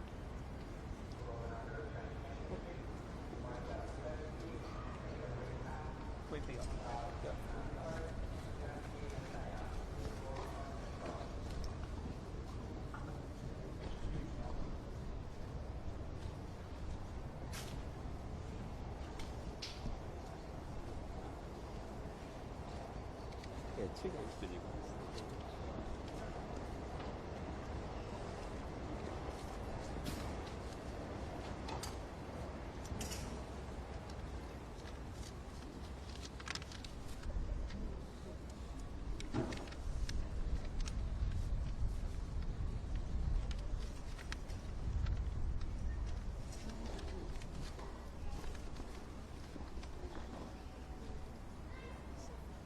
Missing one? Ah, it's okay. Time.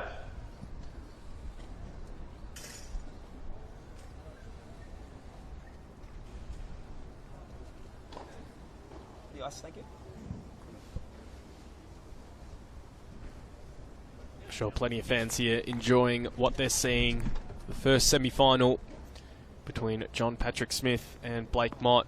2 seeds in the field of 16. Blake Mott, the number 8 seed. John Patrick Smith, number 5.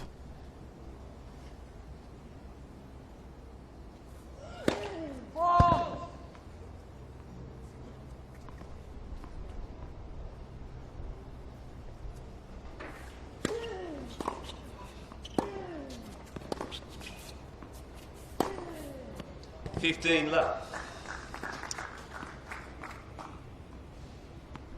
Nicely there in the corner.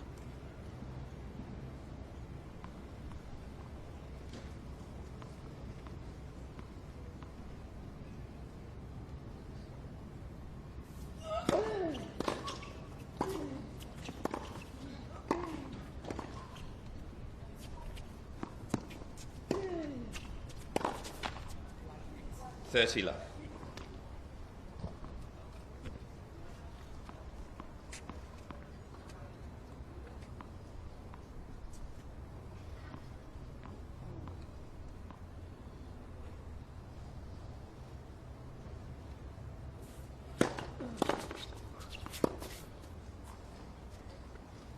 $30-15.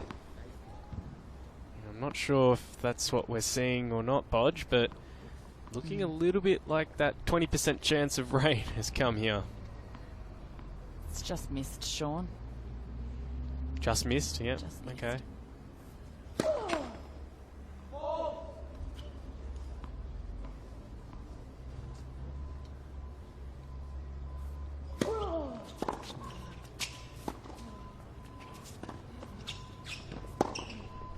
Oh, yes.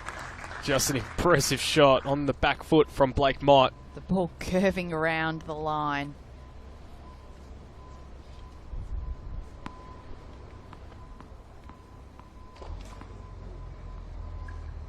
You'd feel for JP Smith. I mean, it's a very, very light sprinkle. Hopefully it moves away, but Game. Mott. a break could actually be okay for Blake Mott. 4 games on.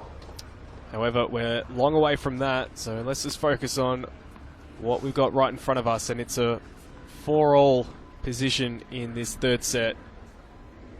In fact, maybe Blake Mott actually just looking at the lines and wondering what's going to happen.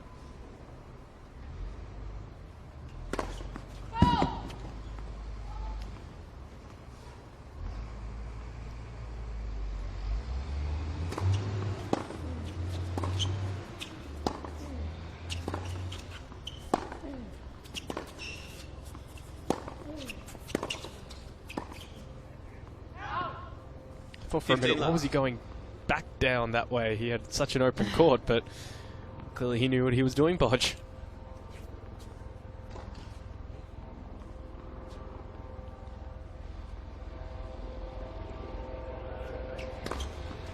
$30 left. It's been a super serving display. Yeah, absolutely. Really put a lot of pressure on Mott to have to hold each time. Odds. 3 points won for Smith's serve.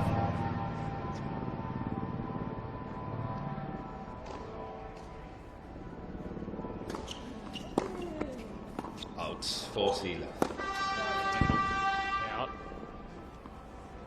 And especially for Mott, considering how well he's hit that backhand in the first 2 sets, you would have thought even the lefty preferring the backhand side, that he would have been okay, because yeah, that Blake Mott wouldn't have minded that serve coming into his backhand, but just such good spots.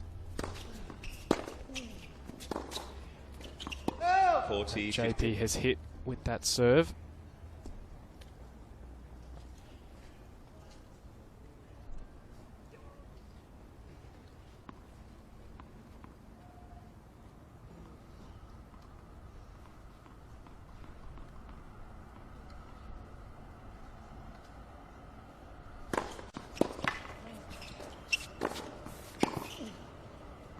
Game. Smith. The new balls, please. So it's game to John Patrick leads Smith. by 5 games to 4. And he's got to 5 games first in this third set. After taking 2 sets to love lead, he leads 5-4. So just put the ice on the ground for now, yep.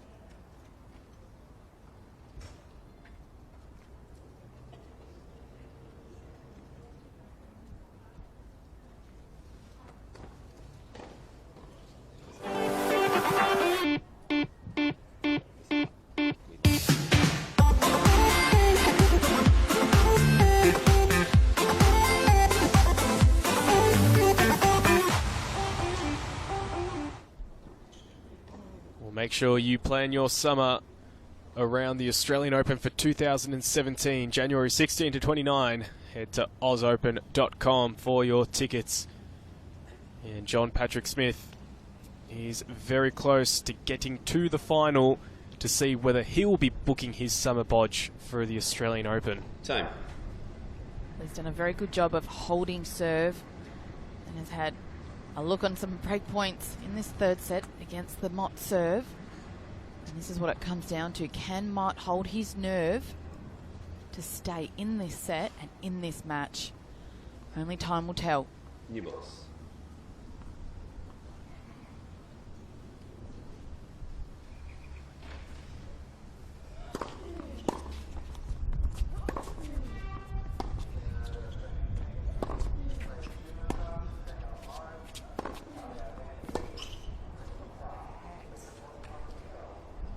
$15 left. Smith will have to be a lot more aggressive and hit the ball a lot deeper if he is to have any look on breaking this game right now.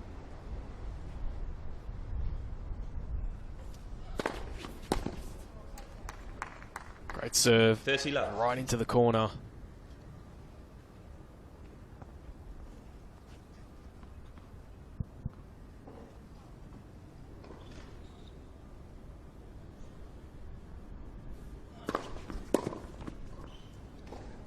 Yet again into the corner. 40. Targeting the forehand over the last few serves. I'll leave it for now. Thank you.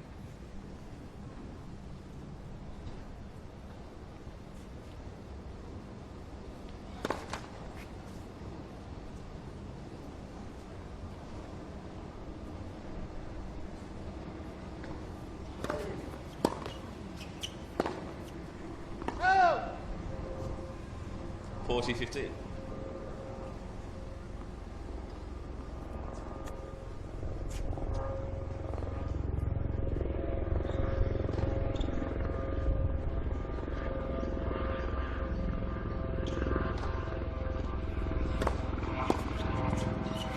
Game Mott. Yeah, nice hold there from Blake Mott. Nice quick 5 one. games on.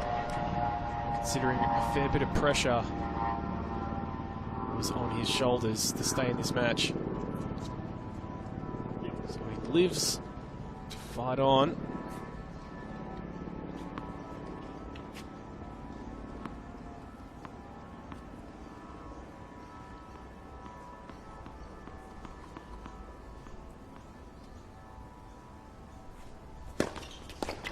$15 left.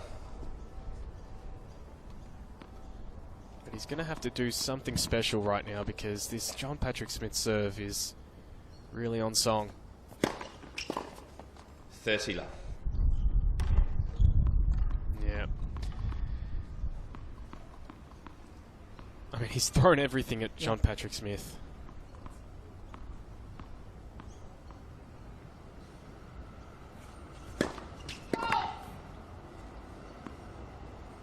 Thank you for the ball. The ball.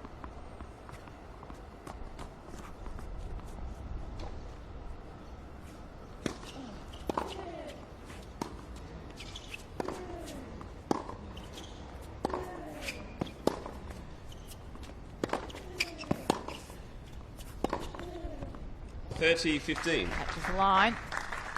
Ball boy. Ball boy.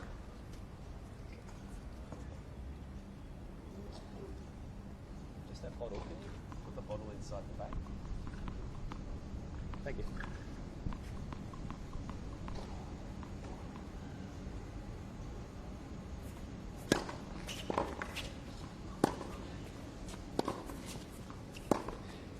Out. Well, it was a good first serve. 30. And the way that Blake Mott has played the last couple of first serves that have gone in, he's really struggled, but he did well to get that.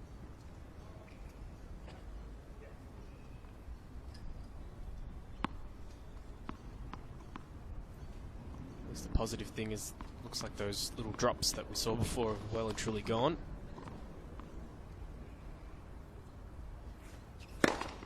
$40-30. So hard to read the left-handed serve.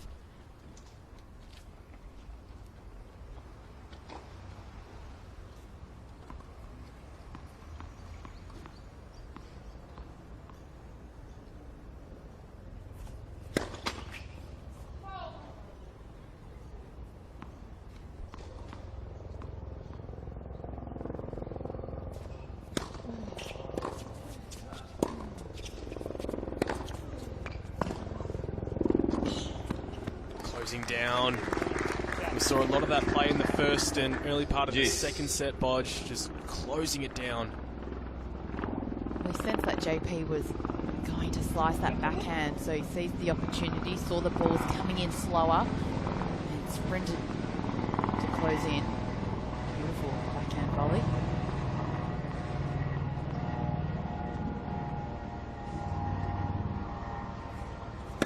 Let's first serve.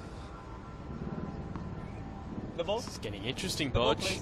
Second serve, deuce, 5-all.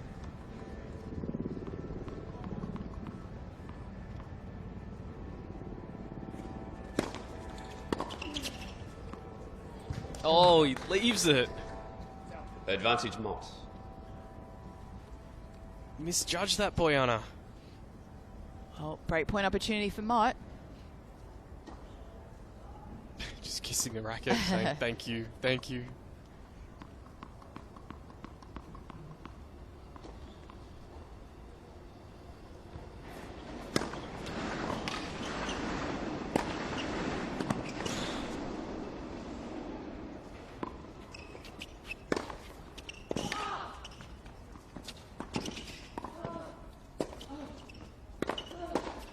Oh. Yes. Great effort from both players. Tense stuff. Good hustle from Blake Mott. And what about that overhead from JP off the baseline? Oh, just awesome stuff. Absolutely great. I mean, both players probably having the opportunity to win it a bit earlier. Good hustling. Back of juice.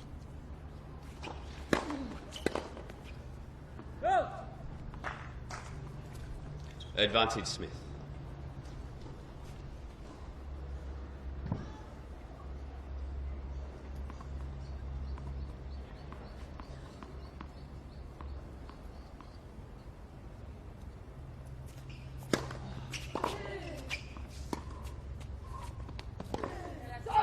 Game Smith. Well, after a small opportunity, Smith leads by 6 games to get something from this game for Blake Mott. It's JP Smith serving himself out of trouble, and he takes another 6-5 lead in the third set.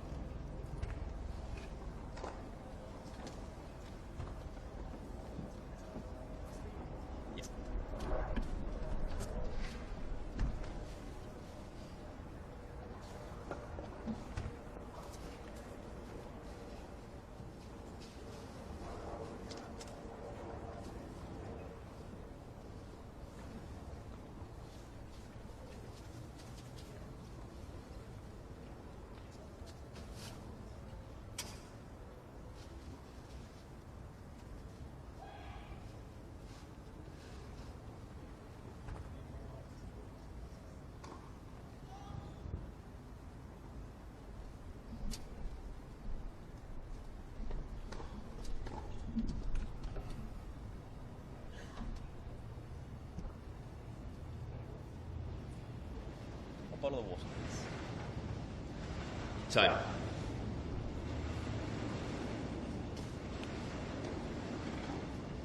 So ice back in the freezer, the ice bags back in the freezer. Every time he sits down. So he always wants to. Thank you. Well, it is up to the number 8 seed, Blake Mott, to keep himself in this set and this match, serving at 5-6. 15 left.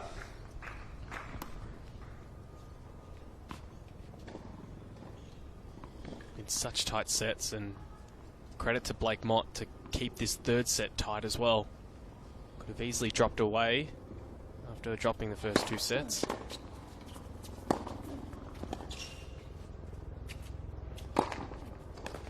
$30 left.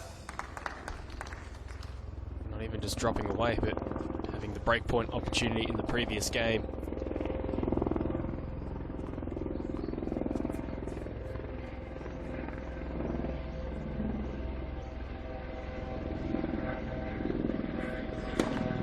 $40 left.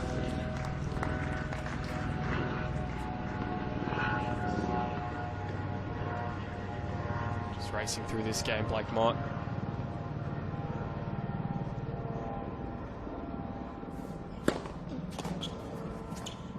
Oh.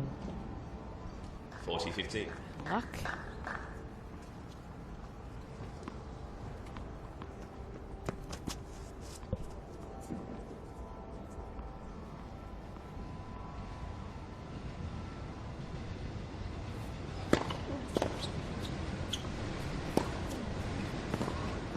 Game Mott.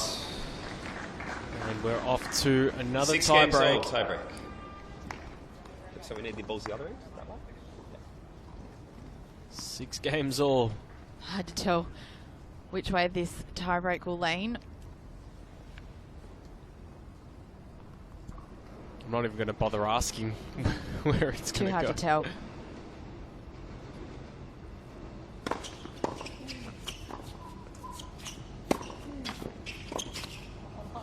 Oh.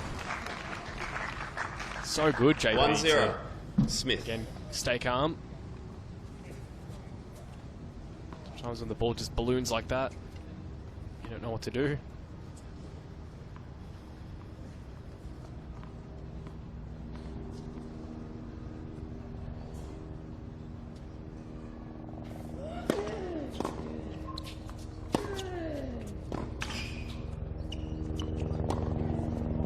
Oh, wow.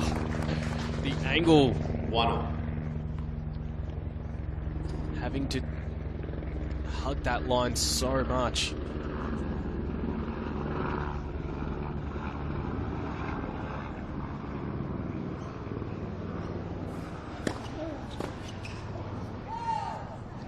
Two 2-1 Mott.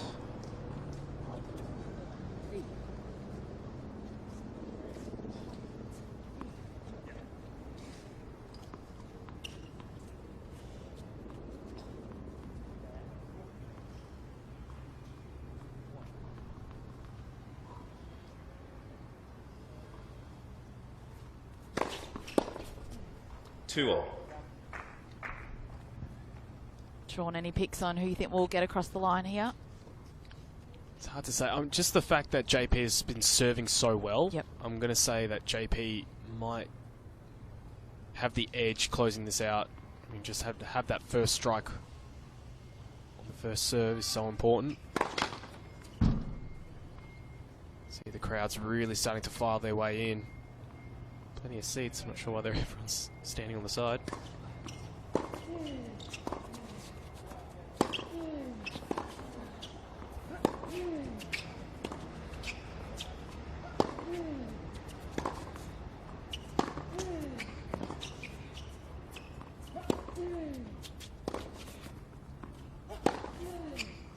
Oh, big forehand, out of court, 3-2 Mott. finds the corner. Do you see the curl on that as well?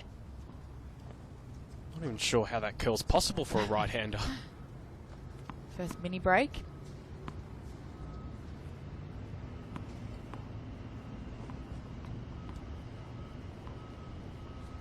Thank you.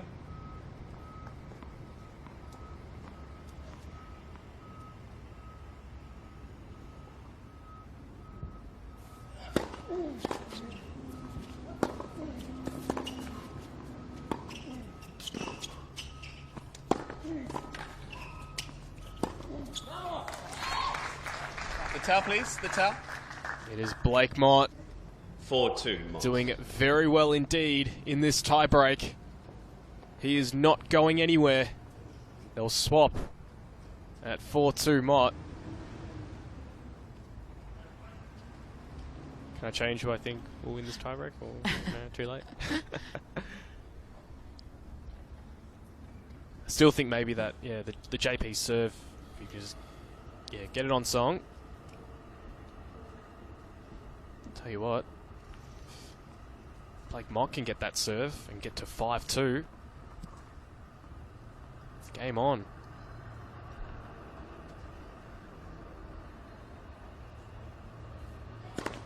Let's first serve.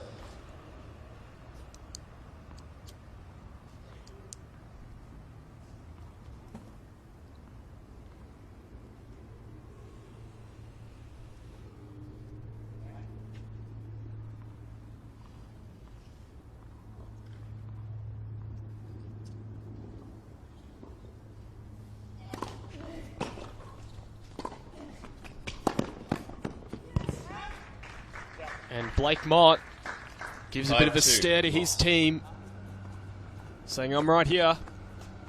And he's well and truly here in this third set. He's 5-2 up in the tiebreak.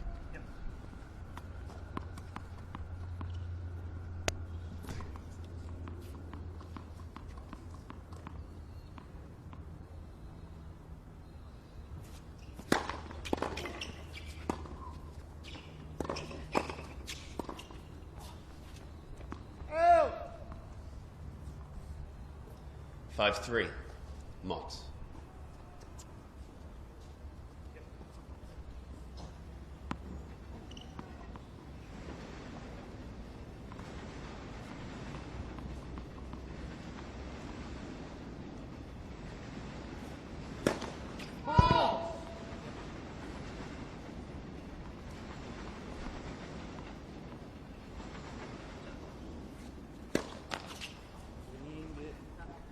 And that serve that I thought was just going to get him over the line has just let him down at the worst possible moment.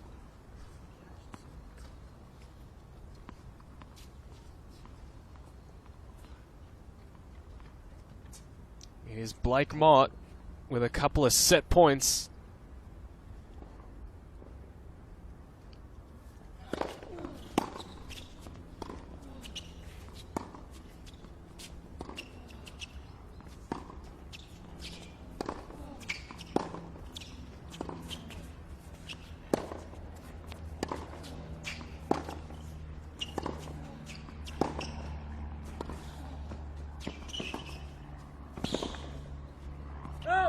It's good work there for JP to just move up into the court.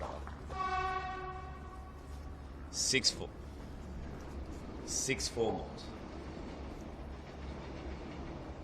If you can just get over this point here, Bodge, he'll have, I mean, one more set point, but at least it'll be on his own serve. Correct.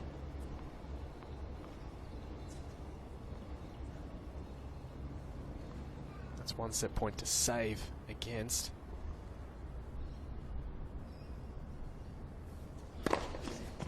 And he does it with a big ace down the tee. It is Blake Mott. He's sending this in to a fourth set. Smith leads by It's Blake Mott taking the third set, 7 games to 6.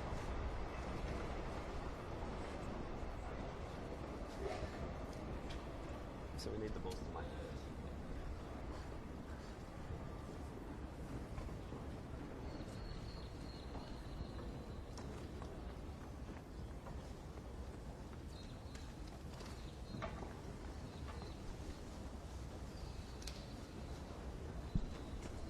No, so not that way. To see in the yellow shirt behind Leighton Hewitt and Alex Diminer is Matt Reid. Very, very handy player himself. So Blake is just going to control it. Wonder what Leighton Hewitt will be thinking. Surely must be thinking what a great fight back this is.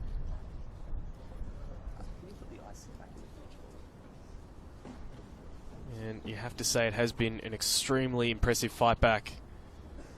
And those gentlemen right there, you can see the OM, I'm not sure where the A is gone, but the R, that's the Omar Army. They'll have to wait a little bit longer to see their man head to the court. Of course, our third match on this court will be Omar Jasika taking on Christopher O'Connell. Number 6 seed O'Connell taking out Sam Groth. And Omar Jasika, of course, took out the number 3 seed in Marinko Matosevic.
So just an impressive fight back in this match from Blake Mott. Losing the first set 7-6, losing the second 7-5. He has rallied back to take the third in a tiebreak as well. So it is so tight here on court number 8. Unfortunately, it looks as if just a few drops on court. Tom Sweeney, the umpire, just maybe heading out to see what the go is. Or just cleaning up JP's area as well. It's very nice. But this could be a little bit concerning, actually, if we have to have a bit of a delay.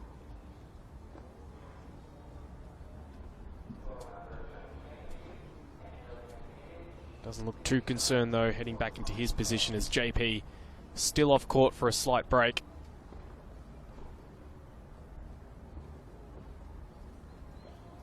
He'll definitely just want to regroup.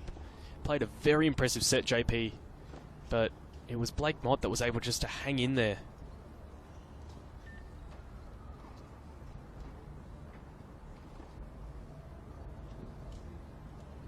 And what that also means is, given how close that set was, could have looked as if John Patrick Smith would take it out in 3 sets, but Omar Jasika and Christopher O'Connell would have been definitely ready to go. So they'll at least have to wait another set, maybe even 2, if Blake Mott has anything to say about it.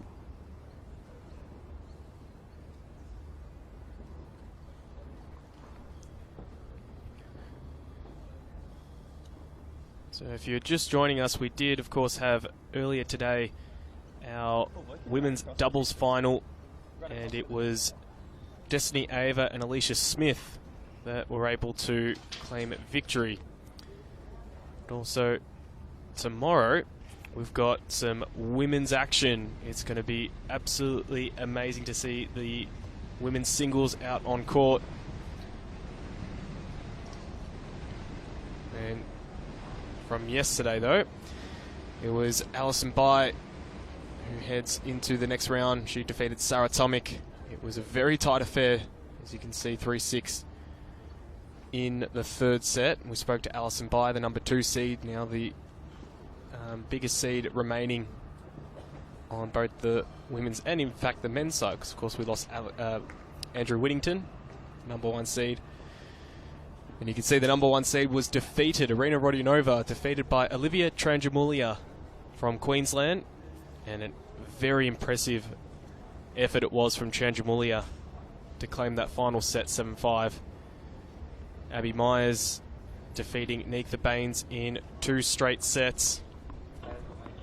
And then the final match, we did see Jamie Fullis defeating Kayla McPhee 6-1 in the third. Kayla McPhee came out absolutely all guns blazing in the first set. In fact, it would have been something like 4-love in the first set. So what we'll have is Olivia Tranjamulia taking on Jamie Fullis, and Abby Myers, she'll take on the number 2 seed in Alison Bai.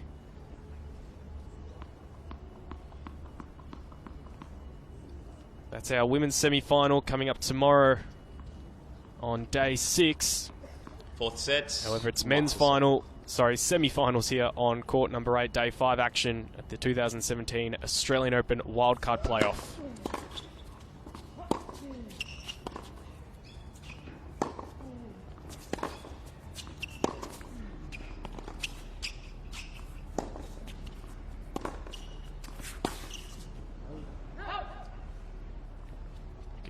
Probably see JP just looking completely different now, so he's opted to change everything, maybe even just pretending it's a start of the game, start of the match, freshen things up,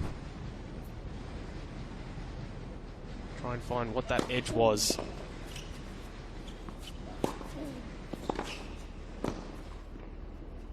And it was shots like that down the line troubling Blake Mott in the first 2 sets, and even, you have to say, the third set as well, but it was just Blake Mott who was able to scrounge and scrap for everything. Smith off to a good start.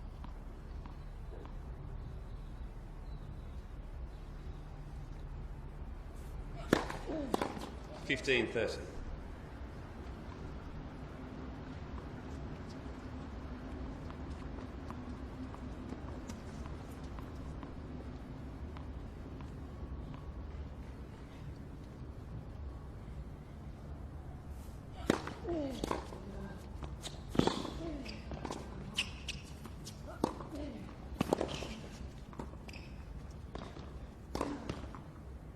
And just a great cross-court forehand. 15-40. Looks as if we've just hit the 3-hour mark of this extremely entertaining match between Blake Mott and JP Smith. And you can see Smith with that 2-1 lead. The last thing Mott wants to do is go down a break so early.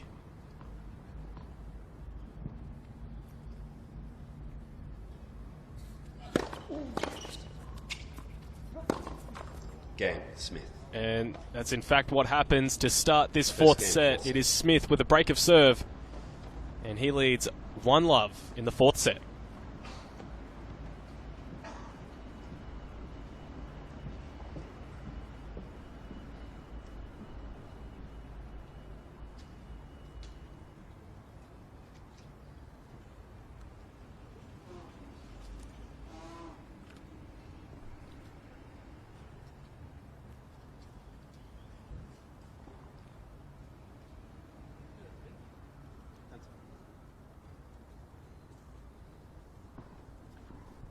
Of course, it's the first game. Quick changeover.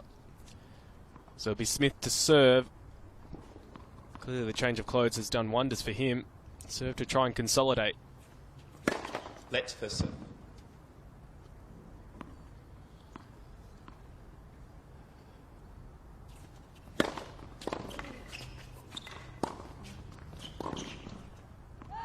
And the hustle from 15-love. Mott doesn't pay off on that occasion. Good work from JP just to step back up in the court.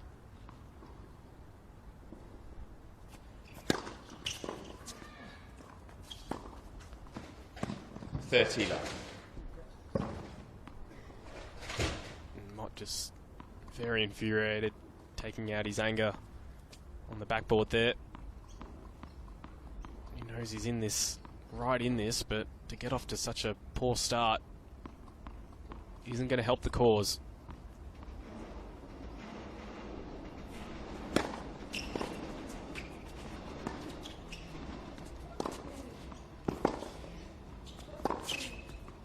Oh, yes! Paints the line.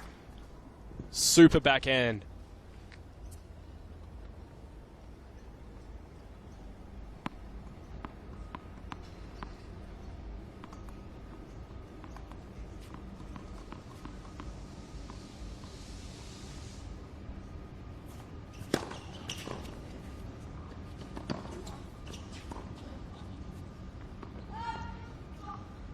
Just doing enough. Just doing enough, JP. He's at 40-15 to try and consolidate the early break. Game, Smith. And it's what he does. Smith leads by 2 games. He gets to a 2-love lead in the fourth set, leading 2-1. And Bodge just an impressive start to this fourth set after losing that tiebreak. Especially after having a good number of opportunities to break the Mott serve, and just to get that early break in the fourth set really has to be playing on Mott's mind right now.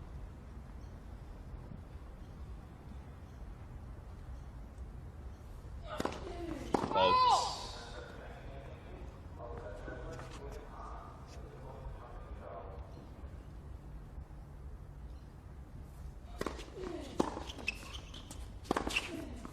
$15-love.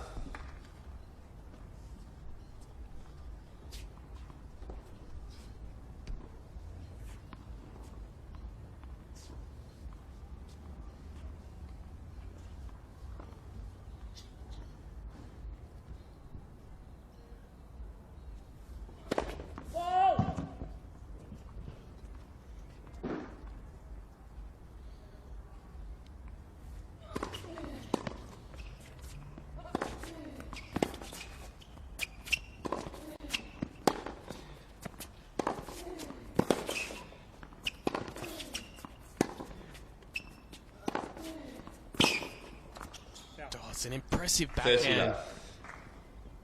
Yet again. Yeah, big hitting from Mott. Really unleashes, dictates a lot off that forehand side. Just see the legs, how big the kid is. So clearly get a lot of leg drive on the serve, but also a lot of forward momentum. That's why he can hit pretty big.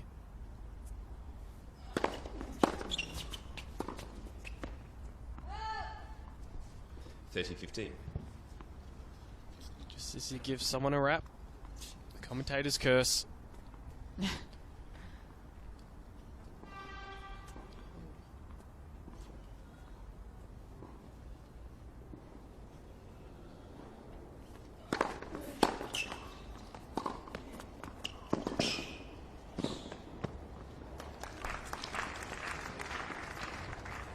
$40-15.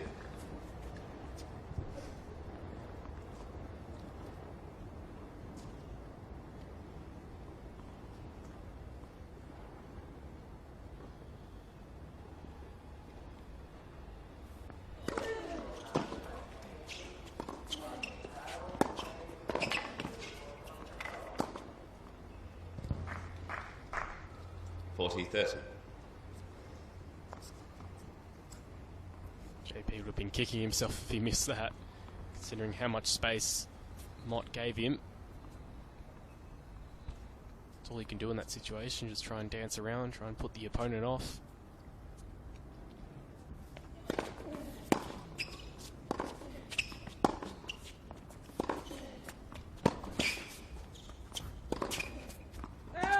Juice.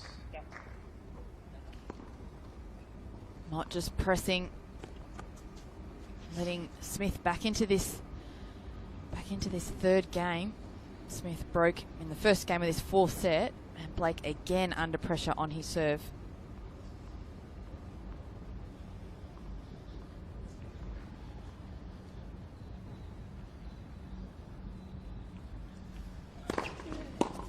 Advantage Mott.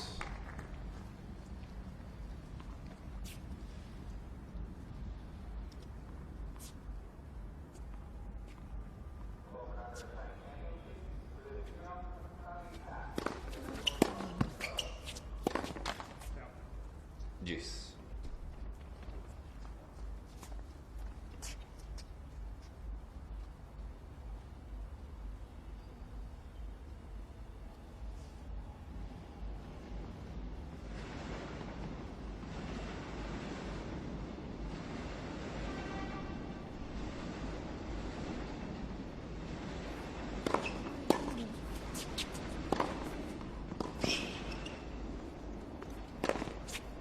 And that has just topped the strings, maybe even more of the frame, sailed long.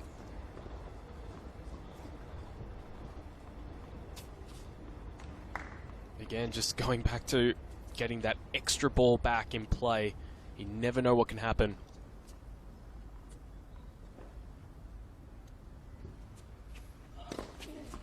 Outs. See the intention from Mott. The stance of the serve very wide.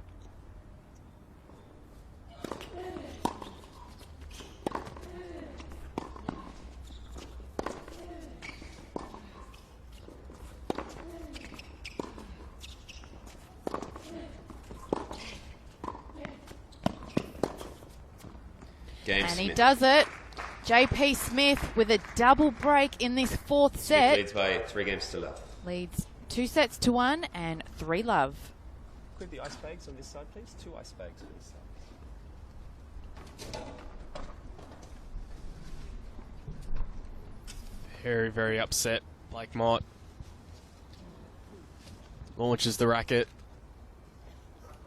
Guess it's a good way to show the frustration instead of smashing the racket as we've seen a couple of players do on a few occasions. Not going to get a code violation for throwing the racket.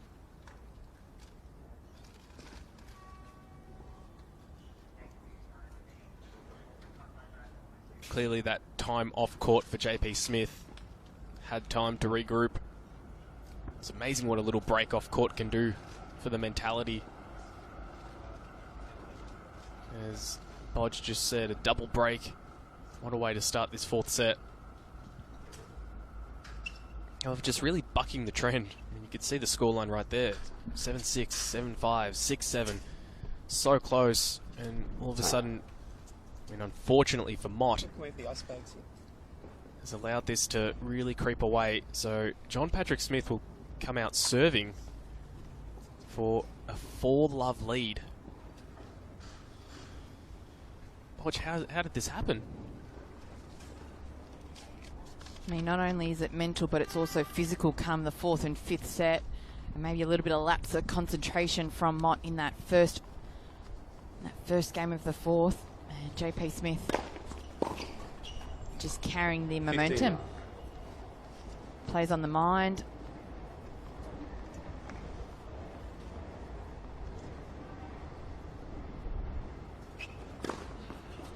Love.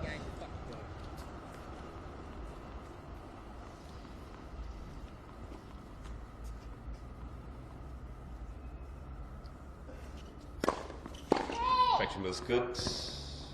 First serve. Not this one.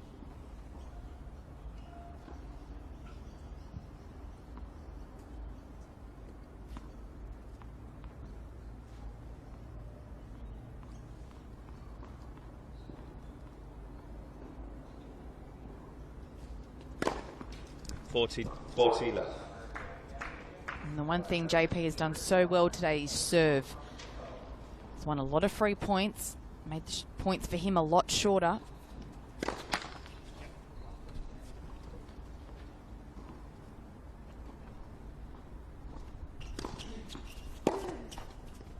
Game Smith. Smith leads by 4 games to love. Comfortable hold for JP Smith. So he races out to a 4-love lead in this fourth set. Only 2 games away from progressing to the final of the Australian Open 2017 wildcard playoff. Be pretty upset that he's got to this stage though, JP Smith, the fact that he's had to play a fourth set.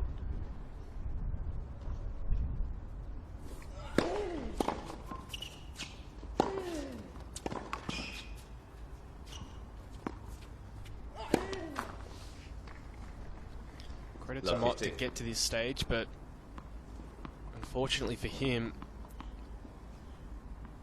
it's racing away very quickly.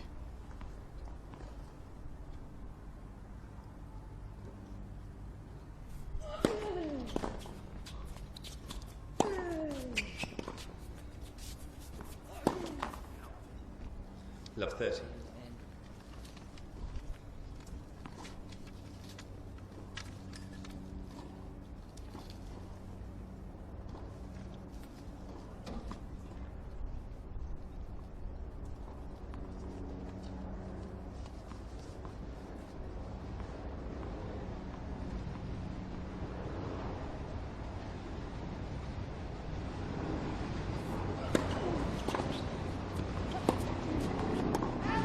Love 40. So, right now, just completely going against what has happened in the previous 3 sets. It is JP Smith going for a potential 3rd break of serve in this set.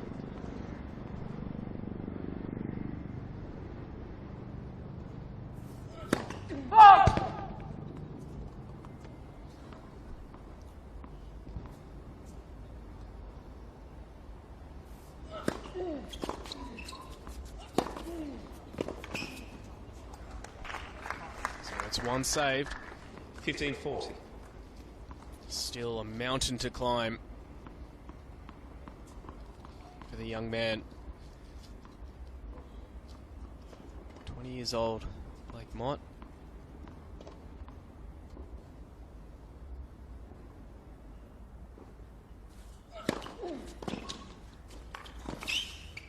And it just sails long. New balls, please. And what an impressive, I guess you have to say, fight back this is in this set from JP Smith. And in no time at all, he will be serving for a place in the final of the 2017 wildcard playoff with a 5-love lead in this fourth set.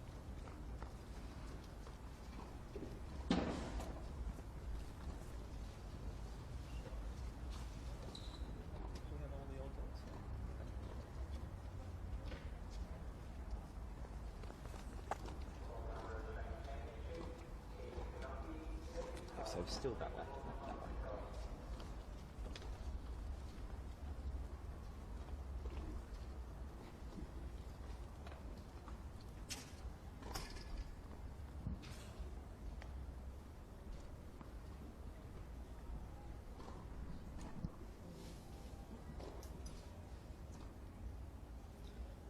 Time.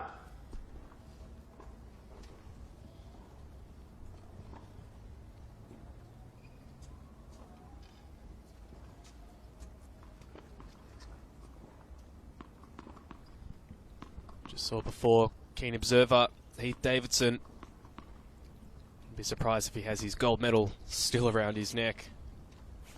Of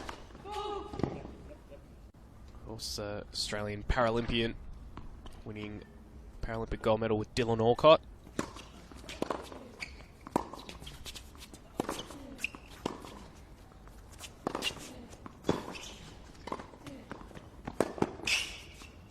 Oh, and it's in. Wow.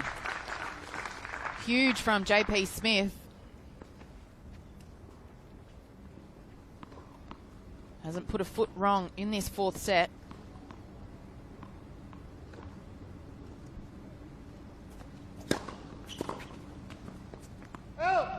And now he's 2 points away from securing a place in the final. 40 love. And right here, Bodge, is John Patrick Smith making a real statement.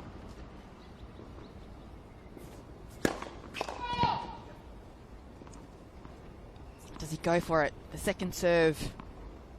I would.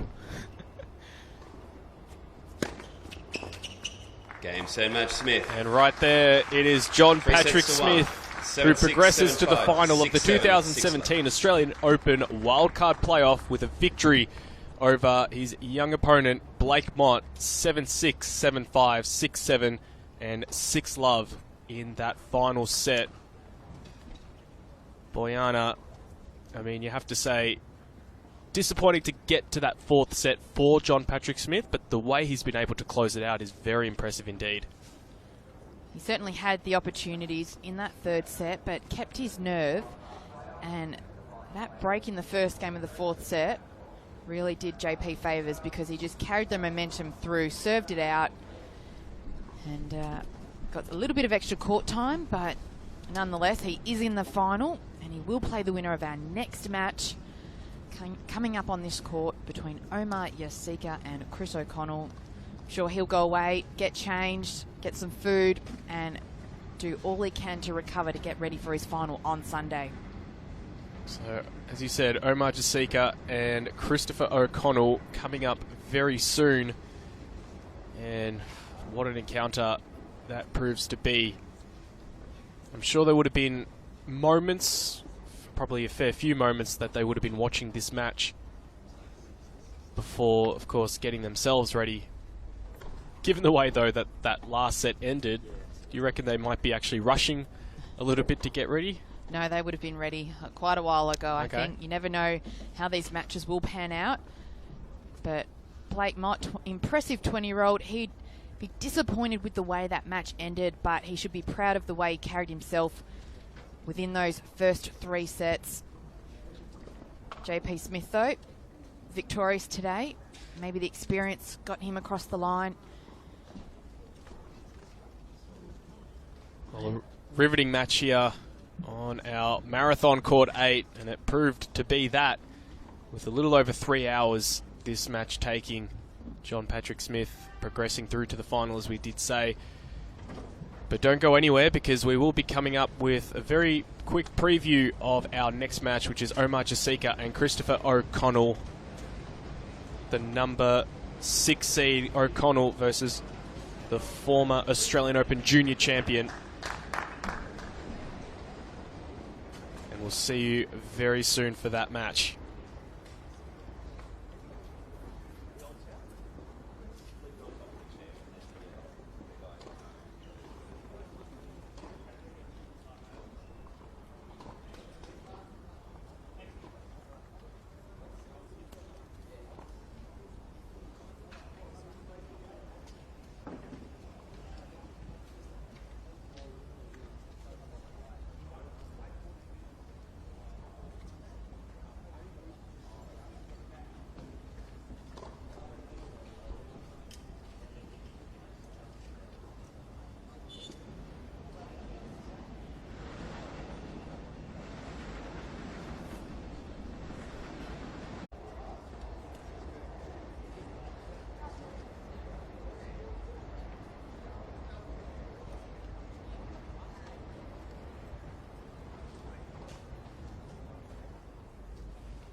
So you can see we're here for our final match of the day on day 5 of the 2017 Australian Open Wildcard Playoff. It's Omar Jasika on the left of screen, the former US Open Junior Champion, and on the right is Christopher O'Connell.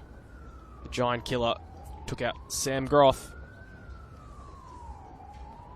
Both players will begin their warm-up now. Christopher O'Connell on screen, defeating Alex Diminar, highly touted youngster, 6'2", 7'6", 6'2" in the first round. And then, as I said, the Giant Killer got rid of Sam Groth in a tight 3-hour and 49-minute match. 7-5, 3-6, 7-5, 4-6, and 8-6 in the 5th set. Omar Jasika on screen. He took care of Marinko Matosevic. Very impressive fight back that was for him. Down 2 sets to love, 4-6, 4-6. Ended up claiming a very big win. He's 6-4, 6-3, 6-4. However, it was his last match in the quarterfinals against Gavin van Pepperzeel. That was very impressive as well. 6-4, 6-love, 6-2 in a contrasting 1 hour and 29 minutes. So the time on court, at the very least, that first 5-set match would give him a lot of confidence. And Bodge, Chris O'Connell, looked very good against Sam Groth, but so too did Omar Jasika.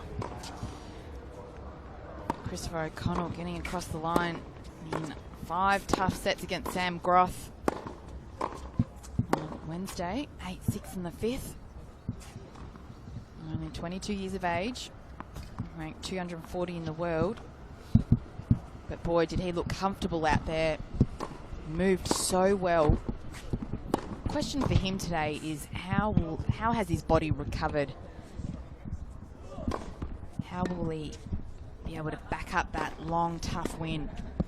That'll be the question mark. He does have a tough opponent, but really looking forward to how this match pans out today. Yeah, you're right. Tough opponent in Omar Jasika. US Open Junior Champion of a couple of years ago. And 19 years of age, current ranking of 367 in the world. Last year had that career high of 256. 3 minutes. Last tournament he had in Canberra was that challenger, losing to Mark Polmans in a tiebreak in the 3rd set. Very tough encounter.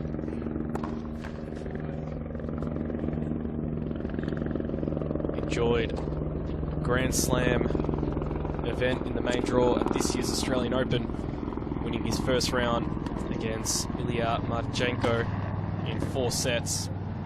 And of course he had to go up against the Frenchman, a former finalist of the Australian Open, Jo-Wilfried Tsonga, losing 5-7, 1-6, 4-6. So you can take nothing away from the young man. What a great experience that is. Absolutely. Omar in his first round was down 2 sets to love against Marinko Matosevic. Fought back, found a way to win. 2 minutes. And won his quarterfinal match in 3 comfortable sets. And finds himself here in the semi-final with an opportunity to progress to the final. But it'll be tough. He's up against Chris O'Connell, an impressive young player as well. A lot of people have been talking about Christopher O'Connell, and I have to say, coming into a wildcard playoffs for this year, I didn't know too much about this guy, but I think very soon everyone will find out a lot about him, because he can counterpunch when he needs to, but he can also add pace. He's got big shots. There's the Omar Army. Bodge. Front seats, and they're in order today.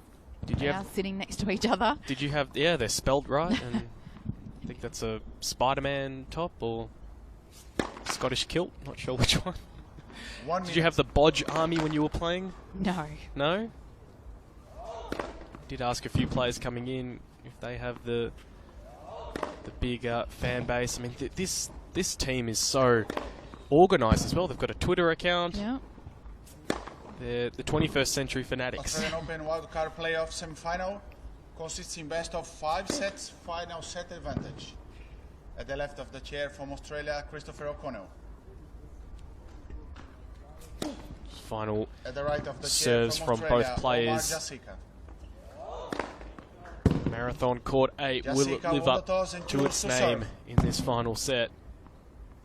So we saw a 3-hour epic the match before. John Patrick Smith Time. getting over the top of Blake Mott. So John Patrick Smith, as you said, at the end of that match, Bodge, he'll go and grab some food, have a chat to his coach Jump and his in the team. ice bath. Yep. And he'll plant himself maybe in front of a TV of the live stream and watch some sets.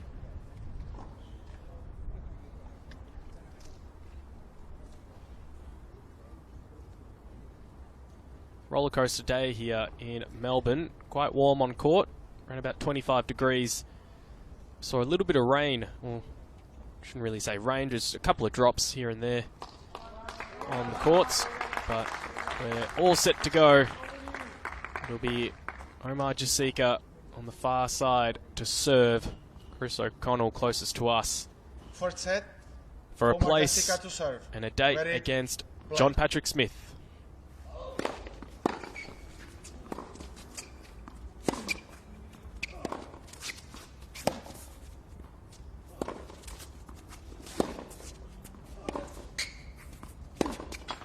$15 love.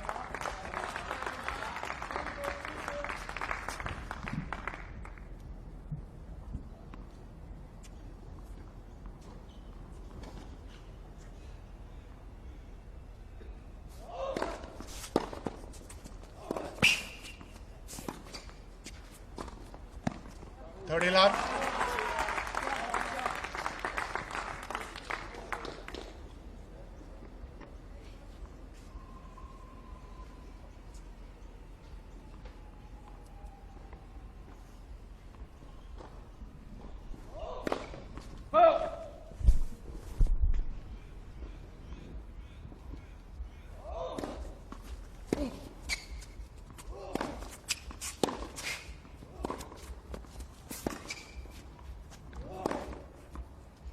$40 love.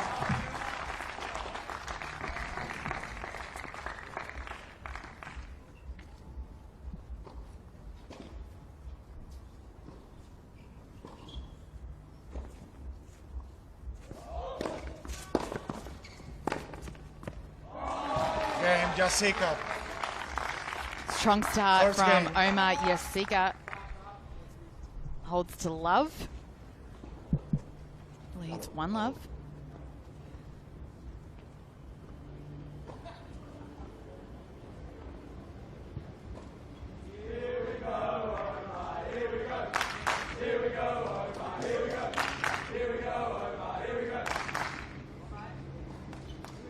Omar Army vocal right from the start.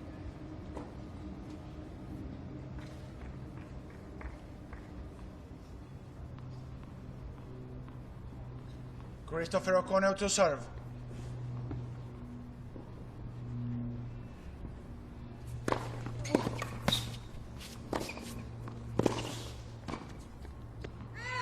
Low 15. 5 points in a row for Omar Jasika. Off to a flying start.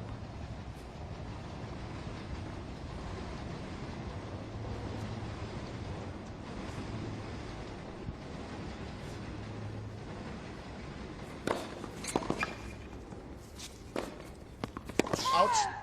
Love 30. Make that 6.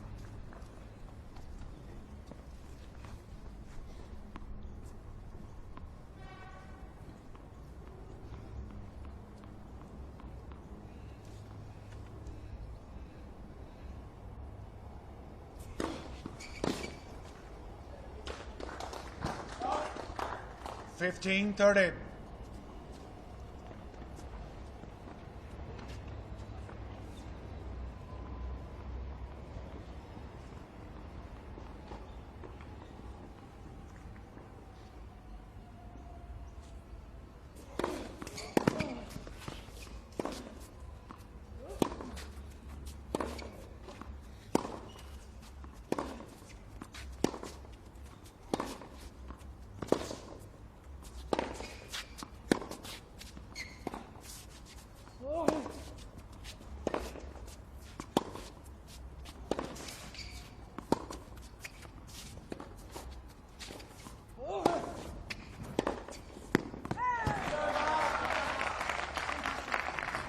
solid hitting from 15-40. Yasika. Errors coming off the O'Connell racket. And now 2 break points for Yasika to take a 2-love lead in this first set.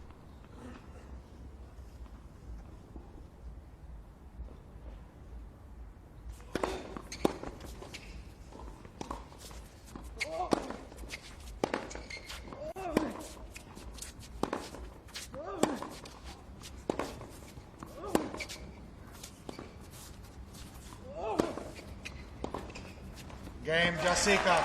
And he does just that. Off to a Jessica flying leads start. 2 games to love. Hasn't put a First foot set. wrong so far in 2 games. He means business.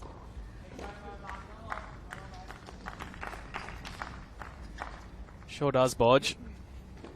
And again, that's what we did see in that previous match. Got off to a flyer.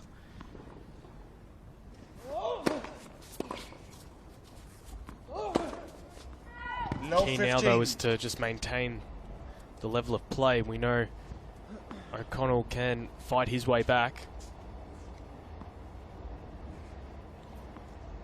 When it gets to that point, it's still so early.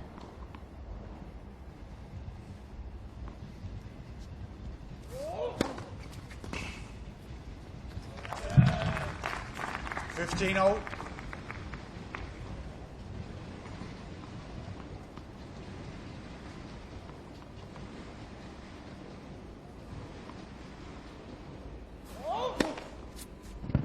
$30-15.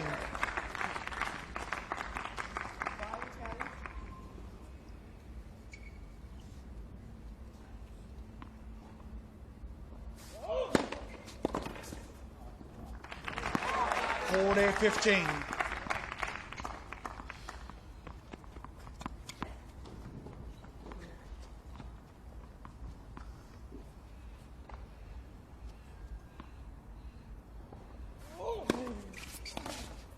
Game Jessica. And Yasika Jessica continues leads on 3 his games to winning love. ways. Third set. Again holds comfortably and leads 3-love.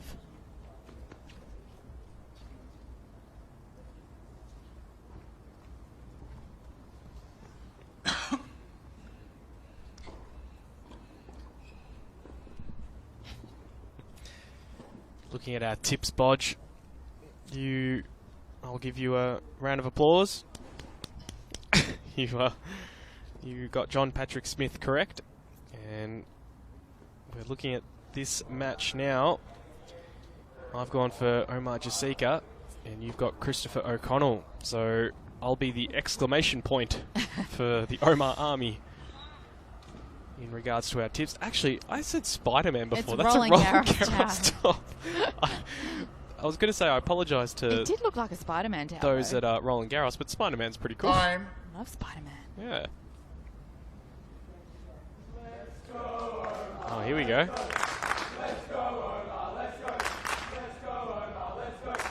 A lot more vocal today. Yeah.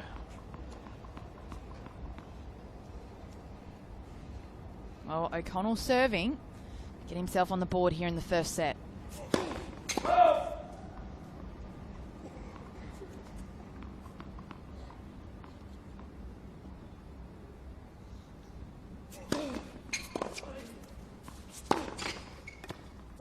Low 15.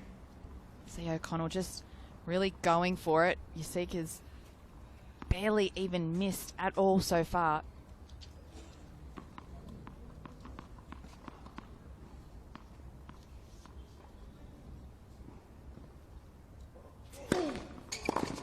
$15-0.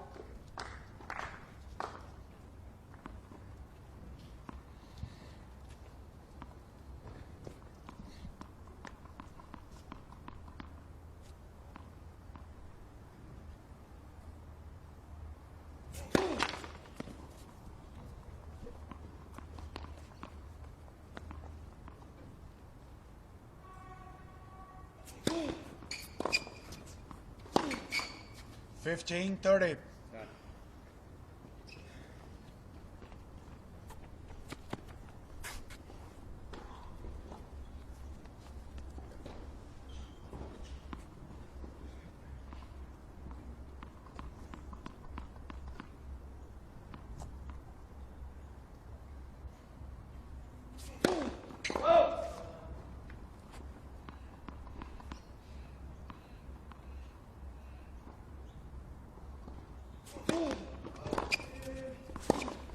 15-40.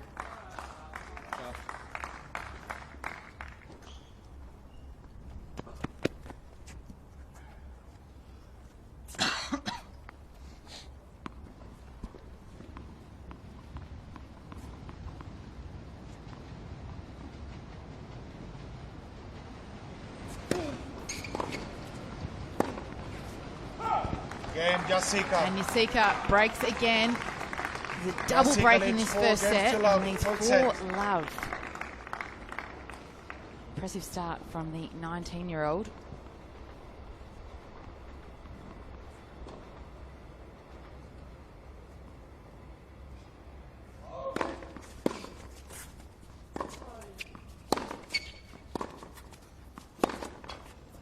Love.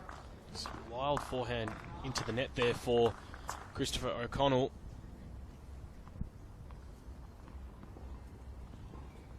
Omar very much on song.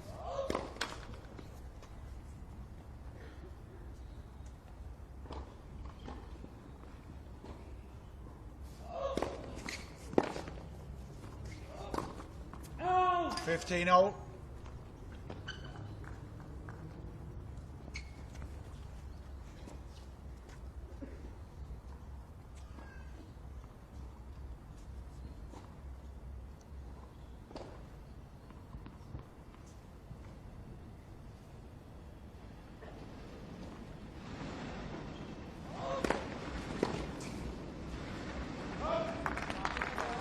Thirty 15.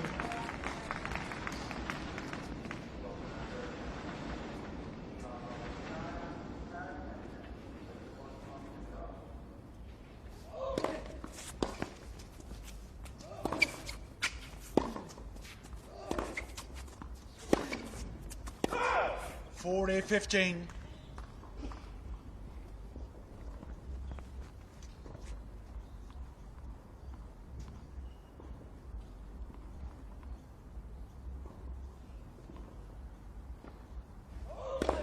Net for service.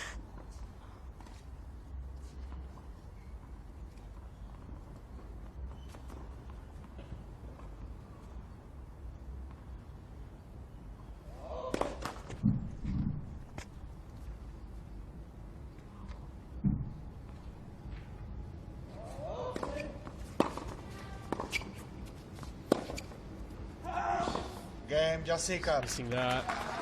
So Jessica leads with the 5 error games to from love. the Third O'Connell set. racket, it's Jessica doing it easy. It's 5-love in the first set.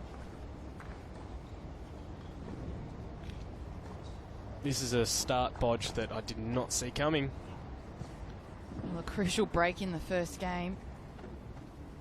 Makes a big difference. We saw that in the fourth set between JP Smith and Blake Mott. But O'Connell has some work to do. Just needs to establish himself. Just get himself on the board.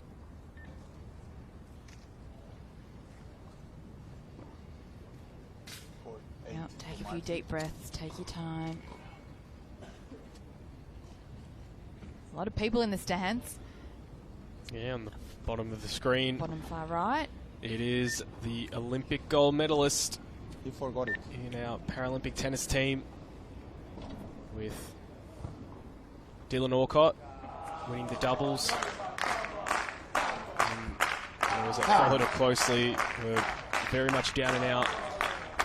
Interviewed him and he said, yep, we were pretty much thinking, let's go to the bar afterwards. And they were able to rally and literally rally and obviously come up trumps in that final set. Epic work from Heath Davidson, Dylan Orcott.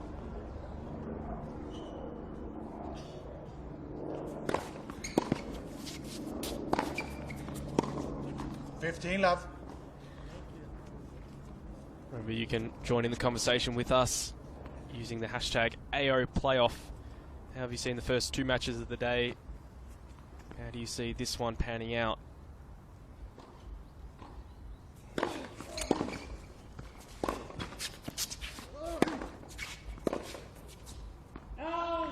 Record giving Jessica just enough time to run around and hit that very dangerous forehand.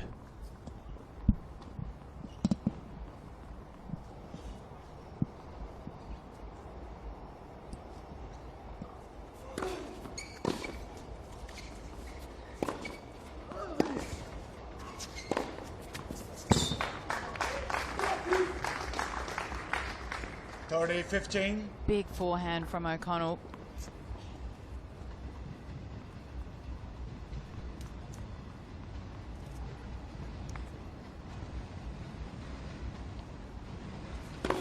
Oh!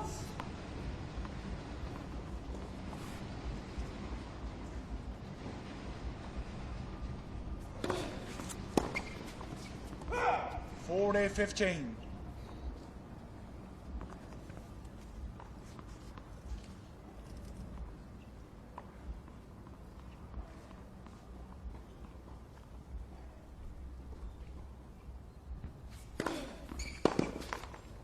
Game O'Connell. O'Connell gets on the board. Jessica leads 5-1. First set. And Omar Yasika now will find himself serving for the first set.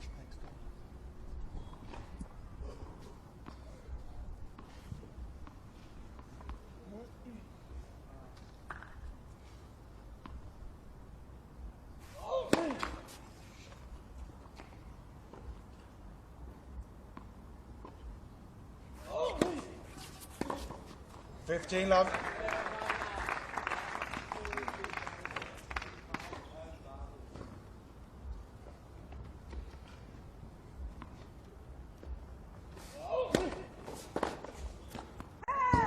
Love. Serving very well today. 2 points away from the first set.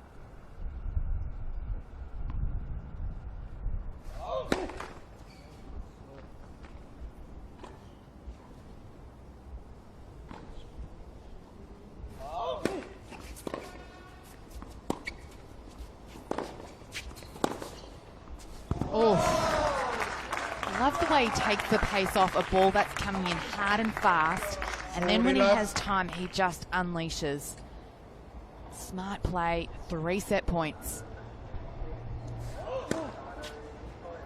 And he does it. In style, Omar Yasika takes the first set, 6-1. New balls, please. Can hear the Omar Army. Great set. It was a very great set, wasn't it, Bodge? Plenty of upside for Chris O'Connell, though. A lot to work on. But, I mean, obvious to say you're always fighting an uphill battle when you go down 5-love. Yeah. Playing so much catch-up. At the very least, he's serving first in this second set. Let's see if he can just start again. Regroup. Army just very happy indeed. I'm sure they're sending their pictures and everything else to hashtag AO Playoff. If you're here, even around the world, we'd love to know where you're watching around the world.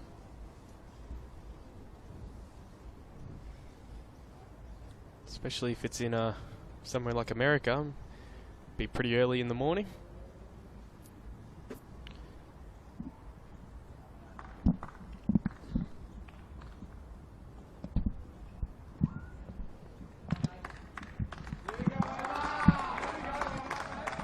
So no breaks for either player. They're just ready to get back up.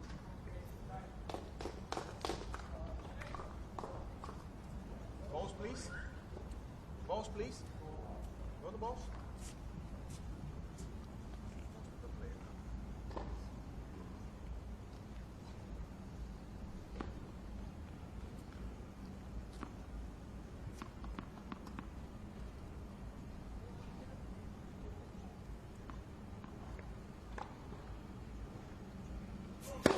Out.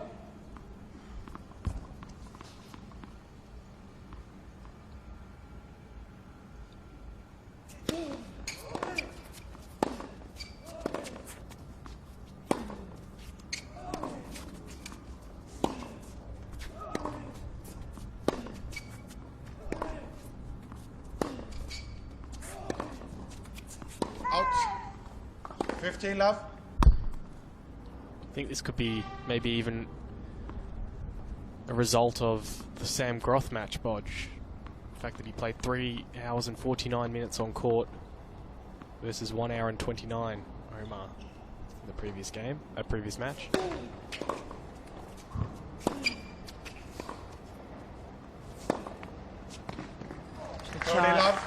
Look, not so early in the first set. I just think Omar came out firing and O'Connell missed a few balls and just looked a little bit rattled. But maybe if it came down to a third, fourth, fifth set, fourth and fifth set, but there's obviously a bit of rain coming down. Yeah, it's a lot heavier than what we saw before.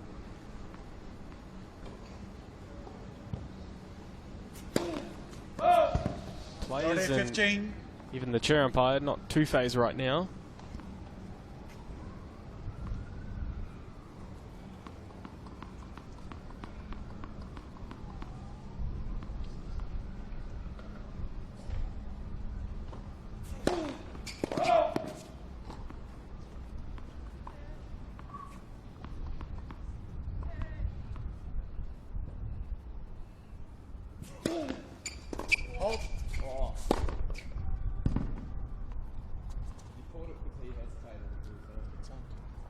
So 2 double faults for O'Connell. 30-0.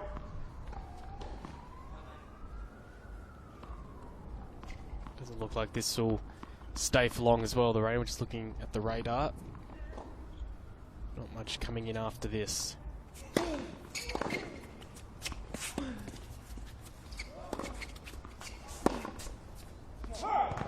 30-40.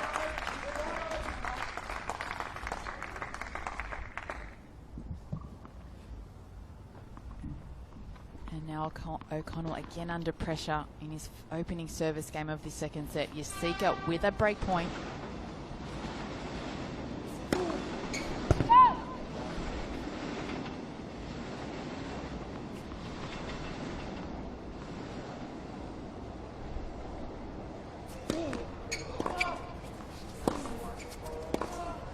Dios. He's disgusted with himself and very angry indeed. Jessica. He knows he needs to get off to that good start. He doesn't want to give Chris O'Connell any freebies. Bit hard to be upset with a 6-1 first set.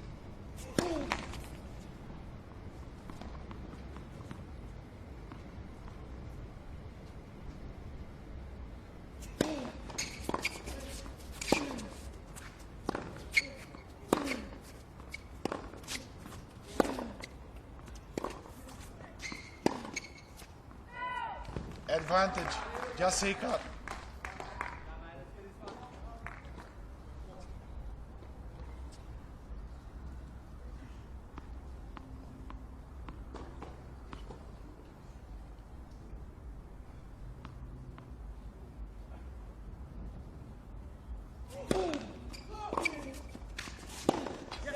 Game, Jessica. And Omar Yasika First game, second set. breaks again in this opening service game of the second set. And leads a set and 1 love.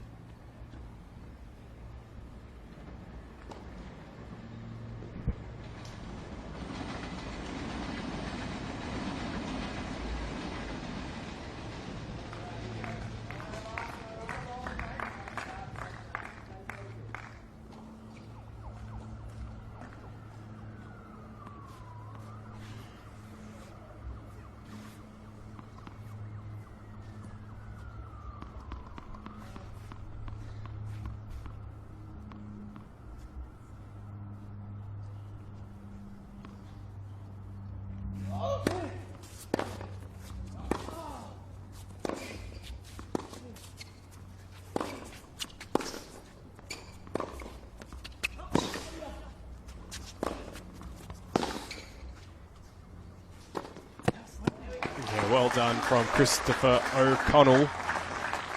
Low 15. And if that's the sort of point he needs to play in order to win a point, then wow. And you can see there Jessica maybe a bit concerned as the chair umpire comes out to have a check of the lines. It looks as if they'll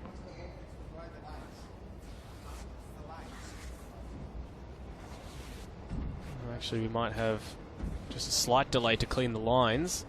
You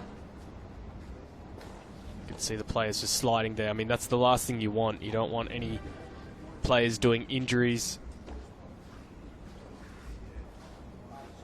It looks as if he's just ice skating there. Sliding, maybe even... And the ball kids will just go out to the lines and just clean them up.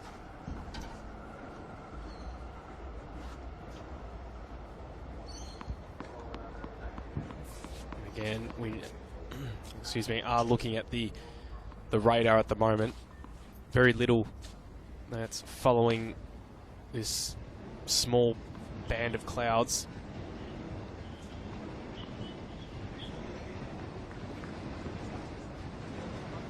So the first set, of course, in the pocket of Omar Jasika, 6-1. Off to a great start in this second set. 1-love.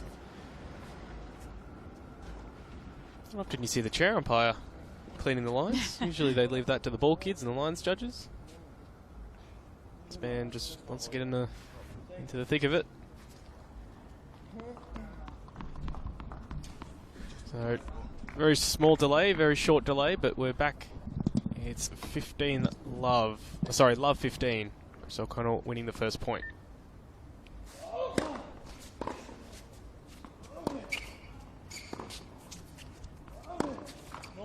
Love 30. And given the way that this match has been played thus far, this is a massive window of opportunity for Christopher O'Connell. 15-30.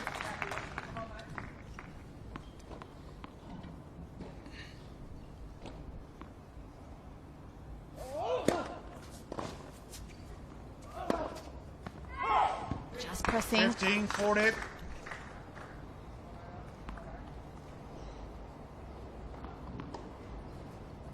Opportunity for a break back for O'Connell. 15-40. 30-40.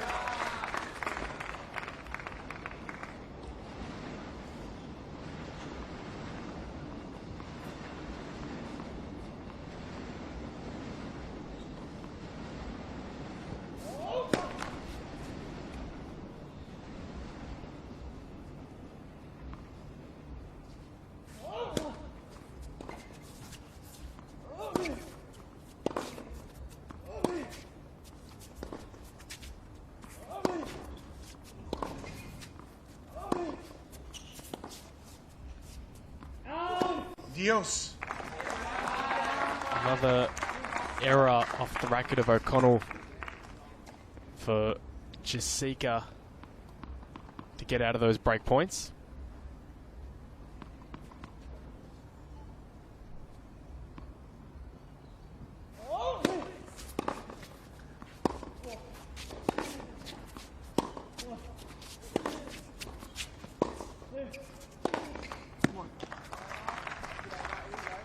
Advantage. Just looks like at the moment O'Connell's not willing to tough it out in the rallies. Just throwing in, still the unforced errors creeping in.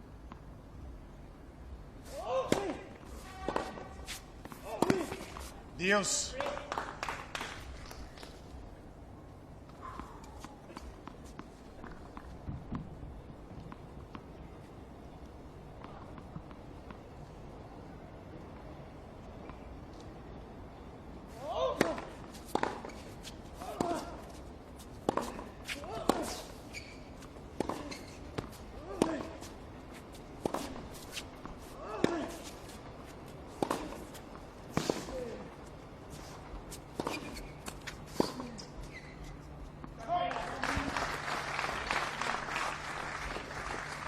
Advantage, O'Connell. Good construction there by O'Connell, using his depth, pinning the corners.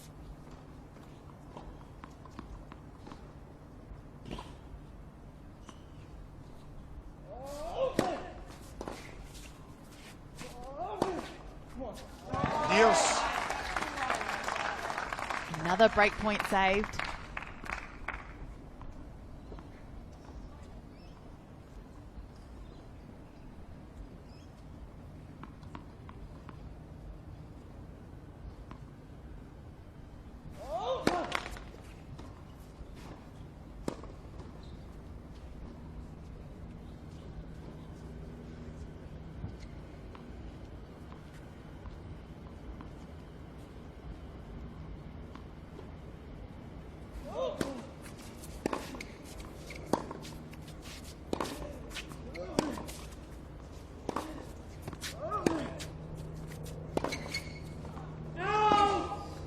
Advantage. Just Jessica. missing right now, Bodge. I mean, you feel, don't you, that this is a match-defining game. This can really set the tone. Yeah. Can he get to 1-1? Jessica.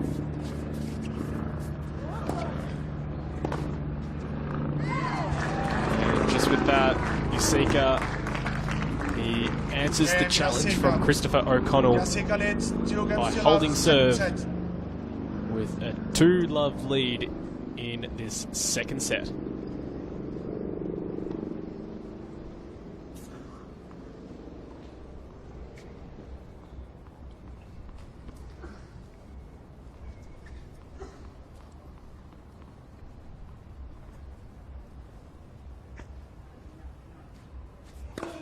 Net for service. See the pockets of blue that are going to make their way very soon to Melbourne Park. So that rain has in fact gone. 15 love. Just again on the game before Bodge. I mean, how good it would have been for O'Connell to be serving at 1-1. Try and mount a challenge after losing the first set 6-1.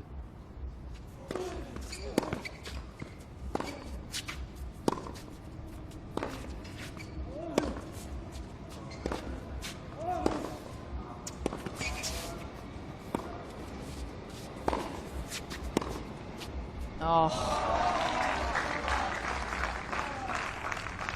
15-0. Davidson enjoying that bit of play from Omar Jessica.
The rally of the day.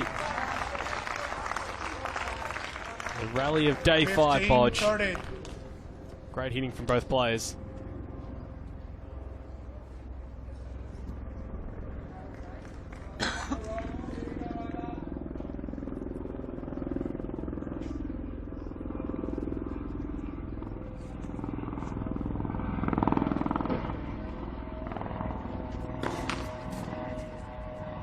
Must play on the mind of O'Connell. I know Zika's like a brick wall today.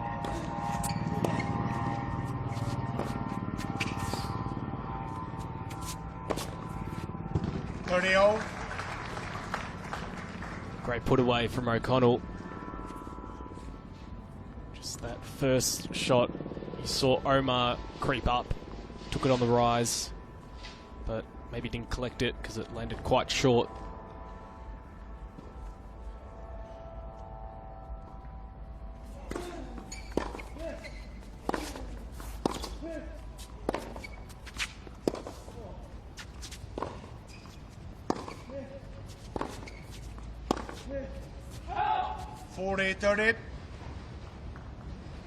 Seeker thinking maybe I could have gone down the line instead of that extra cross-court forehand. You can see every point that he loses, not that he's lost a lot, he's really onto it.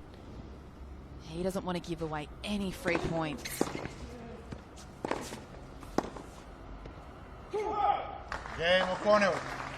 And with the shake of the head from Yasika, it is Christopher O'Connell with the yells of encouragement. He's trying to urge himself on, and he's doing a better job in this second set, but it's still Omar Jessica with a 2-1 lead.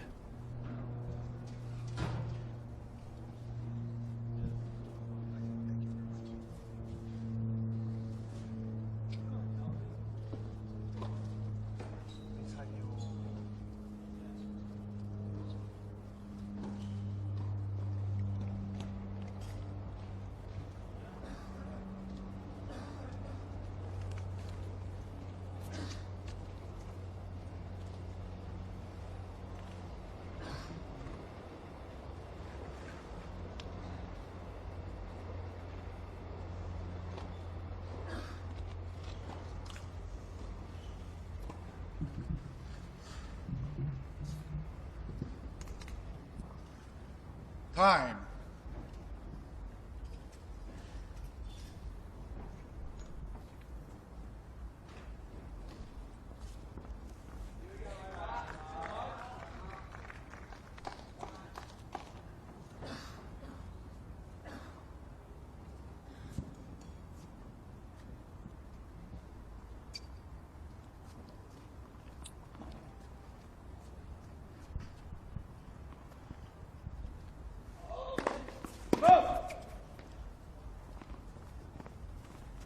As much as it's been a better start for O'Connell in this set, he's still down a break.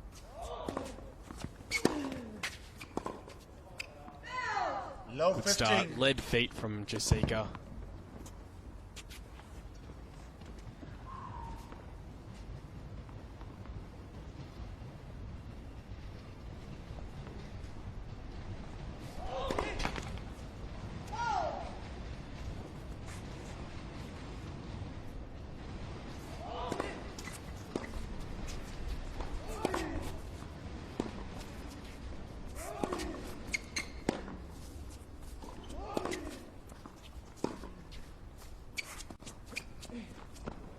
Low 30.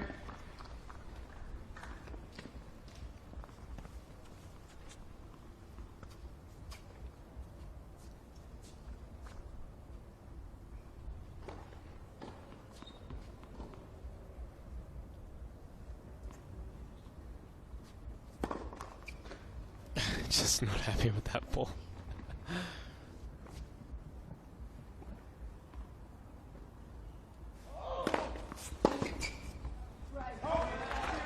Service action that 15-30. makes me think of Fernando Verdasco.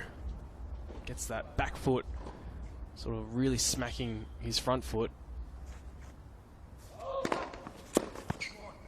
30-0. Big serves.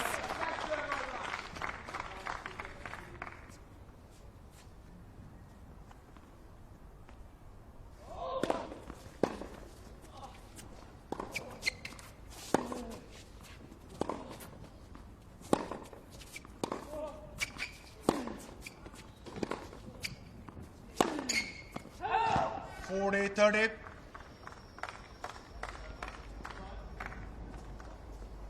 There's not many clouds on the radar. This rain is just really sticking here.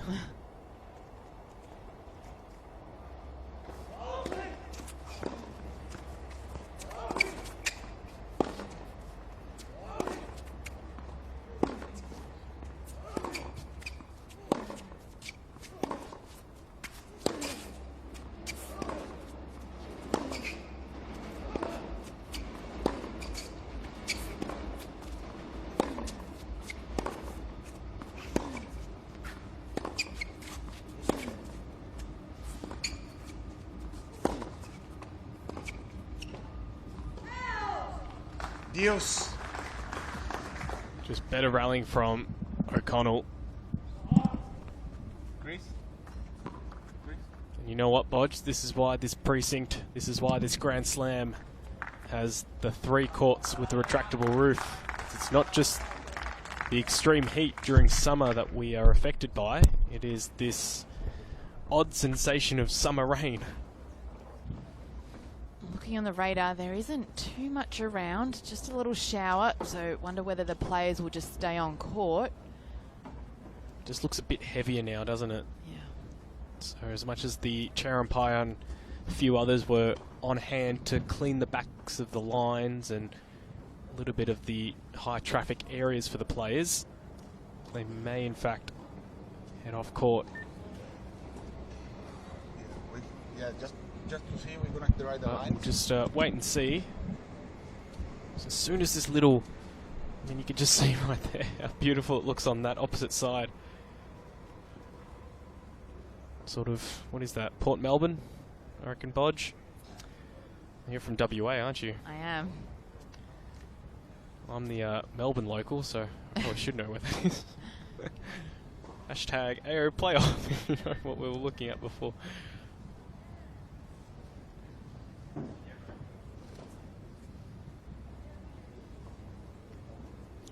See the chair umpire on the walkie-talkie to tournament referee to understand what the go is now.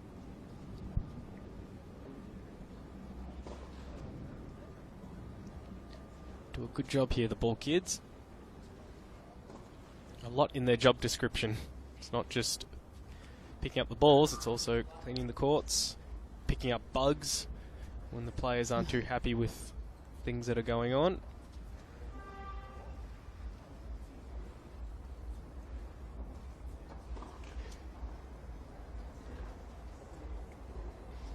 Chair umpire just showing the proper technique to clean courts, or to clean the lines at least. Not sure what good it's going to do though, considering it's still raining to clean the lines, and you're just going to have to keep going back and forth.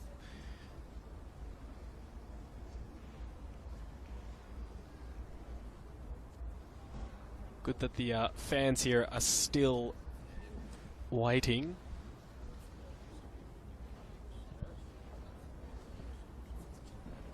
You can see there on the right, Christopher O'Connell. May be good for him just to have this little break bodge. What do you think he would be thinking about, considering he's gone down 6-1, got the break as well against him. Well, he's not too far off breaking back, so he'd be thinking about what do I need to do to break the Yasika serve and be back on serve. But he's shown in the last few points he's rallying a lot better, cutting out the unforced errors, asking Yasika to maybe press a little extra. Yasika's starting to get a little bit frustrated with himself, so he'll just be looking to get on top of Yasika right from the first point when they do get back out there. In some ways it's, I mean, yeah, 6-1. What an impressive start from Yasika, but we have seen him get quite agitated at times. So whether that's the sign of a true professional, he's never happy, even with such a commanding position. But maybe as well internally he'd be knowing that he's got off to a great start.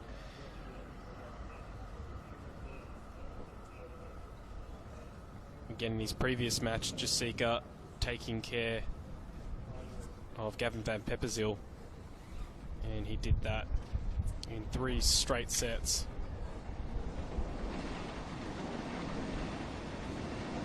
(6-4, 6-love), 6-2 in an hour and 29 minutes. Remember, it was Christopher O'Connell on court for 3 hours and 49 minutes in his previous match.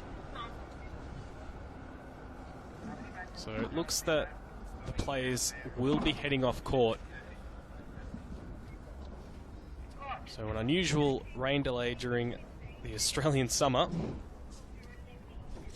Not a bad time for O'Connell just to head off. Maybe have a chat to his team. Oh no. Yeah, staying on court. The chair umpire just saying, no mate, don't go too far. Hold your horses.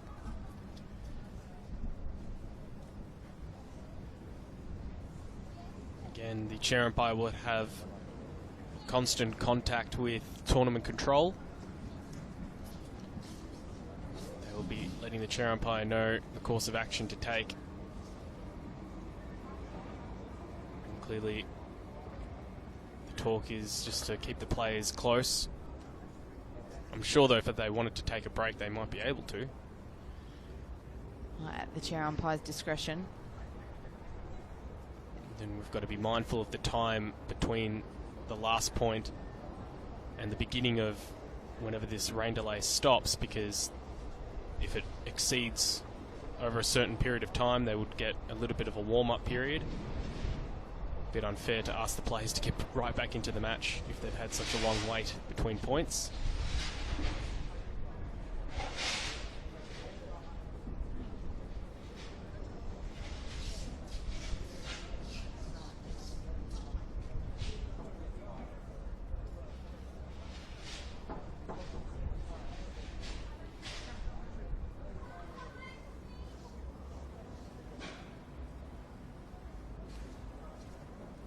It's good to see from Omar Yasika keeping himself warm Jackets on, covering the legs.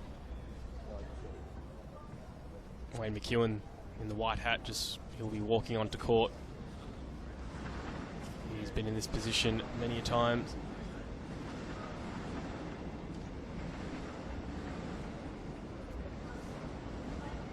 Not only the tournament referee for the Australian Open, but this wildcard playoff for 2017, as well as a referee at various other big events on the ATP circuit. Best in the business. And you can see the court right now, and it is getting quite wet. Bodge, what are we looking at? The radar looks not too bad. It's just maybe a slow... No, there was a bit of rain, but just waiting for it to pass, and then after that it should be clear. But what happened to your positive thoughts? You usually start the day with 0% chance of rain. Well, I did. It was just unfortunate that the rain came, so I'm sure the court will take a little bit of time to dry.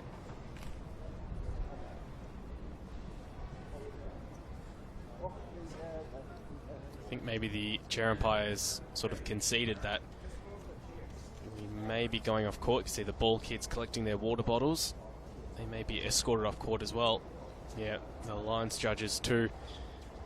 So it looks as if we will have a rain delay. And the chair umpire is just sorting everything out. So don't go too far, because I don't think we'll be off court for long. It's Omar Jasika with the first set in his pocket. He is up a break in the second, and he's on serve at deuce. So we'll come back very soon for the resumption of this match.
Ladies and gentlemen, play suspended.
Now we go for the original ones from the match.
So, good thing is that the rain delay is now over and our players in this semi-final of the 2017 Australian Open Wildcard Playoff are back on court. So Omar Jasika right up at the net, and it's Christopher O'Connell just popping up some overhead. So Omar Jasika taking the first set, of course, 6-1, those that are joining us back. Welcome to you from Melbourne, Australia, around the world. It's very tense stuff here. We're in the second set, and it's Omar Jasika with the break. 2-1, but we'll get back to deuce. And Bojana Babusic and Sean Manawira with you. Bojana, very impressive stuff from Omar Jasika in that first set. But that second set, it's a little bit tighter than usual. That's right, 3 Sean. minutes. Jasika got off to a flying start. Really didn't let O'Connell get his groove. But the last few points of that second set, before the rain delay, O'Connell was starting to create some more opportunities. He was rallying with Jasika. And we just see Jasika starting to get a little bit frustrated. So not a bad thing for the rain to have come in for O'Connell. Maybe just some time to talk to his coach, maybe change the tactics, break the momentum. Interesting to see how these two players now come out after this rain delay. Just saw Team Australia up in the top corner under the undercover area. So Leighton Hewitt's manager, David Drysdale, Alex Dimina, and Matt Reid as well. So everyone's back on court to watch the conclusion of this final semi-final of Day 5 action. And the draw, or schedule I should say, Bojana has actually come out for tomorrow. And not before, well sorry, starting at 11, we will see Olivia Chandramulia taking on Jamie Fullis. And after that, it would be Abby Myers up against the number 2 seed in Alison Bai. We'll have to get our tips later as well. Sure. And of course, in this we've got, well, you've gone with Christopher O'Connell. I've got Omar Jasika to finish us off. If you're just joining us for today's coverage, we had the women's doubles final, and Bodge, it was Neektha Baines versus Destiny Aeva. 1 minute. Well, yeah, Destiny Oh, sorry, Aeva. Neektha Baines, Abby Myers versus Destiny Aeva and Alicia Smith. That's correct. Neektha Baines and Abby Myers got off to a 4-1 lead in the first set, but Aeva and Smith managed to turn it around, coming back to win the first set 7-5, and then just carried on their winning ways, taking the second set 6-3. So they secure their spot into the main draw of the women's doubles at the Australian Open next year. Then it was the men's singles semi-final. The first one for today, John Patrick Smith up against Blake Mott. JP won 2 close sets in the first 2 sets. Blake Mott came back and won the third set in a tie break. And then JP Smith, was he off to a flyer, broke in the first game of the fourth, and then carried on to win the fourth. It was 6-love. 6-love. Very, very impressive effort it was in that final set. Come here, please. So right here we have Omar Jasika the server. You go there now. And Christopher O'Connell to resume proceedings here on Marathon Court 8. It hasn't been a marathon match, but it's been a marathon time between points. So Omar Jasika serving at deuce, 2-1 up.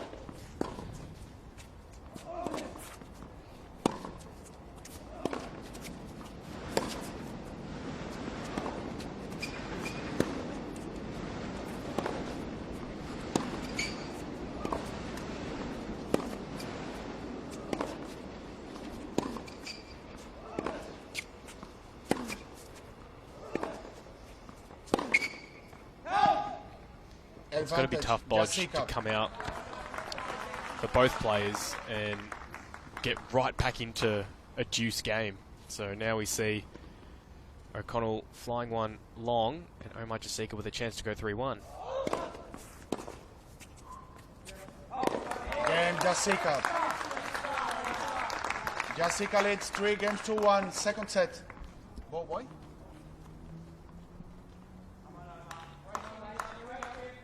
Thank you. Omar Army, be surprised if they stayed out in that rain, so their seats might be a little bit wet.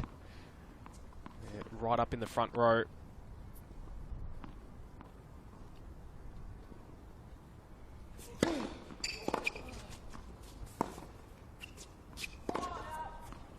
Low 15. Just wide.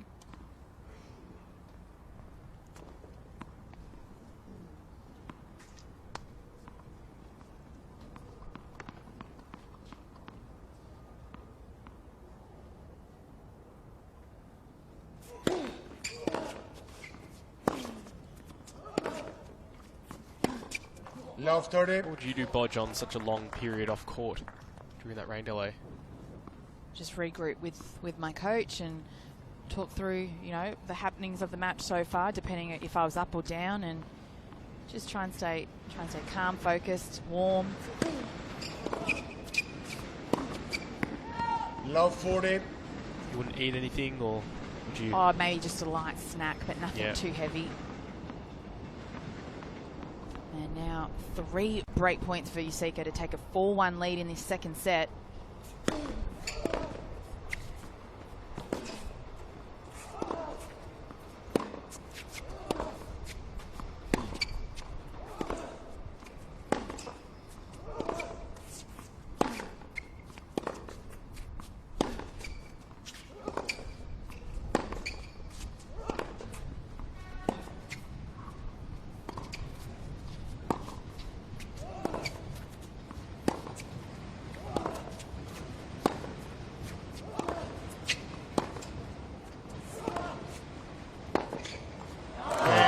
Bells are well and truly ringing here on court 8. It's Christopher O'Connell who's been broken again, and Omar Jasika has a 4-1 lead in this second set.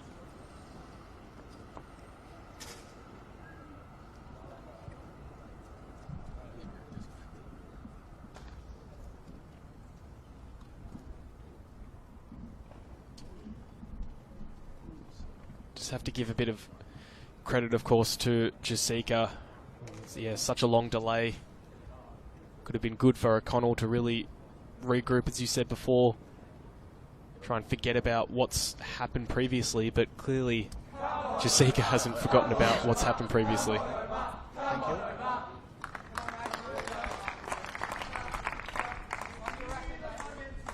Well, that hold, you know, at deuce, he won 2 points just to keep establishing the lead, and then he's just refusing not to miss. O'Connell still with the unforced errors, hasn't been able to clean those up, and Omar in a very winning position right now. Here is all right, there is.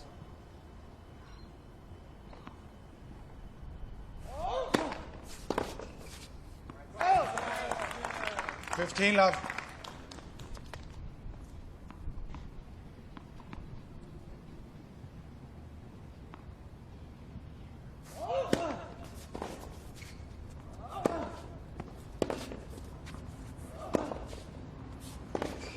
30 love.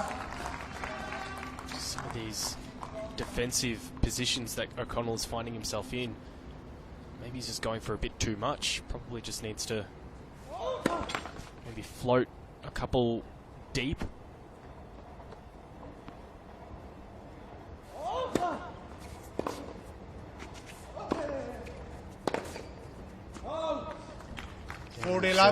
I've said could be a result of that very long match he played against Sam Groth, 8-6 in the 5th.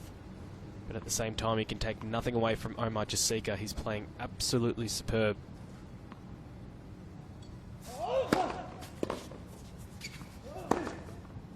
That's just too good.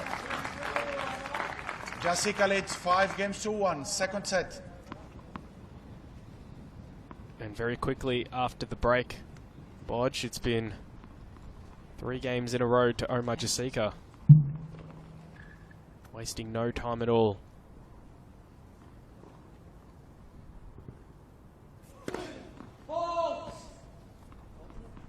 Wait, please.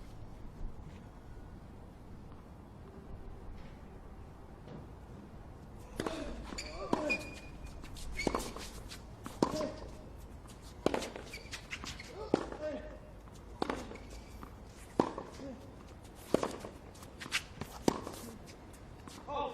15 left.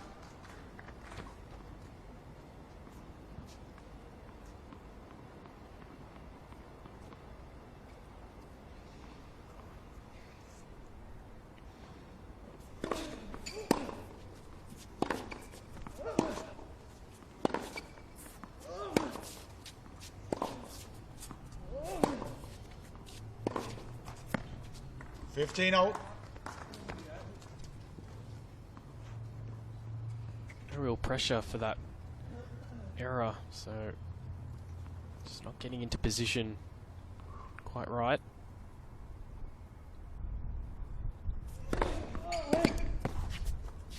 Oh. 30-15.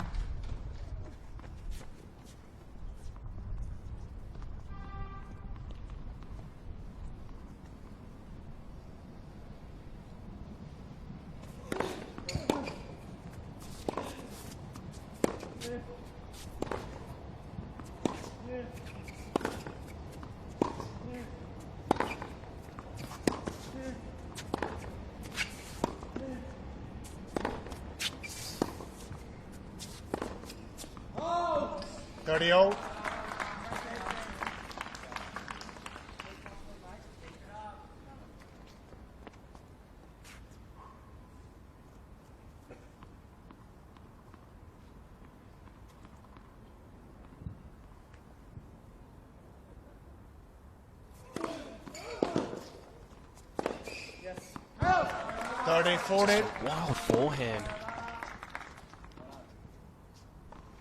And with that, we find ourselves at set point.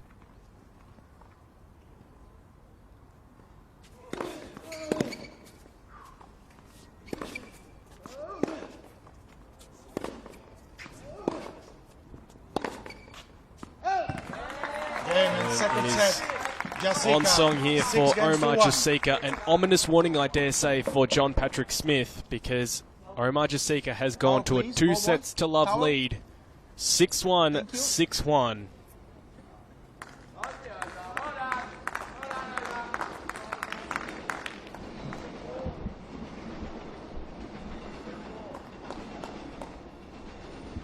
Chris O'Connell will have to really dig deep in these next few games, because if he lets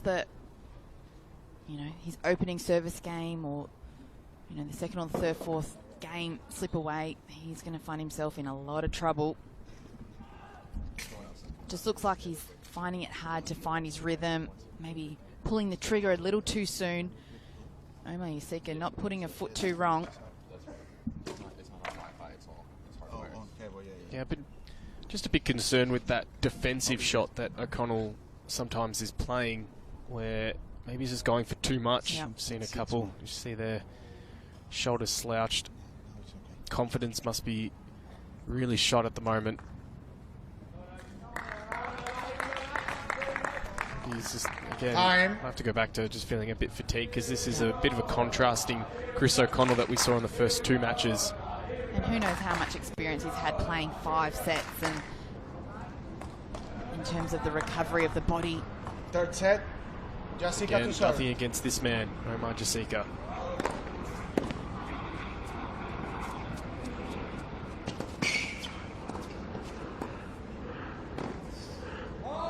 Low Didn't 15. mind that because clearly his opponent's movement isn't as strong as his own at the moment, but maybe just the execution wasn't as he wanted. So Chris O'Connell goes ahead in the 3rd set. 15-0.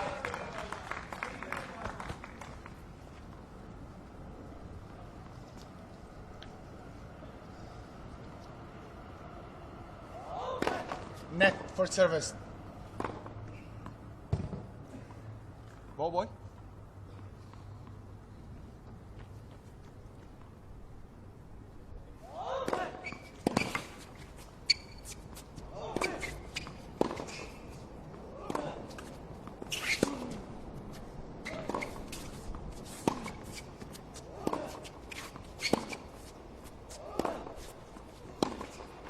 Thirty 15.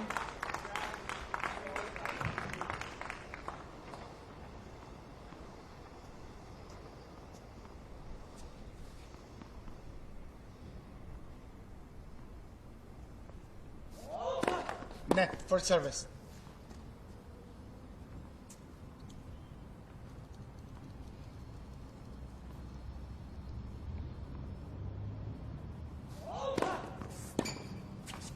Forty 15.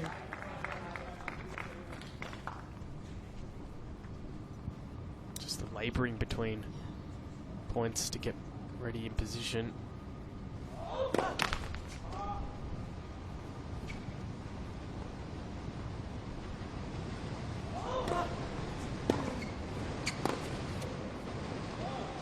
Forty 30.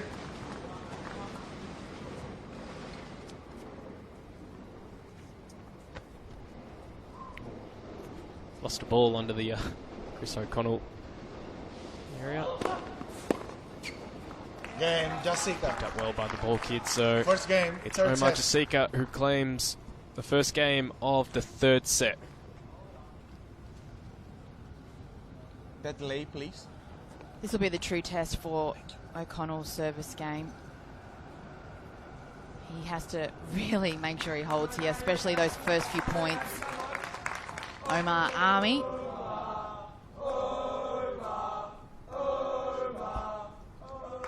Good work there by the guys involved. Good support. I mean, it just must help so much to have that sort of support. So O'Connell looking to get into this 3rd set.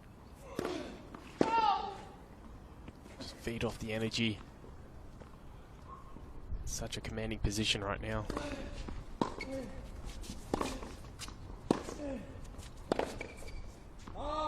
Low However, 15. too often on Marathon Court 8, we've seen players squander, I mean, healthy leads even like this.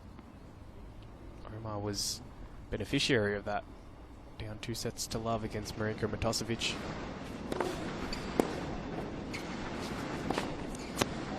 I mean, you look at his comeback, winning that match in 5, then his quarterfinal 3 comfortable sets, 2 comfortable sets here, and looking good. It's amazing how one match can give you all that confidence and really turn things around.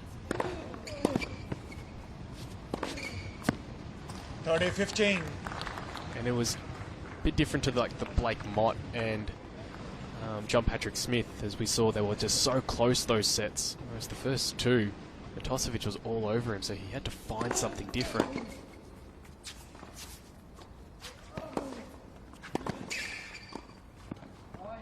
Just great play. 30-0. Such good play by the former US Open Junior champion.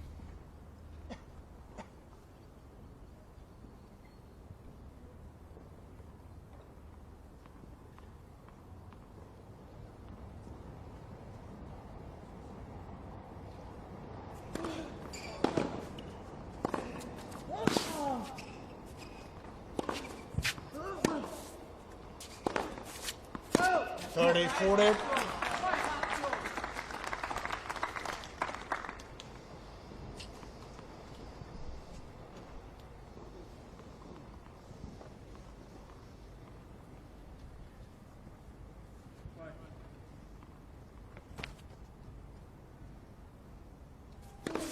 Net for service.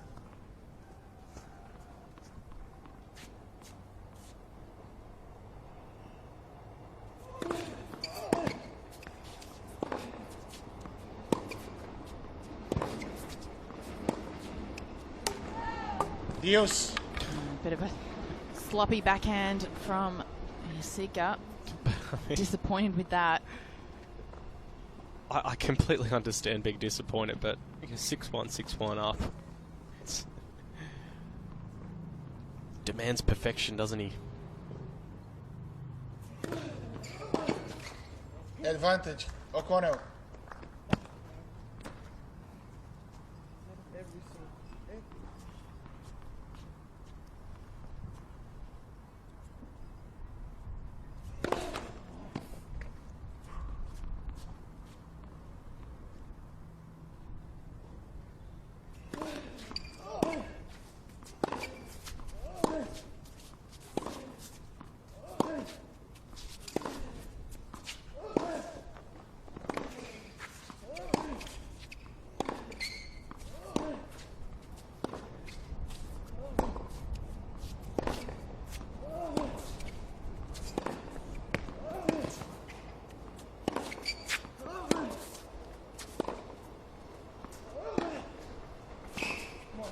Dios.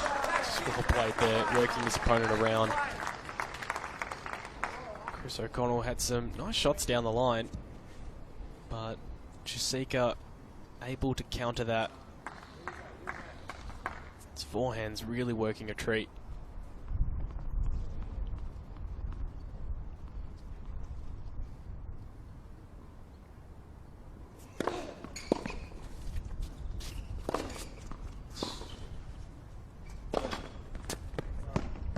Oh, a little bit lucky there. O'Connell.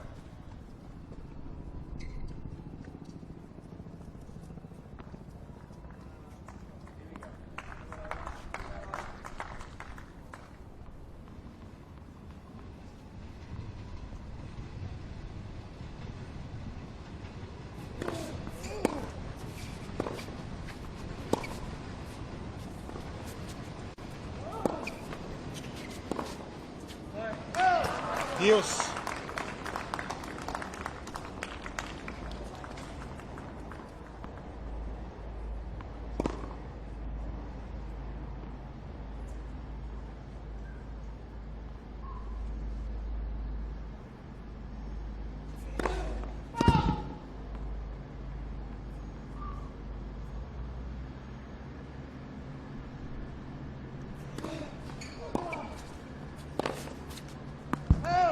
Advantage.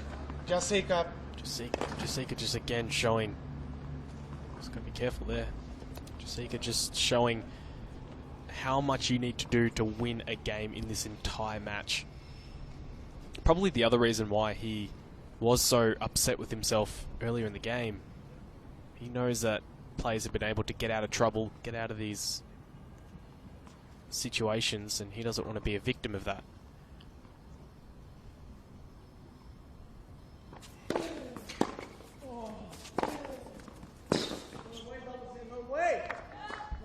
Dios.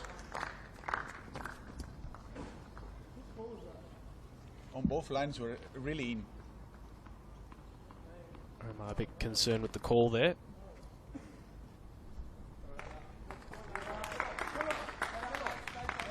Connell just ready to serve at deuce.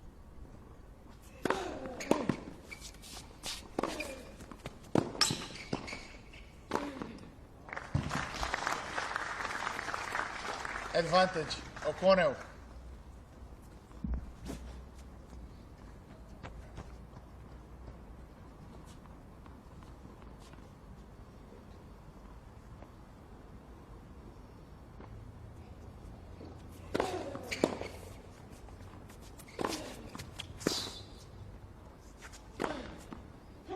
Game O'Connell. Just Finally, balls, please. bit of 1 game all, resistance third there set. from Chris O'Connell. Balls, please, ball boy. And after all of that, we're at 1 game all in the third set. Oh, he's made to work Score, there, 1-0. O'Connell, but a couple of solid The guy's overheads. working on it, but it's not Gets here. himself It's into maybe this on the third set. cables.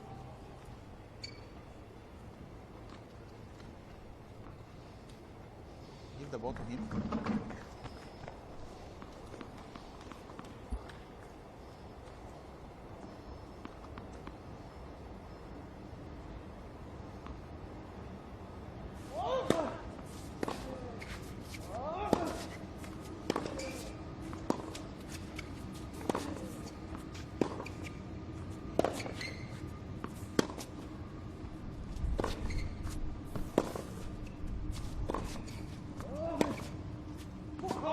Low 15.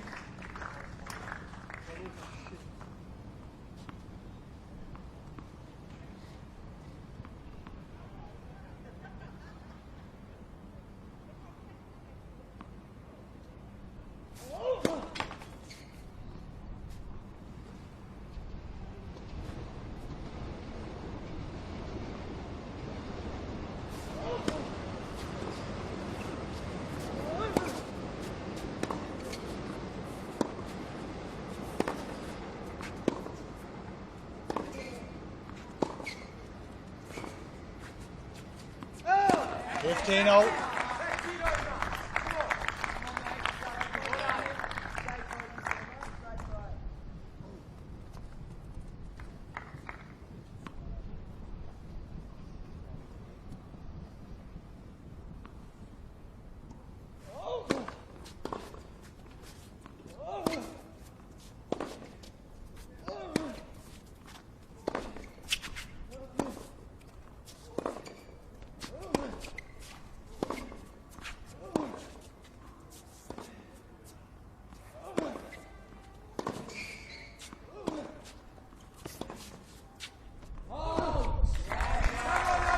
Great work from both wings from Jessica. 30-15. Understanding what moment he needs to rally and what moment to pull the trigger.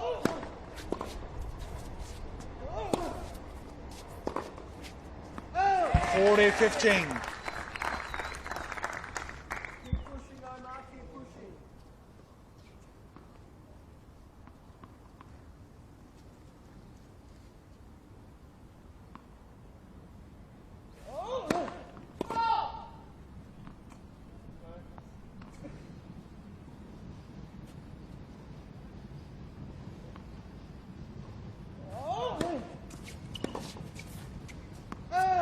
Game Jessica. Interesting shot there Jessica from leads 2 games to 1. Christopher Third O'Connell. set. It's Omar Jessica with his nose ahead in this third set. It's 2 games to 1.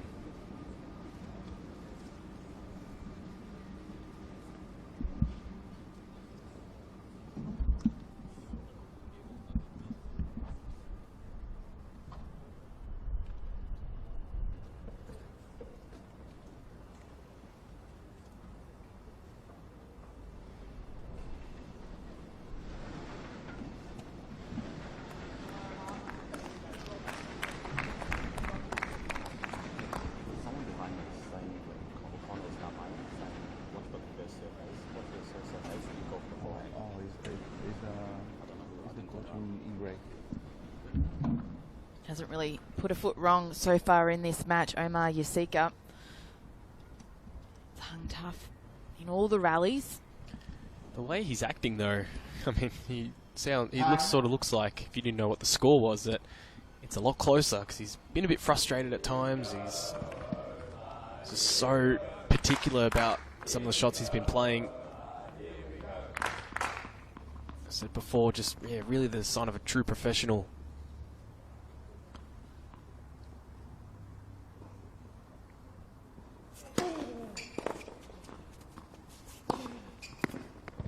Fifteen love.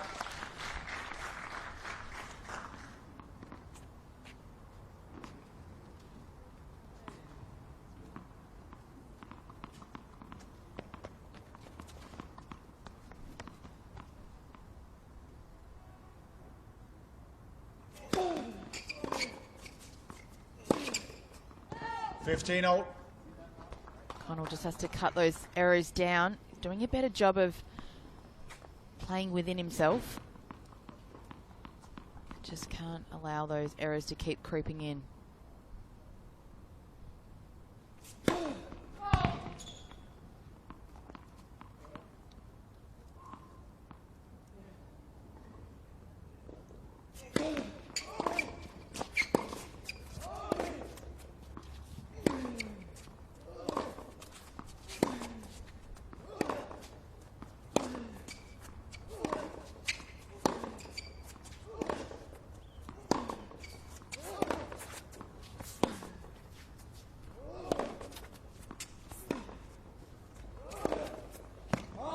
Thirty 15.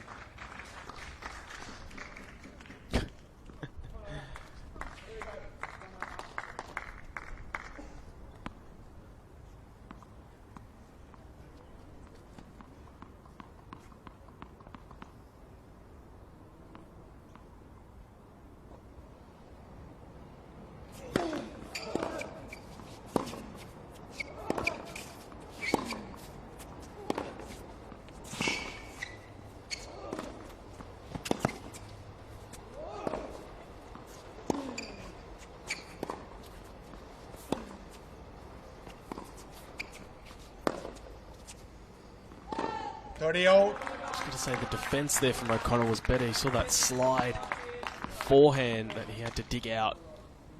Got very, very low.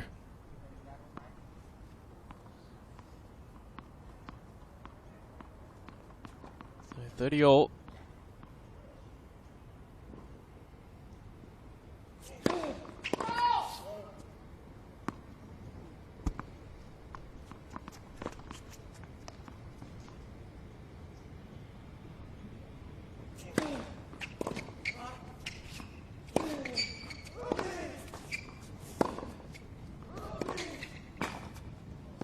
Oh, good pickup. Tough volley to make. 40-30. Omar just scratching his head. I think he did wrong there either. Got it to his, got it to O'Connell's feet. It was just too good in the end.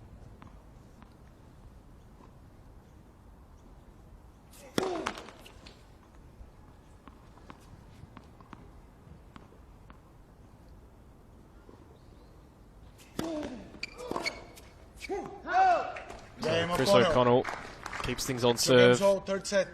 Jasika not too happy with himself there, believing he may have let a golden opportunity slip him by. Ball boy, roll the balls. And on the flip side for O'Connell, he's just getting monstered in these games, and he's having to do so much to just win his serve. Hold on.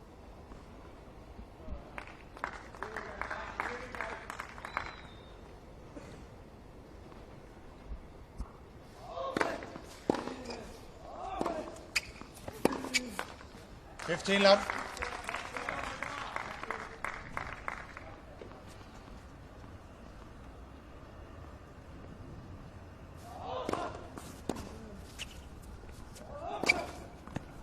$30 love. Roll the balls, roll the balls, roll the balls.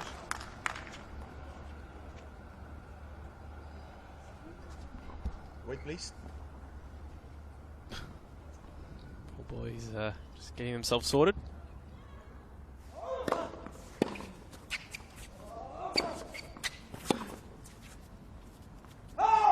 $40 love.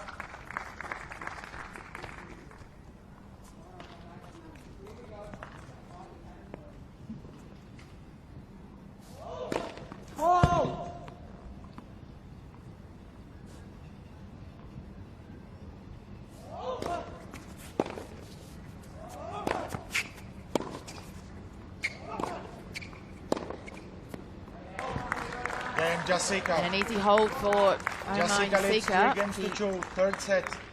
Carries on his winning ways, leads 2 sets to love and 3-2.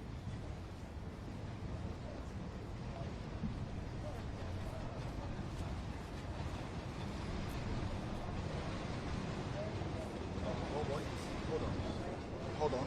Let's exchange and we organize it. It's the same team, Ray? Hold on.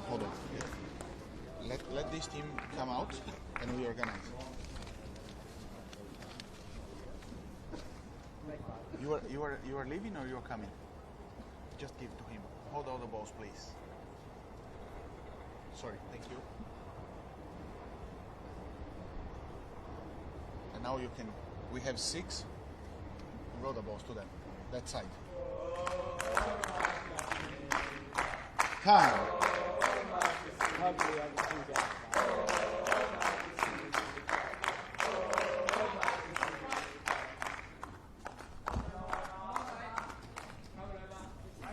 Omar Army in full voice, urging their man on.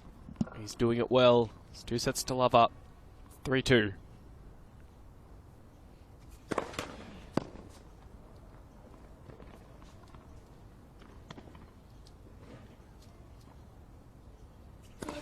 Next, second service.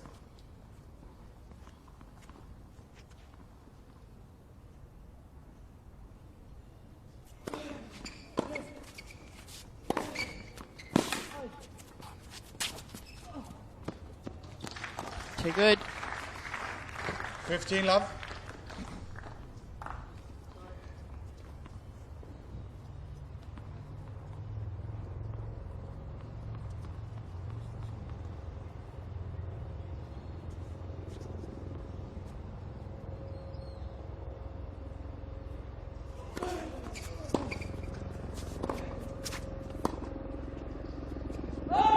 Love.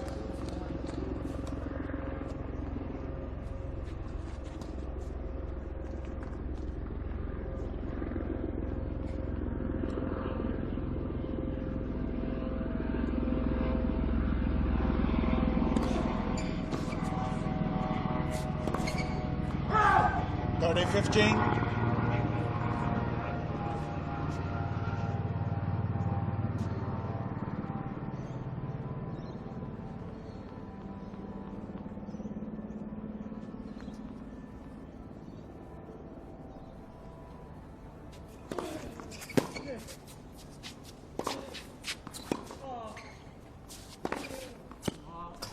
Day 15. Shots like that we saw in his previous match against Sam Groth. 1-2 punches. This is probably the easiest service game he's had. It's not over yet though.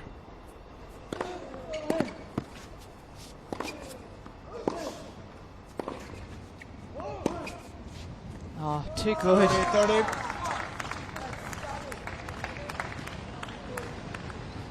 Commentator's curse. As soon as you say it's an easy service game, and then Omar just bounces right back. Well, he knows that if he can get a break, he can run away with this match.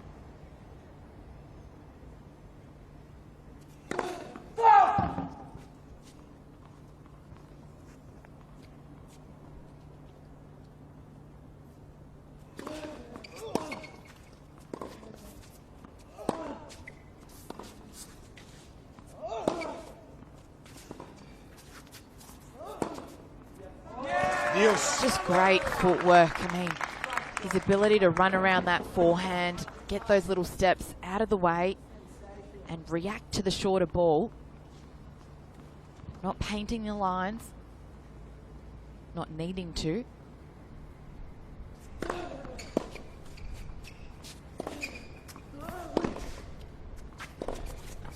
Advantage, Jessica.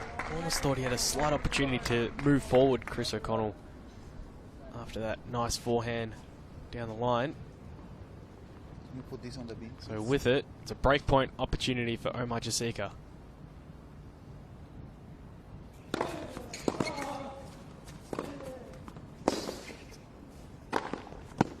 Dios. Takes care of that.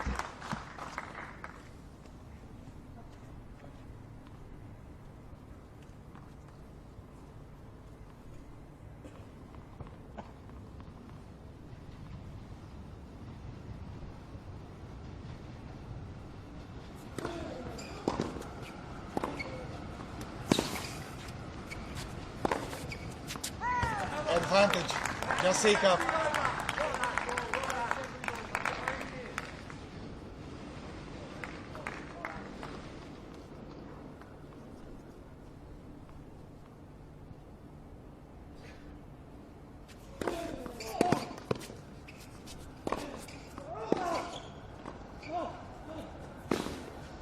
Oh, that's just too good. Omar Yasika takes the Game, break Jessica. in the third set. Jessica leads 4-2, third set. It's the game that he wanted. You almost feel, Bodge, that any challenge that O'Connell was mounting in this set has almost just taken its toll. Jessica, as you say, a very impressive breaker serve now.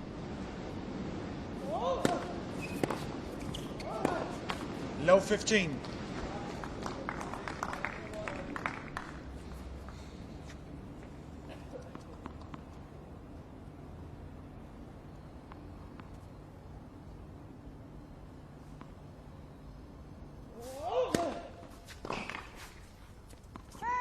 Fifteen oh.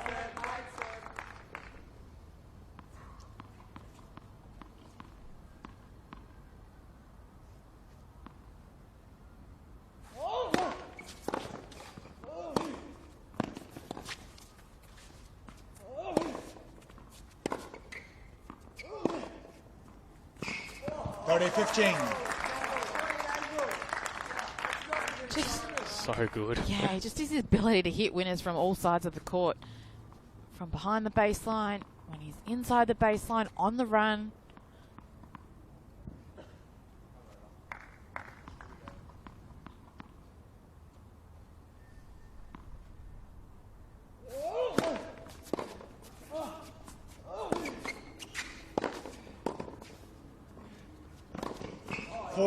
And the wheels running around that forehand, or sorry, to that forehand, as you say, Bodge.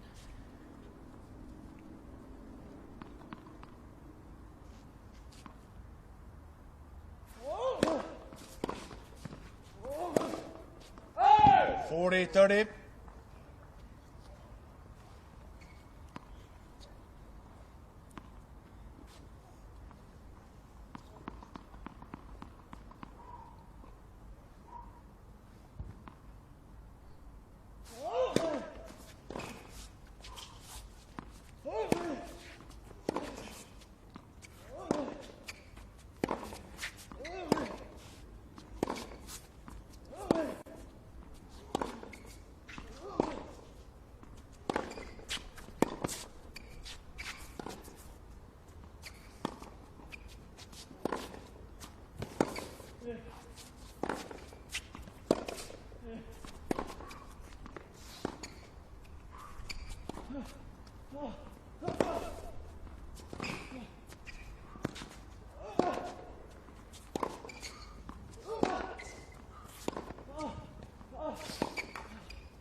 Oh, wow.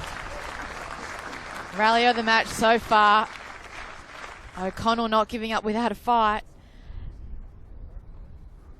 Just trying to take in the court coverage from Yasika. Impressive. Jeez, I mean, if that's what it takes, that's what O'Connell's probably thinking. Wow, you can't play any better than that, and that's what you have to take. That's what it takes to get past Omar Jessica at the moment in this form.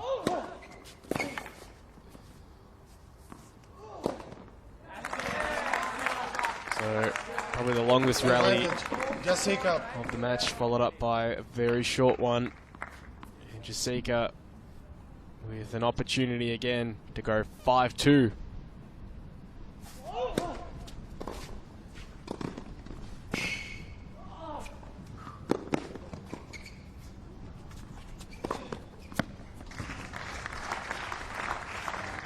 Deuce. They make it look so easy, don't they, Bodge, that in between the leg shot.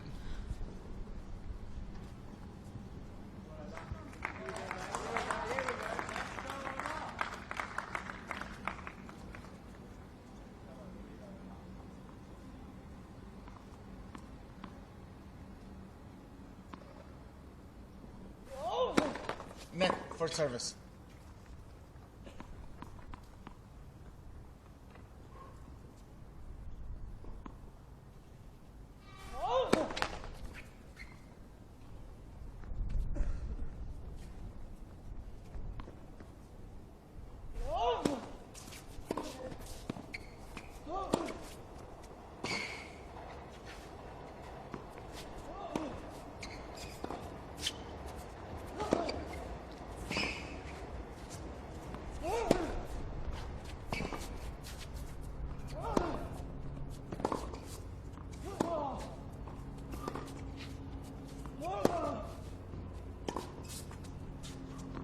Out. Advantage. Jessica. Call there from the central umpire. It's like the butterfly drill. One cross court, one down the line for O'Connell. One cross court, one down the line. He's doing a lot of running. Just taking some very deep breaths. Both players no doubt tired.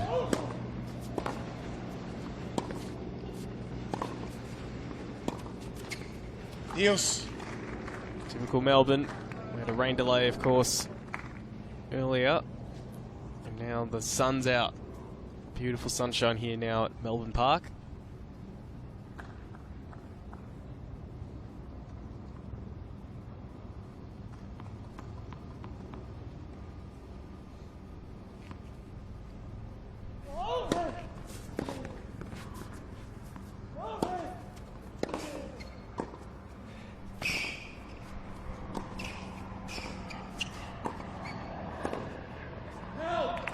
Advantage. Jessica. Just getting those volleys just back in the court, not overplaying at all, Jessica.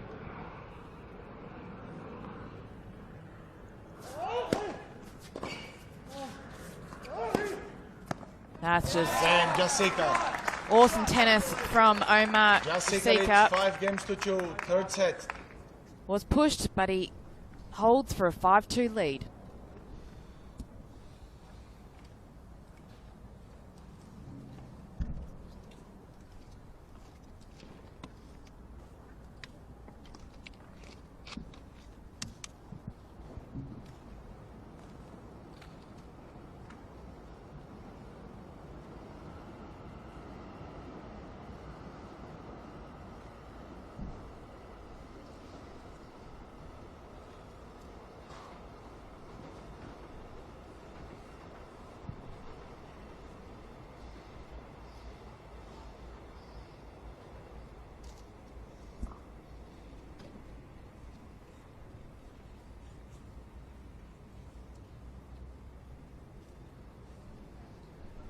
Time.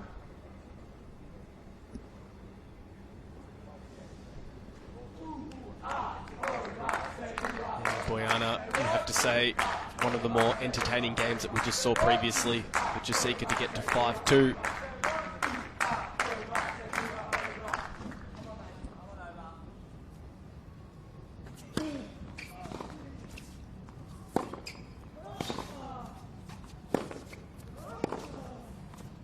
Low 15. You just see O'Connell not really moving his feet. Probably not a lot of gas left in that tank.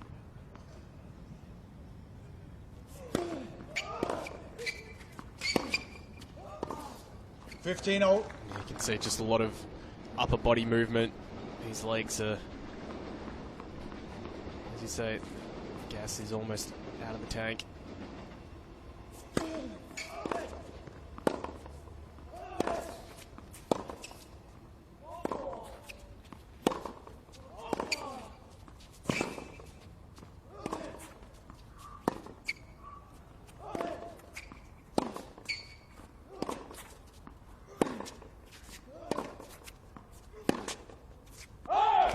To his credit, still trying to hang in there, but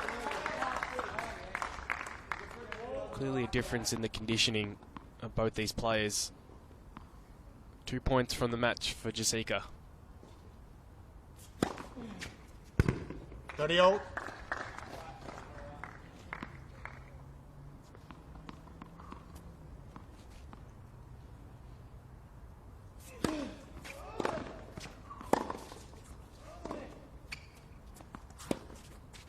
30-40. Tough call.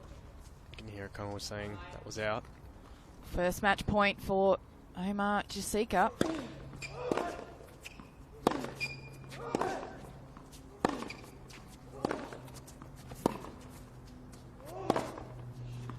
Dios.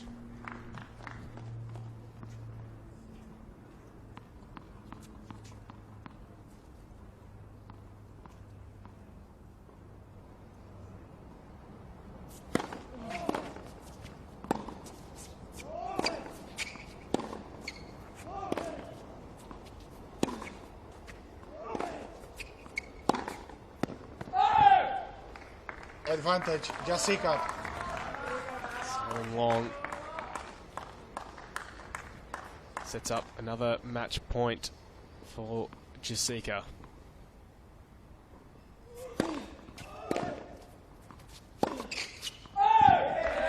It's an impressive display here from Omar Jasika, as the Omar Army have done their part. They've now seen their man get over the line in a 6-1, 6-1, 6-2 victory over Christopher O'Connell. Well, that man on screen will have an opportunity to play off for a main draw wildcard at next year's Australian Open. Getting through in 3 comfortable sets today. An impressive display of tennis. A lot of confidence he'll take from his 3 previous rounds. Really not putting a foot wrong today. Served well, just formidable off the baseline, and Chris O'Connell would be disappointed. But to make it to the semi-finals is an impressive result. Physically, probably he was feeling it today after his 5-set win against Sam Groth. But hands down to Omar Jasika, and he will now face John Patrick Smith in the final on Sunday. What a clash that Absolutely. proves to be. Looking forward to watching that match. Talk about conditioning, and I mean, John Patrick Smith at around about 27 years old, he's very impressive. He's a very impressive athlete. You see a number of times having the ice on the legs. He knows how to condition himself well in between matches and in matches. But of course, it's a great epic match there from Omar Jasika. So just to recap, all of our results from today. And Bojana, it was Destiny Aeva and Alicia Smith booking their spot in the main draw of the Australian Open for 2017. They sure did. They were solid against Nechtha Baines and Abby Myers. Were trailing 1-4 in the first set. However, found their form and managed to win the first set 7-5, and then were in control 6-3. Very excited ladies as well. Well deserving their win. And that match was followed by John Patrick Smith, the number 5 seed, as mentioned, defeating Blake Mott, the number 8 seed. 3 very, very close sets, but it was JP and his experience that got him across the line. 6-love in the 4th set. Blake Mott, 20-year-old from New South Wales, impressive. He'll take a lot out of this tournament and this match today, but it's JP Smith, who's very familiar at this tournament and at these courts. He'll take on Omar Jasika, who defeated Chris O'Connell, the number 6 seed, 6-1, 6-1, 6-2. He'll be feeling very fresh coming into Sunday's final, but we do have an awesome clash ahead between Omar Jasika and JP Smith in the final.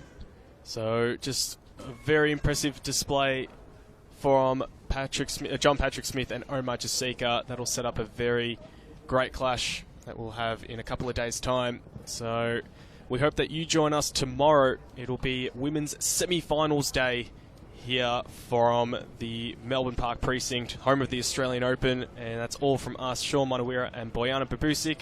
We wish you thanks for joining us, and we'll see you soon.